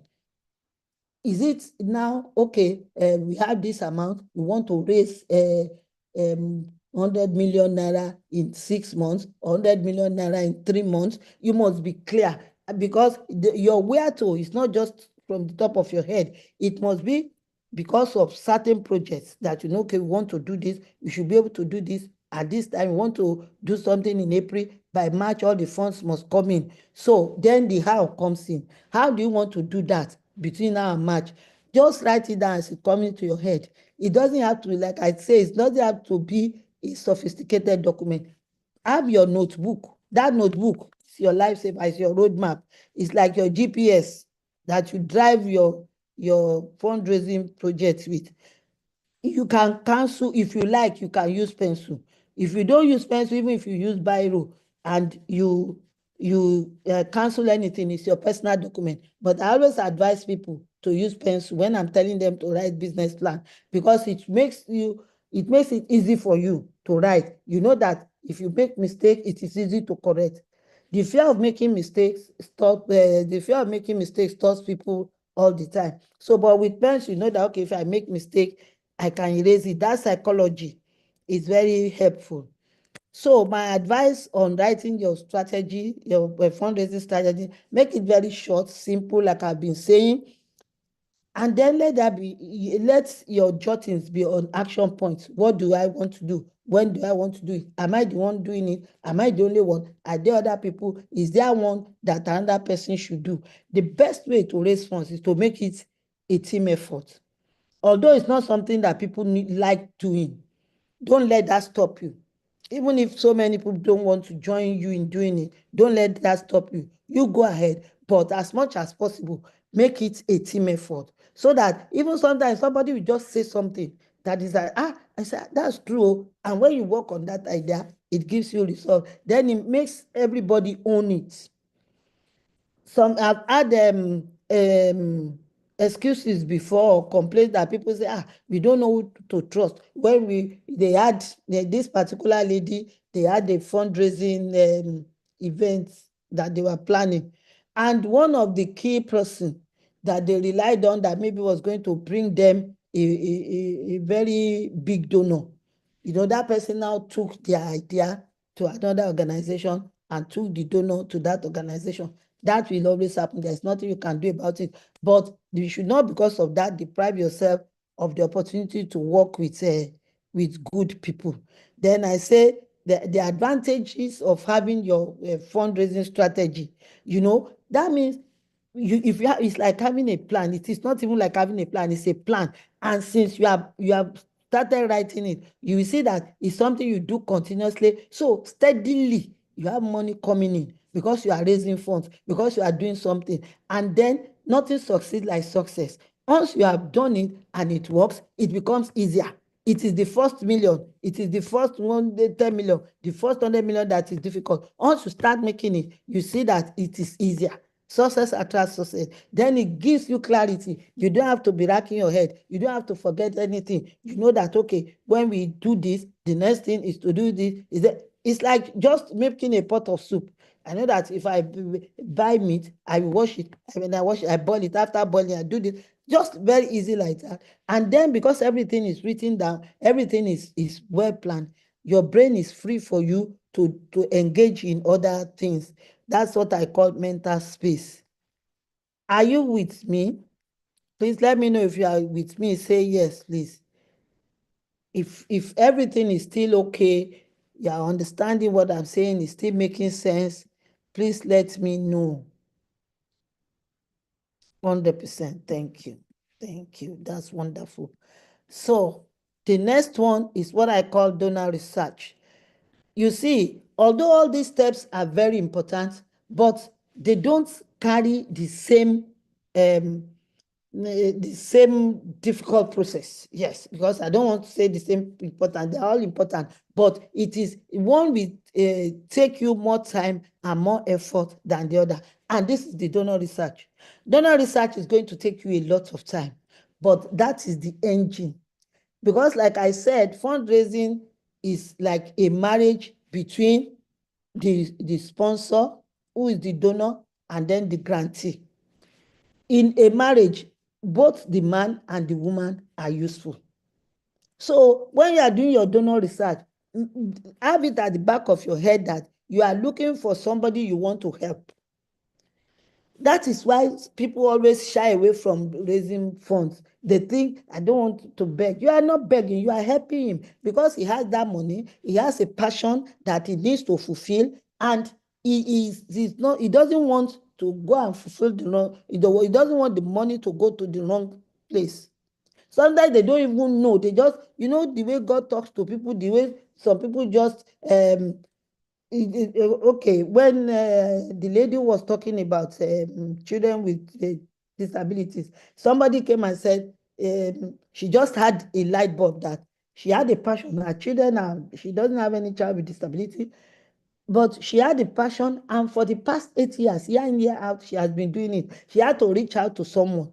So that person that she reached out to, I like the way she spoke. She spoke with as speech. You will know that she appreciates that person as a helper, as somebody who assists her to achieve her passion. Exactly, that is it. So if you have that at the back of your mind, that this person you are writing to, or you are approaching for donation, for sponsorship, you are actually helping the person. That buoys up your confidence. And if you are coming from a place of confidence, you'll be able to talk passionately, to talk well about your program. Because sometimes a lot of people, not everyone is an orator. A lot of people, they have the substance. That's why I say it's not everyone that is gifted to be a teacher. You see some people, they come with first class from university, but when they are posted for service, or if they go and take up teaching job, maybe because they don't have any job, you see that this one is not a teacher. It doesn't mean that he or she is not brilliant, but that person is not a teacher. But now, when you are now coming to this space of donor and grantee, you have to come from a place of confidence that will help you, so that they know that what you are talking about, you know about it and you are doing it. Or even sometimes, excuse me, you are not yet doing it, but you know what you are talking about. There are funders that fund startups. People say it's difficult to get money. Yes, it might not be as easy, or no, not even easy. It might not be as frequent as people who have done it. A lot of donors, they say, I want people who have been doing this, but there are people also that want to fund starters. They want to fund startups. They want people who can go to the roots, to the grassroots, to go and help people. So what are you looking for? You are looking for people who want to sponsor what you are doing. And then how? You go to Google search. You know what you are doing. If what you are doing is helping widows, go and look for sponsors for widows. In your own contact, tell people. It's not only in church. If you see what is happening in churches too, you see that it's individuals that are helping. Maybe, okay, they want to do something for widows, they give the money. There are a lot of people that will still give that money outside their churches. Once it is their passion to help widows, or what you are doing for children, you just Google and use an article might be from individual, like the lady Tina, who was talking about what she does with disabled children. She might have something on her blog. If she ever talks about it on her blog or somewhere, someone searching on Google, on the internet, might find her. Then, like I said, your contacts, talk to them about what you do, and then find out. Even if that person you are talking to cannot give you that thing, he or she might know somebody or might have an idea and say, why don't you do this? Why don't you do this? Don't keep quiet. Then look at organizations who have been doing what you are doing. You can talk to them. Although it may be very little percentage that will respond positively, those percentages, they are fine. Work with them is better than nothing. Or go to their website. Most times they list, maybe when they're having a program, they have to display the logos of their sponsors. Go and look who has sponsored this organization. Okay, I'm doing the same thing. If that person has sponsored one organization, the foundation of the person is likely to sponsor more. They don't give all their money to one person. And then, even if that person who has sponsored your like-minded organization doesn't have what to give at that time, birds of the same feather flock together. Usually, you would know somebody that's okay. This is what you do. And right now, I cannot fund. It can recommend you. Just don't close any opportunity. Then, what have you done before? Even if it is something that you have done before you started your NGO. So when I say former donors, current donors, it's not just that because you have an NGO, then somebody gave you money, that's the only person. No, before, even if you are a new startup and you don't have any track record, okay, when you were an individual, you were on your own, who has ever supported you for anything? Maybe it was your birthday, that person said, okay, let me celebrate you. Maybe it's something, that person said, okay, let me support you, even if not pay with money. Who has ever supported you before? Go and talk to that person. That person can support you. Then I said current donors or prospective donors. I was talking to somebody, we were just discussing, and that has been part of my testimony. Then she said, a lady, she was my old schoolmate. Then we met, I was in Atlanta, we were eating. Said, hey, we see you a lot on Facebook. You this your NGO, and you don't even ask us for money. I was like, I said, because what we do, God has been. I said, no, I want to be part of it too. Please send me your organization's account number. Imagine, I was not even asking her for money. From that one, I said, you are keeping quiet with these people. There is nobody that is too small, or there is nothing they give you that is too little. Even if somebody give you how much is $100? $100 is like how much? It's like 200,000 naira. It is something. If you have an event, if you are going to spend 20 million and you have only 18.8 million, that 200, I mean 19.8, the gap for that 200,000 naira will be there. And if you are going to spend 20 million, if you don't have 1 naira, if it is that 200,000 that you have to start with, that 200,000, even if it is marketing, even if it is just to give you confidence that, okay, this is doable, people are going to help me. It is it. You know, I've spent time on donor research. It's very important. You need to find the person who wants to sponsor what you want to do. Then when we get to eligibility, we still talk about donor research again. Then I say, don't take it for granted. Don't just do it on your head. And then when you are even writing it down, it's different from the way you will write your strategy. This one, you have to do it, you have to tabulate. It's either you use Excel or you create a form so that on each person, you just tabulate. What have you found out about this person? Where is the website? Where is the phone number? What do they do? What are they? How likely are they to fund you? How matching are they to your cause? So then the advantage of having this organized is that next time you have people that you have researched, you don't have to start researching all over again, because there's a limit to what you can put in your head, especially when it comes to research. What you need to put down on each person is like 8, 9, 10 items. So that's why I say you tabulate for each organization. Then you can have a list of 10, 20 organizations, but all of them, you must fill all the columns. So you have that. And once you have that, you can now even form a team and share it. That, okay, you go and research this one, you go and research this one, or you go and contact this one. When it is time to apply, you are the one to apply. And then once you have it like that, you don't miss your deadline, because it will contain, there's a part of it that will contain that those people that you have researched. When is the deadline for submission? You will put it there. Okay, let's move faster. So now I come to networking. Networking is very, very important. There are people, they write proposals. People write proposals. They will be, and they will, they will be boasting about it, that I write proposal. I just shoot proposal. I can write 20 proposals in a month. I can write 10 proposals. How many of them come back? And you will see people that write regularly 10, 20 proposals every month. They barely get one funding in a year. And when they get sometimes it's just bottom pot. Excuse me, or they are sharing with other people. So I said, you need to network. People give money to people they know. So in your research, it's part of what we use for networking. How do you connect? I said, use social media.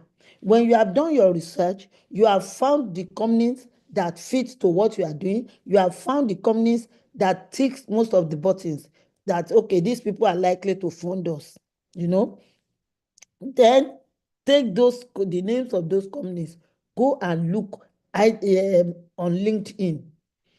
If you search the name of the companies on LinkedIn, it might come up with the name of the leaders in the company. If it doesn't come up, go back to Google. Go from Google that you have gotten the name, go to the website of the organization, go and look at the names. They will say it, our team. Most companies will say it, our team. This one is director, this was, oh yeah, take that name, take it to LinkedIn. Go and search for that name on LinkedIn and connect with the person from there. Even if they don't write, if they just say our team, most times they will say our team. They will not say the position of the person. But by the time you get to LinkedIn, you can find that person's profile. Then you will know, okay, if this person is a decision maker. Sometimes it's not even the number one person you want.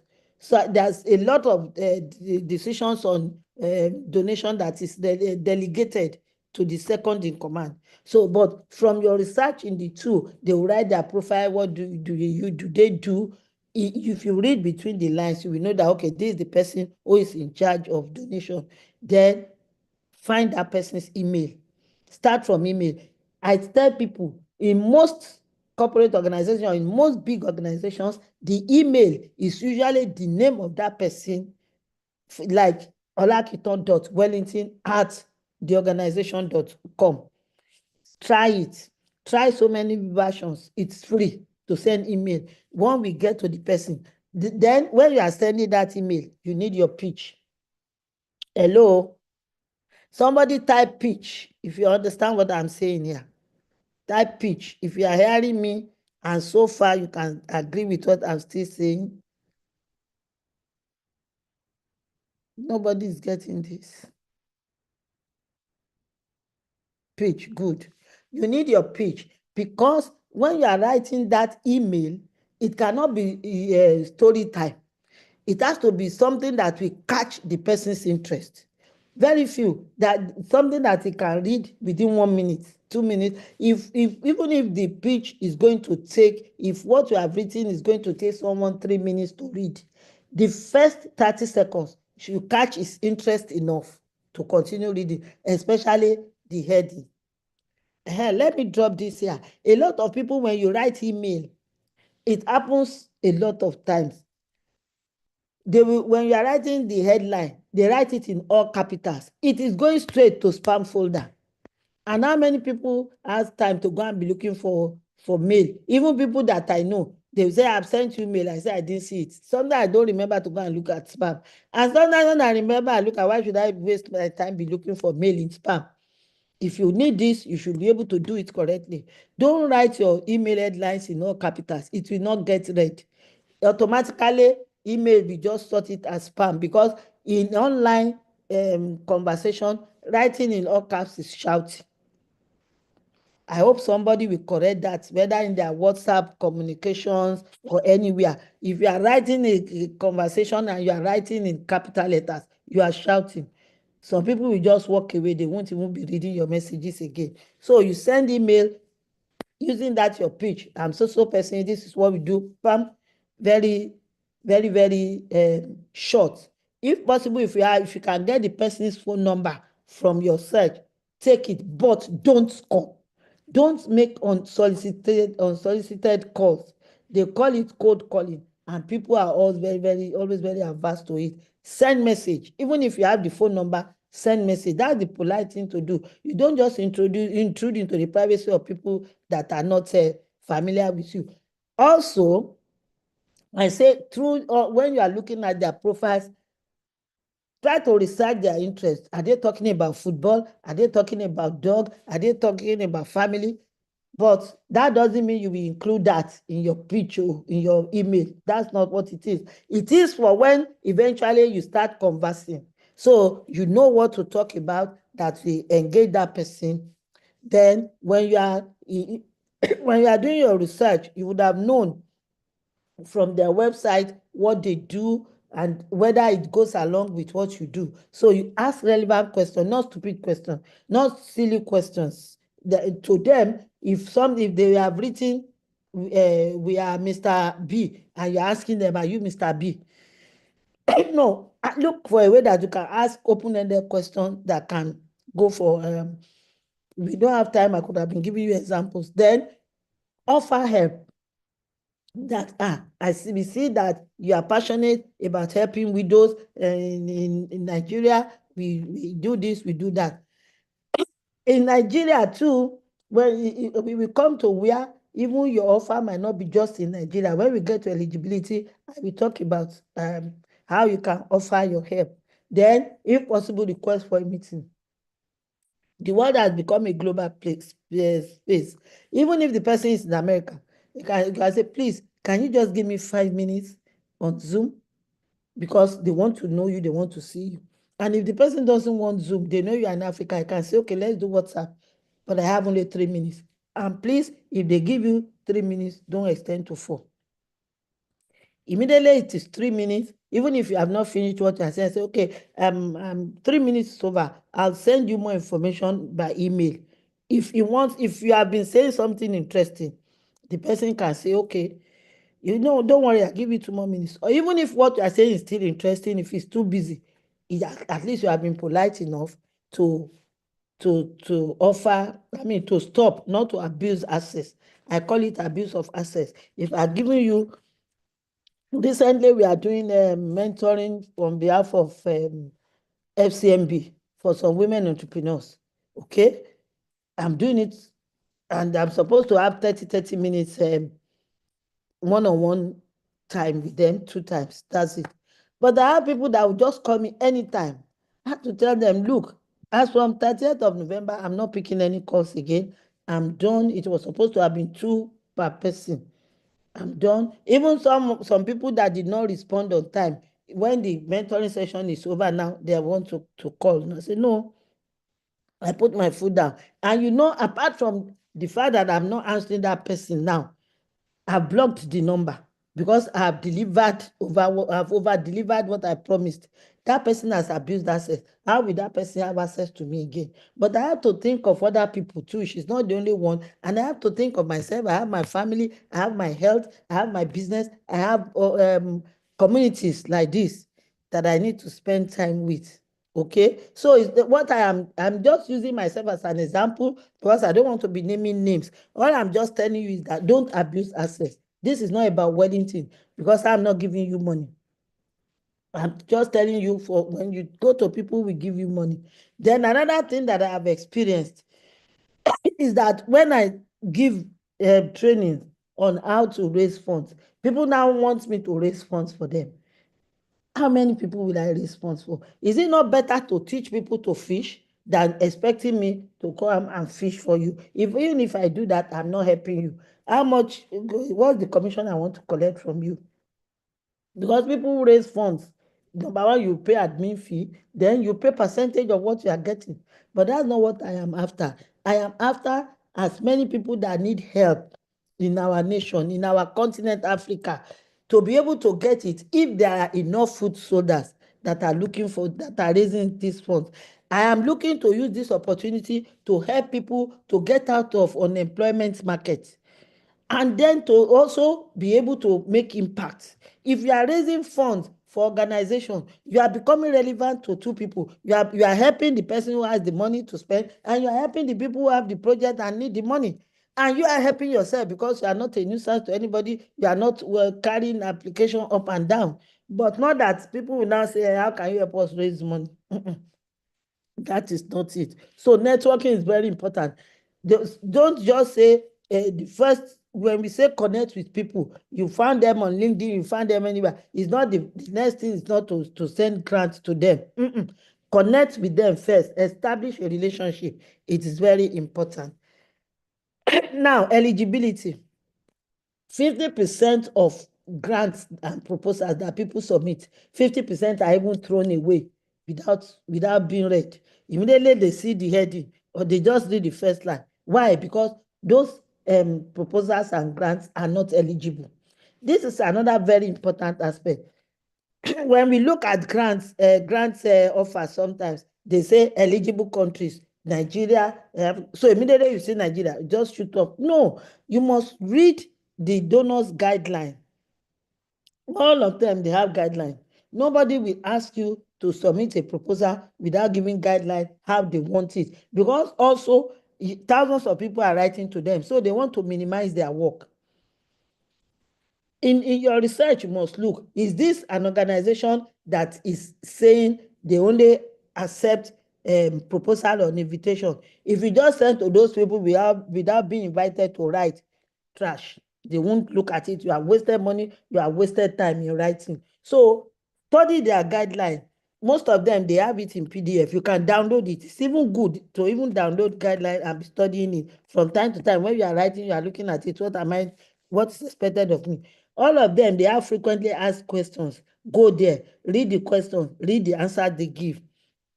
That will even tell you already, you are getting expo on what to write in your proposal. Then, as you are reading the guideline, take a note. Always write things down, it helps. Make a checklist. What are they looking for? This. I should write A4. You put this, I should put, and work with that checklist. If you look at the checklist, if there's any single thing, don't assume that this project is fine. When they see it, they must do it.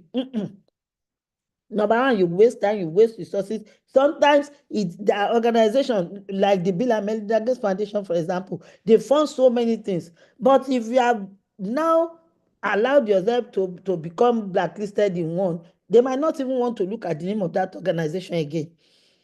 because it happens to us as individuals now. And now look at the kind of pressure they are undergoing. We don't even have their kind of pressure, but we also don't want to be taken for granted. We don't want time wasters. So I said, if you are not eligible, don't apply. If they say Nigeria, are they saying Lagos? Are they saying North? Are they saying grassroots? You must look at it. If they say women, are they saying widows? Because they are women, the women living with disabilities, women, deaf women, blind women, single mothers, different aspects of women. What are they looking for? Or are they just saying women? They cannot just say women because they have projects. The projects are just specific. As they say, women living in displaced camps. All those things, you have to look at it.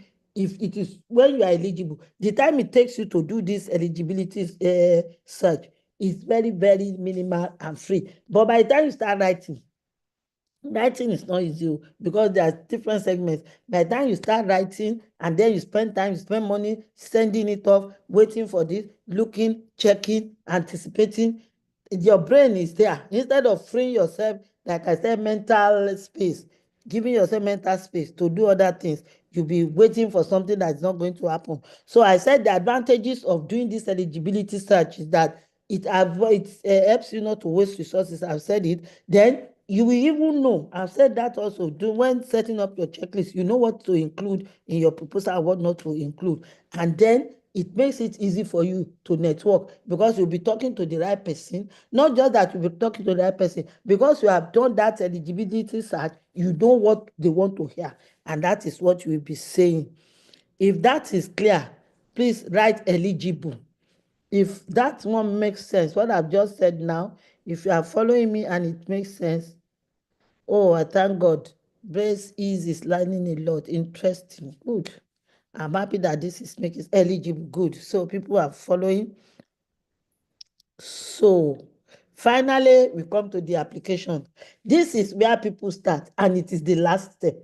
If you have really been following me and you understood and you agree with me, you will see that all those steps are very necessary.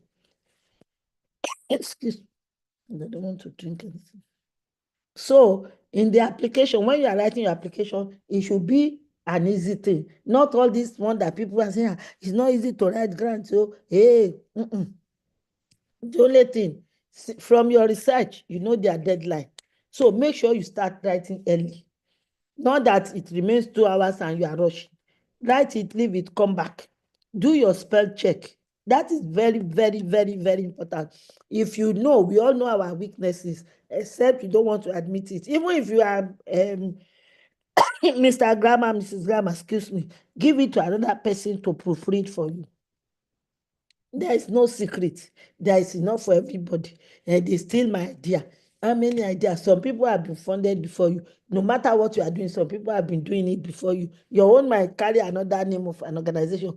Many years when you have retired, even before you leave this earth, other people will do it. God can call you to something higher. I was discussing with somebody 2 days ago, and I was telling her, in 2025, my sister, go and sit down. Do you know what God will call you to before then? And I said, okay, I claim it. So if you are hiding, when you close your fist like this, you are not allowing yourself opportunity to receive more. This person, what more do you want to receive? Maybe that person will see something that you did not see. And they are very particular about this grammar thing. Because if it's like somebody now, you want to come to me for a favor and you are pronouncing my name wrongly. Already that's a switch off for me. Okay, so, and then they expect that if you want to handle money, you must be well organized, you must be articulate, you must be the person that is conscientious. You are writing this thing down and you are writing it correctly. If you cannot take care of simple grammar, why would they trust you with hundreds of thousands of millions? Okay, then you must also be clear, as you have been researching their site, are they asking you for proposal now? If they want concept note and you submit proposal, they will throw it away. It's a waste of time. And look at what proposal is very cumbersome. You will write budget, you will write work plan, you will write people, how much it is, you will write where you are going, what you are doing, this, that. But when it is concept note, it's just your idea. Okay, I have the idea to help 100 widows to do this, to do this. Yeah, they are not asking for budget. They are not asking for work plan, just idea. Then who do you target? Why are you targeting them? What's going to be the outcome? What's going to be the output? Chicken. You can do proposal, your concept notes with 2 sheets and you are done. Then as you are researching in their website, do they have a template? I'd worked on a project before when I was vice president of NEW with Action Aid. They had template. The first time we were giving report, myself and the admin officer, I was the project coordinator. He does this. I said, we wrote report. He wrote report. I sat down. I looked at it. I was assuming. Since then, the box tossed at my table. I believe that that's what you should believe. I thought that I checked everything. After writing those reports, they now sent it back that they had sent a template. Sent template. I now called it. Oh God, I got this letter, and they will contact me directly as the project coordinator. I said they had sent template. Say, oh, it was like I should even slap it. But what would I do? I just managed it. We had to go back. I should have slapped myself because I also had no business signing off a document without having read the eligibility and then to see that everything, all the checklists are ticked. Okay, so it was more my fault because I was the person who signed it off. If the organization had not given us the opportunity to send it to the right, that would just have been it. And it was a 5-year project. How many minutes do I have, OBK? No, you can continue. The next 10 minutes. Oh, okay. Because I want to take questions too. Okay. So if there is a template, use their template. If they don't have templates, then you must use a standard frame. Don't just write it anyhow. Let's use the standard frame. You must have an intro. Even before intro, have a cover page. That cover page, like we call it upper style writing, the heading, the project something first. Then you give space, you write the name of your organization, write your contact information, write everything, write it. That's the cover. So immediately they look at it like this, they know that, okay, because so many proposals might be coming in at the same time. They must be handling 3-4 projects. They know, okay, this one is for OBK's desk. This one is for Adeola's desk. It makes their life easier. If they don't have that, it doesn't cost them anything. The people that are working, they have their job descriptions. They are not the person with the passion. The man who is going to give the money is not the one to come and sit down and sort out proposals as they come in. It's the final recommendations of the shortlisted ones that go to him. So just make sure you are doing it right. Do your intro, your pitch again. Remember that's your pitch. Yeah, go and bring it out. What's the problem? What's the solution? Who are you going to do it for? Then, according to what you have read, if they say they want for 100 women, we give them work plan for 100 women. This is what we do. This is where we do it. This is what we do. What is the budget per head times 100? Who are going to work on it? Everything. You put it there. Then, your team. Who are people going to do this with you? Why are you using this person? What can this person do? What can that will give the sponsors confidence that, okay, these people, they know what they are doing and they have the right team. It's not that, it's like people, they say, I need help. What do you need help for? I want to do business. What business do you want to do? When I see money, I know what I won't give you my $1. It's the same thing with donors. If it is when we get money, we have a lot of women who need help. Who are the women? Where are they? How much do they need? How are you going to give it to them? Is it digitally? Are you transferring? Are they coming? All those things must be detailed. Then, how are you going to monitor what is going to happen? That is where the MRE comes in. Okay, when we give these widow women, we have the coordinators there in the village. They go and visit them every month. They do this, they do this. Fine. Okay. After the 100 million that I give you now, how do you continue this program? This one now, we are talking to government. They want to know that we are doing this, or we have this partner, or when we give them this money, it's going to be revolving. They are going. You have a sustainability plan, because it's like a child. What they are doing, that project is their baby. They want to see it grow. They want to see it thrive, and you have a sustainability plan. They will even continue to support you. They can even tell their friends, I have something. It has happened now to so many of us that I have somebody that is doing this. Please come and help me. Even if it is 100 naira that we are asking for, that is our own level. At their own level too, that is how they will get co-sponsors for you. I hope with this, my little explanation, I have not confused you. Thank you so much. Right. Thank you very much, Ma. Thank you very, very much. Wow. Wow. This is not like those hit and run session. No, this one is in-depth and very technical. Wow, thank you. Very technical. Like, thank you so I don't know much. about any other persons, but some of the things you are saying resonates with me, particularly with what I do at SECA, and of course, areas of improvement too, because you have just given.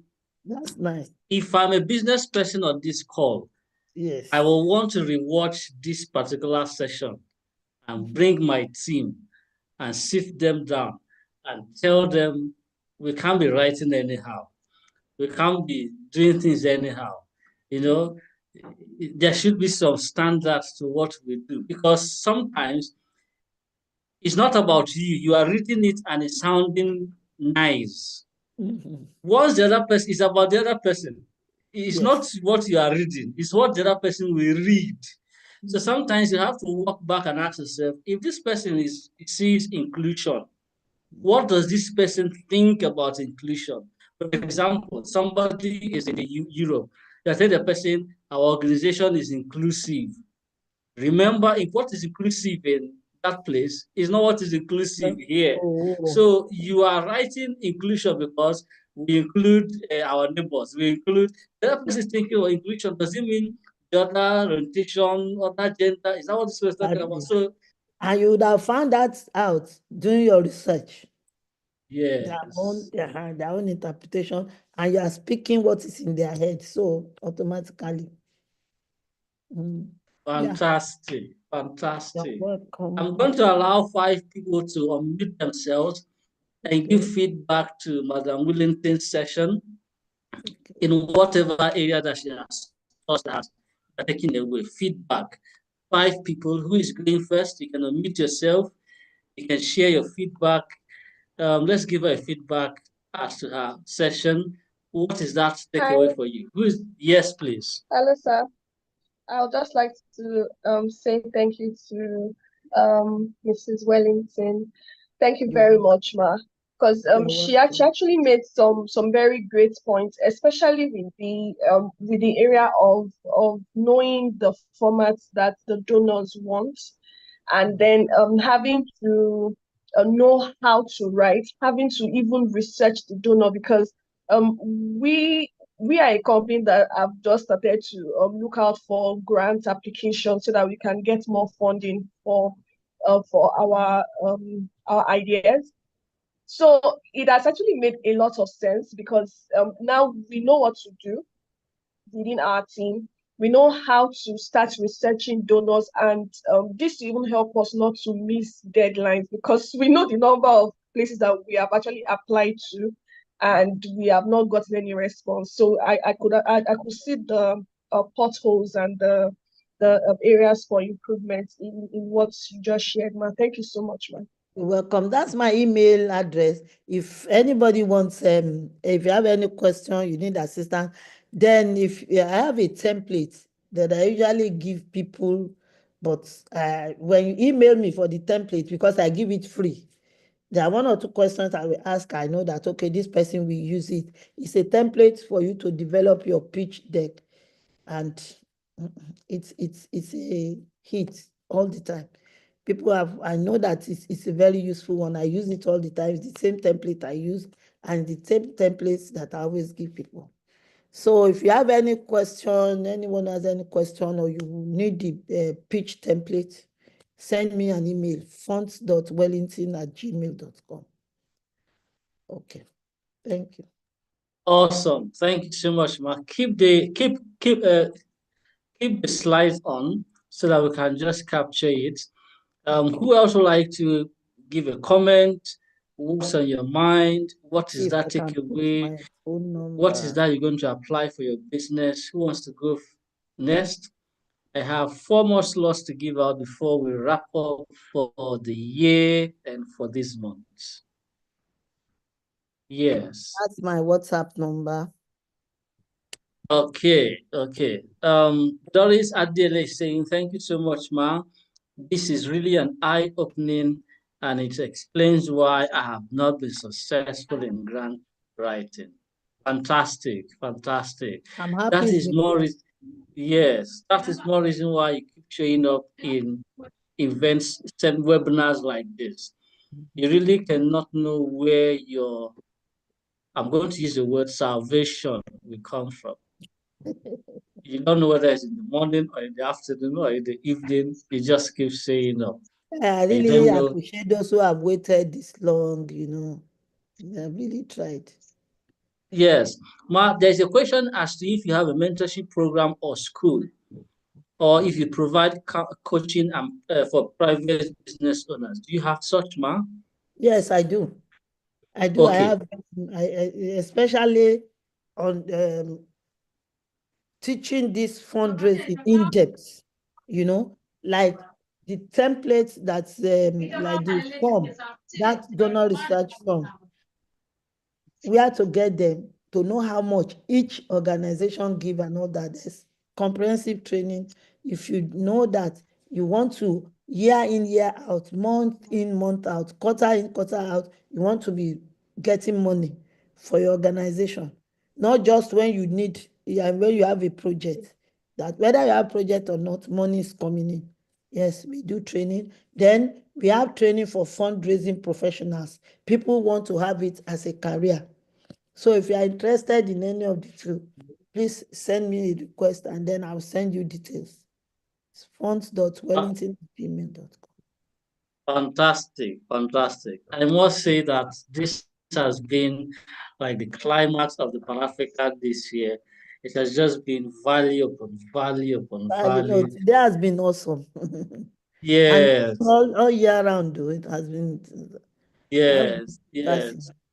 Yes. I believe that anybody who has gone through the Pan-African webinar this year cannot say that there's no aspect of life we have not touched on. We have touched on every aspect of life, whether it's in your career or family or finance or business or there is an aspect of life we have touched on. This is my suggestion. Go back to the YouTube replay and watch it. You will see the link in the comment section. Go back, watch it. Don't just watch it, watch other edition. Start from January. Take this December. We are not coming back in December. We are doing the next edition next year, God willing, January. So take the whole of December to say the whole of December.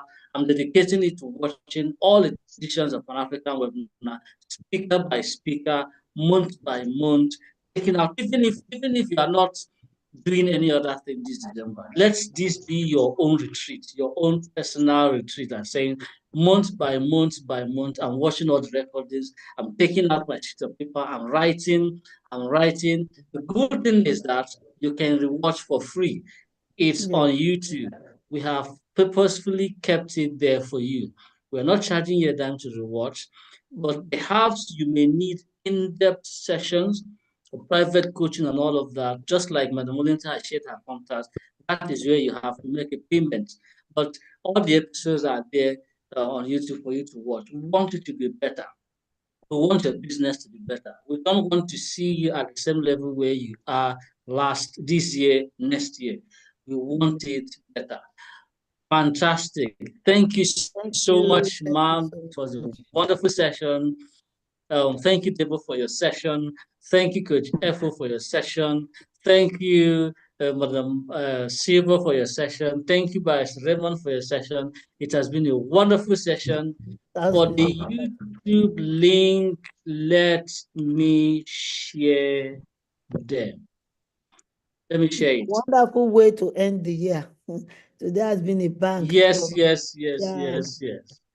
It's No a wonderful dominance year of to the end the morning. year. Yeah.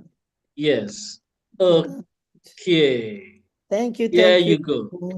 Thank There you you so go. So, okay, let me share again. I believe we all can see that in the comment section. So thank you very much for participating. Just before we wrap up, I'm going to ask my boss, Stella, if she's on the call. She is our Chief Operating Officer at SECA, to give her closing remark, which is not just for this edition, but for all editions this year in the Pan-African webinar. Boss, are you still there?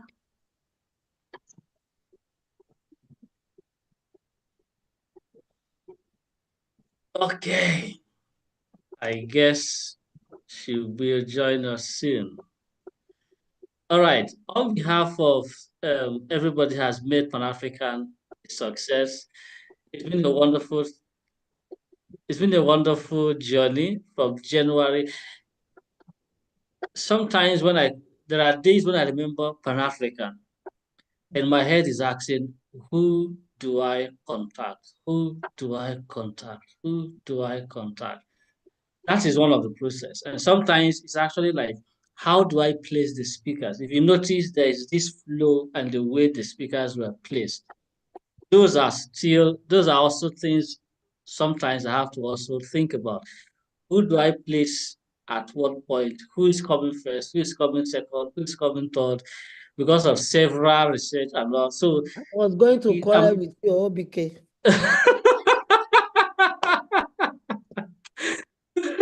Yes, but again,